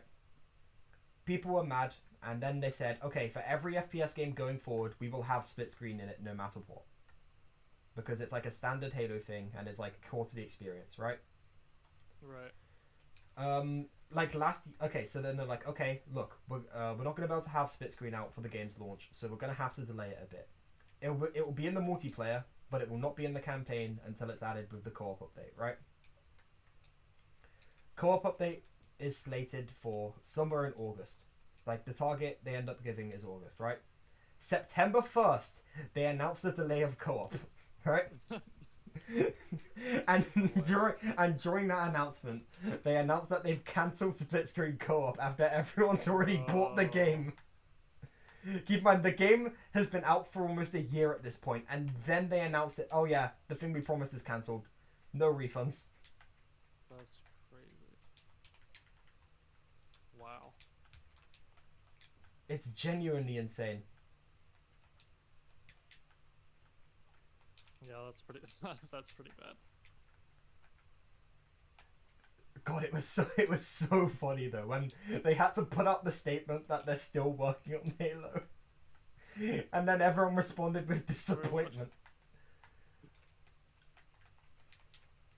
Yeah, that's rough. Everyone in the chat is saying no Ninjago, no Ninjago. I think we need to talk about Ninjago. Yeah, give us a random season. You guys can pick.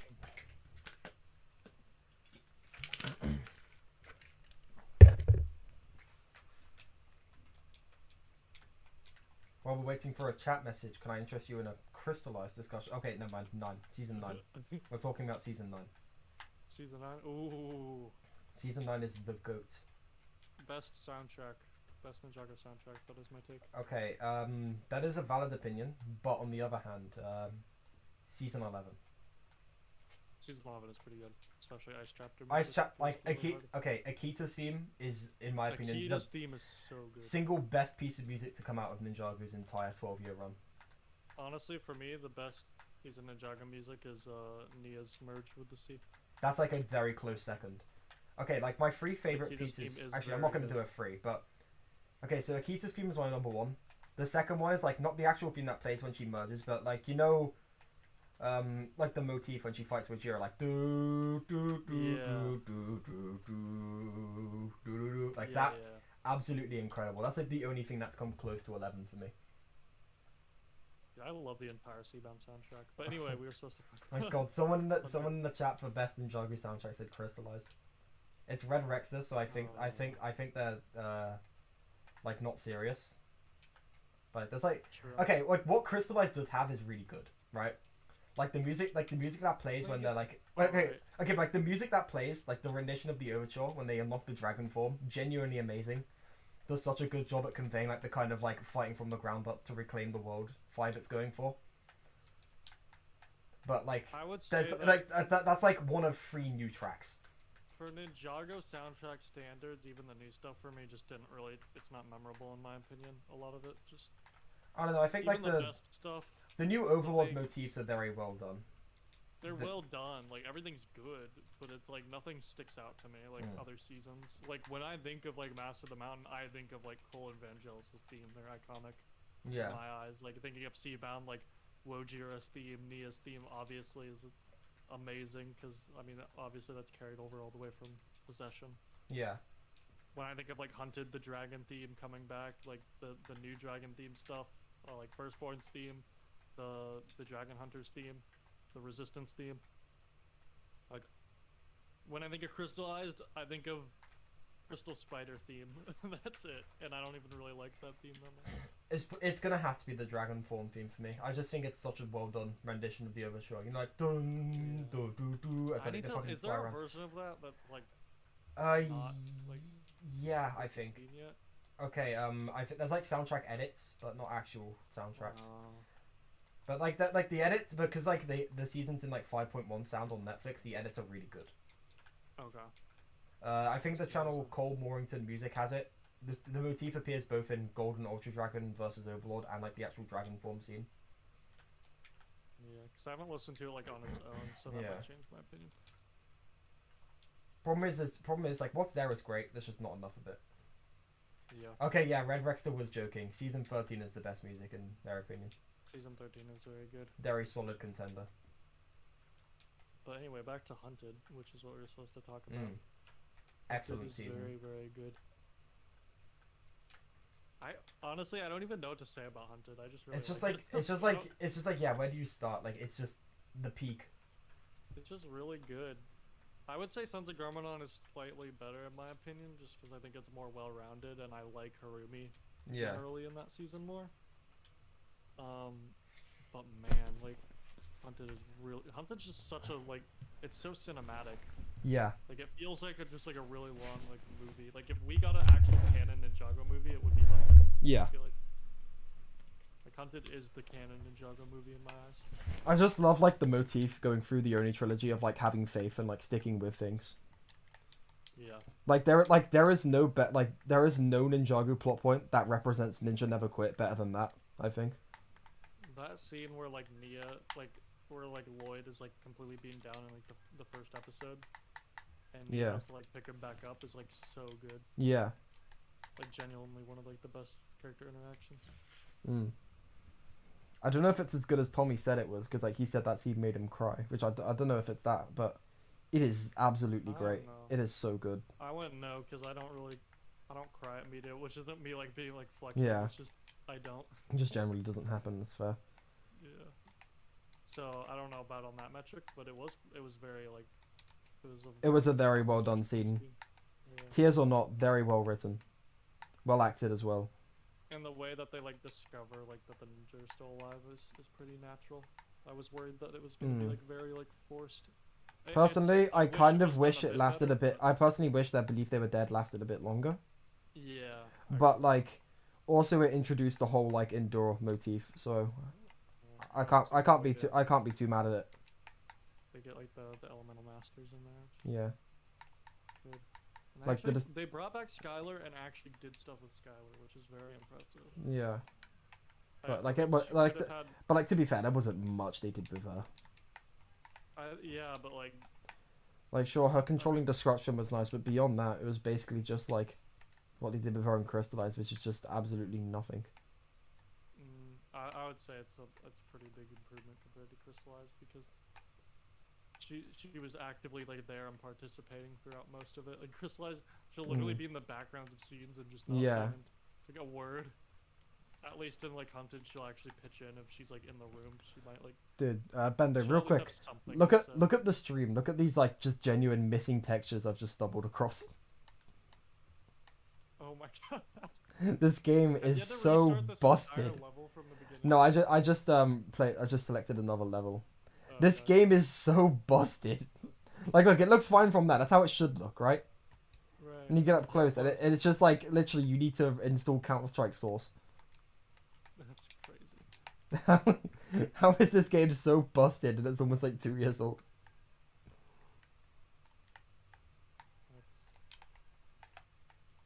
That's sure something. But yeah, I enjoy Skylar and Hunted. They could have done a lot more. But, Yeah. like, considering like what I expected, I was like, okay, yeah. I was happy. She got something to do. Yeah. It's kind of like a crime that she like barely interacts with Kai. It's like obviously they're like separated the entire time, but I don't think you don't need Skylar's character to be reliant on like Kai to work. Yeah. So part of me is actually glad that Kai wasn't there. Yeah, because you know if it did, it probably would have just devolved into Kyler bait. Yeah.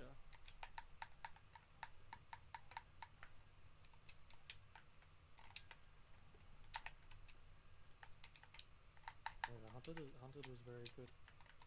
Wonderful season. I really love that one. Part of me's tempted to watch it again, even though I've seen it so much. Have you guys seen Foxtail's Ninjago videos? I have. I love those videos. Have you seen them, Bender? I don't think so. But Okay, I might the most iconic one is the spoof where like Harumi's recruiting for the council and Pyfor's just like no. Oh, I've seen that one. I don't think I've seen any of the other ones, unfortunately. They're all very good. I should check them out. Harumi must have been mad as hell when she found out she didn't actually kill the ninja in the season 8 finale. Too bad she wasn't alive to realize that. Hmm. Actually, was that? I genuinely forget. Was that information even revealed to the Sons of Garmadon that they were still alive? No, that it was like after Harumi died. Yeah, because Toasted said like after she was resurrected. Yeah, she must have been mad as hell. Oh, okay. Sorry, I like completely forgot. Like left out the resurrected part. Yeah, that's pretty funny. I love how she tried to kill them twice and then gloated on the fact that she did and just didn't both times. It's kind of like this character is just looping and looping because she had a natural endpoint that shouldn't have been continued upon or something. I don't know. Crap, no. I've Crystallized. don't talk about that one.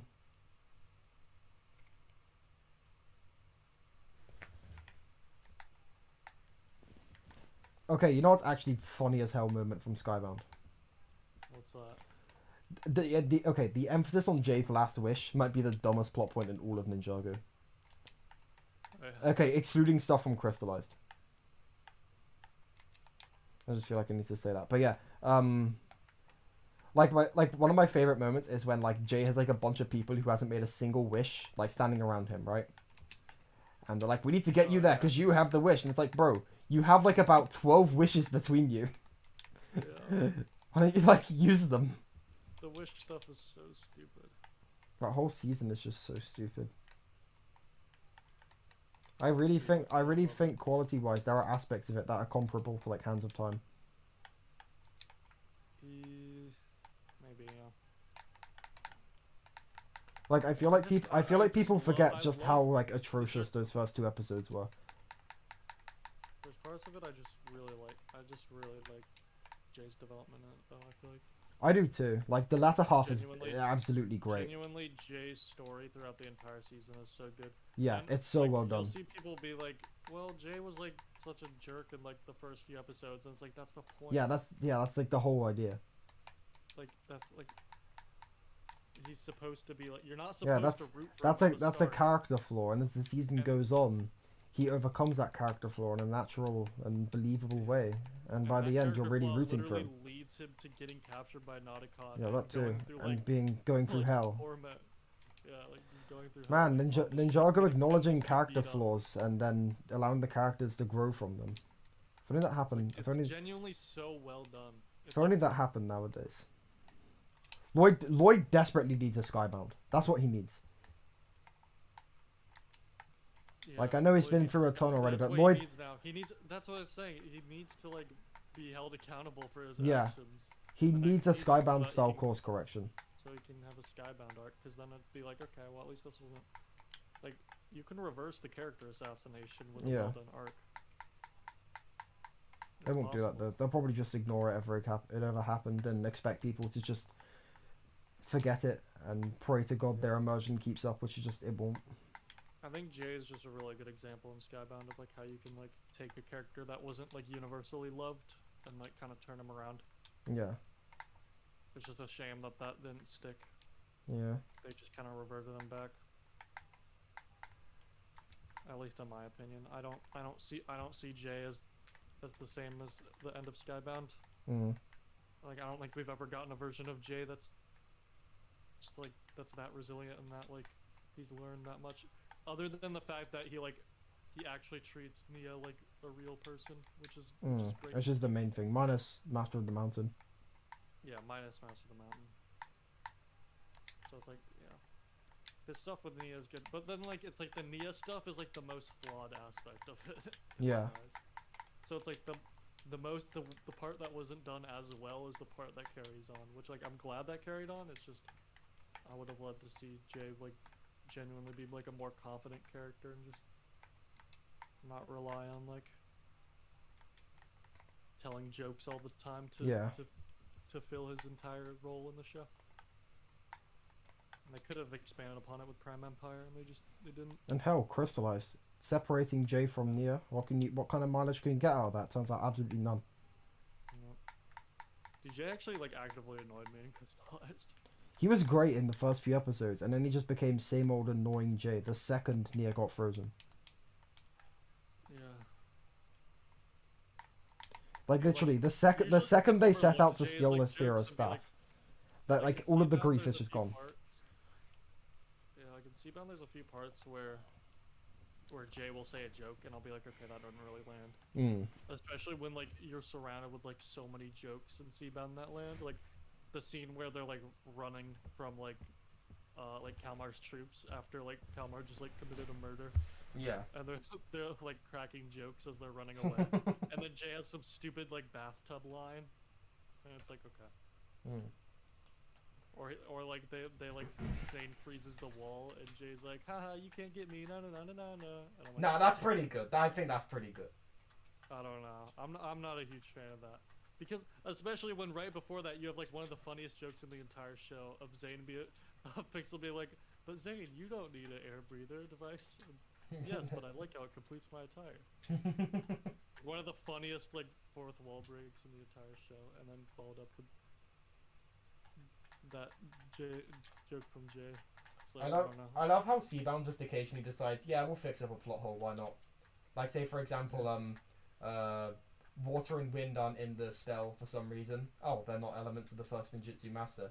Zane was wearing diving equipment in Season 8 for some reason. Oh, he just does that. He just likes it.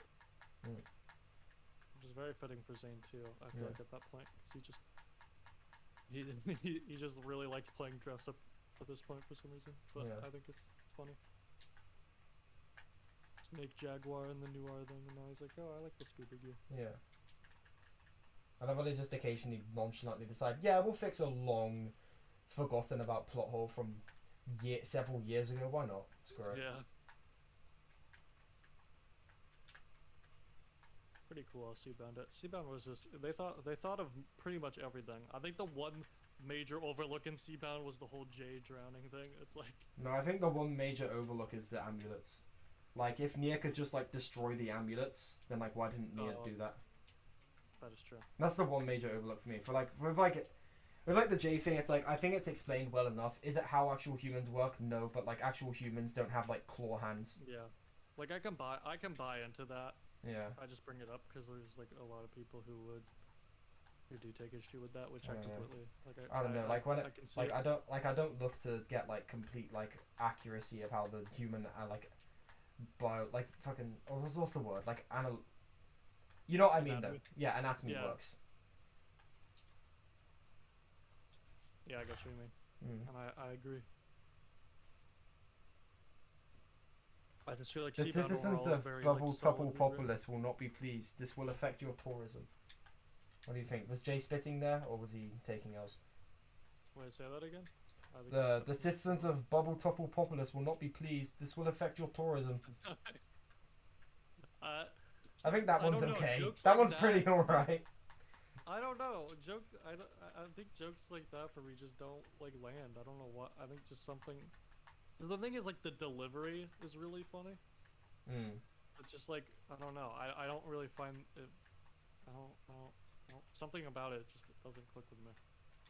But the thing is, like, I don't find it like it doesn't take away from the scene for me. Like when I hear Jay like make a joke like that, but in Crystallized, like. There are points when I'm just like, bro. Shut up! Oh my god, just stop talking, please. Like please just close your mouth and let the drama happen. When we literally get to like the climax. Okay, here's the thing. Season, I enjoy that one scene because like not because of the actual singing. I think it's annoying, but I think it's funny how right after he almost dies. I just think it's funny how like even the Rock's just like, shut up, I'm landing on you. That is true. But yeah, that scene where they just randomly break up the tension of literally the final battle in all of Ninjago for a J joke. And waste like a solid like 30 No, seconds. guys, you don't get it. They just needed more time. The producers, they were robbed. They just needed more episodes. It definitely wasn't that they wasted it on stupid stuff. That was so annoying to me while watching. It was just like the first time I was watching it, like just get to the battle. Dude, you literally have 3 episodes left. And your story is basically non-existent. It wasn't even like funny. Yeah, and that too. It wasn't even funny. Like whenever I watch that episode, I just skip that bit. It drags on for so long too. Dude, to be fair, same for most J scenes. I literally just like tap the screen a bit and skip him whenever he shows up, because he just is not enjoyable to watch anymore for the most part. It's like I remember when Jay I remember that moment vividly in Day of the Great Devourer when Jay is like freaking out about them having no options left, and that is genuinely one of the funniest things in the show to me. Yeah. It's just Jay being like, why not the serpentine tubes? Yeah, they're far underground. We'll be on sunlight for weeks, but they're perfect. Like that line delivery is That's great. One of the funniest lines of the entire show, and I wish Jay was written that funny like today. His voice acting is also a big problem. Like. Yeah. Like, I don't know, he went from being like high pitched to just being like an actual child. Yeah. Like I don't think that that line that I just mentioned would not be the same if it was like. Yeah, if it was like modern J voice.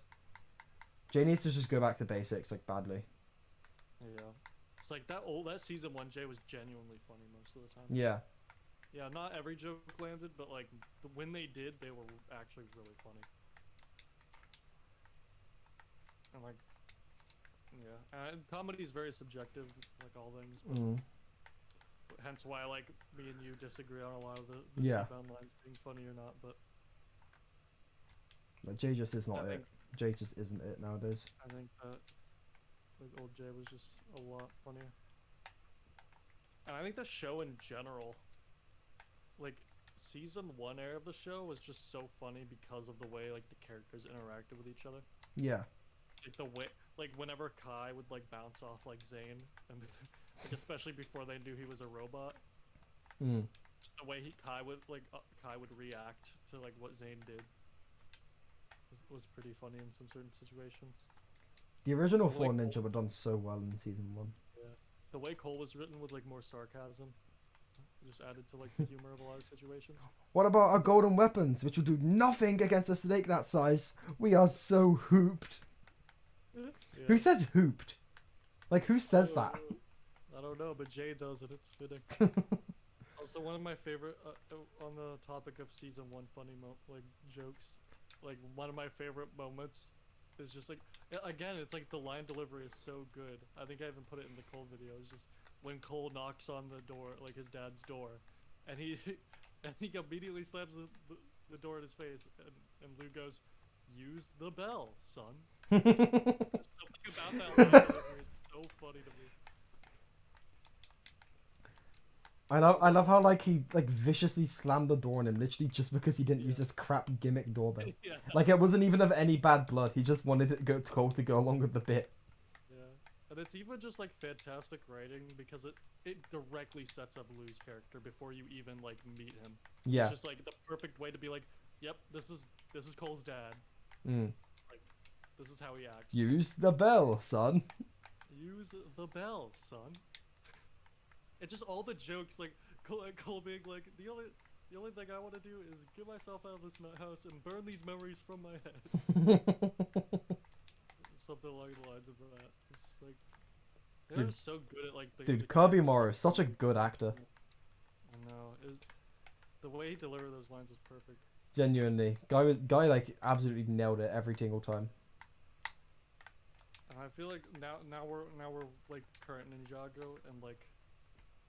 I feel like the jokes just play it really safe a lot of the time. I feel like you don't like. I feel like Seabound had some really good comedy. I think Master of the Mountain had some pretty decent comedy. 11 had some solid jokes. Yeah, 11. Okay, yeah, 11 had really good. Dude, jokes. Not even that. Like the bit where Cole saves the 2 ice fishes, and it's just like there's like the action line, then they just immediately fall to their death. Yeah, that's so funny to me. I think mainly Prime Empire, Master of the Mountain, and Crystallized just are kind of weak in the joke department. And I agree. I'm missing some from Master of the Mountain specifically, but like I think as much as I love Master of the Mountain, I feel like a lot of the jokes just do not land. Yeah, I agree. Especially with Vangelis, like. Okay, I think the skull is very, very funny, as mentioned before. I think the skull can be funny, but it's for me personally, it's. Genuinely, I absolutely love the line "nothing, nothing, nothing." I think it's so stupid. He's like the most corny character. I love him. Yeah, that's true. Yeah, I feel like season 1 Ninjago was so funny with the rating. Possession was actually also very funny with the jokes. Okay, true. You went back to like the 4-core ninja, and like when you get the 4-core ninja together, These characters just bounce off each other so well. They when they were like in that state, I feel like they bounced off each other really well. Then you see them in Crystallized, and it's like, why are you writing them like this? Please just like stop. They don't feel like they're actually like interacting. They just feel like they happen to be in the same room together. And they're like, okay, well. Like I think the funniest lines in Crystallized come from Kai. Yeah. Not even because they're that funny, just because the way like they're delivered. Yeah, Vincent consistently did a pretty good performance. So it's like, yeah, that's about. There were some good jokes in like part 1 of Crystallized, mostly. What was that one episode that was like very heavy on comedy? Like, so I remember seeing like that old Tommy tweet before the season came out, and it's like, oh yeah, the season starts really sad, and then it's really funny, and it's really weird. I was like, how are they gonna balance that? That sounds like terrible. And they surprisingly did it pretty well. Yeah, I think they did an alright job with that department. Like they balanced the comedy and with the sad tone pretty well in the early seasons, but that's also because they kind of neglected to embrace the sad tone. Yeah, they kind of just tried to get rid of it as quick as they can. Yeah, there's some pretty funny jokes. Yeah. Early on in the season. I think Ninjago overall, in terms of comedy, is a pretty mixed bag. I think most of the time they'd stick the landing there. Yeah, I'd agree. How long have we been going for? Real quick, I'm just gonna check. Okay, we've been going for 4 hours 20 minutes. I feel like we should wrap up because I don't want to do another 6-hour one. Yeah, and 4 hours will become 5, etc., etc. Also, I gotta eat. So do we have any closing thoughts? Please let United be good, please. Yeah, I agree. I just want Ninjago to be good. I want to be excited for it again. If they can make me feel like that, I'll be pretty happy. That'd be pretty great. Yeah. So I kind of don't know how to end the stream. So I'm gonna ditch the work on you. Do you have anything to say? Like, I don't know, do you want to like plug your channel or something? Not really. I don't know how to end either. Okay, K in the chat says in all caps goodbye. I think that's a pretty solid note to end it on. Alright. So thanks for watching, everyone. I'll probably impulsively decide to stream again in like a few days, maybe. Either that or there'll be another 2-month gap between streams. I don't know. So yeah, see you guys around. Thanks for being on, Bendo. Thank you for having me. And yeah, I'm gonna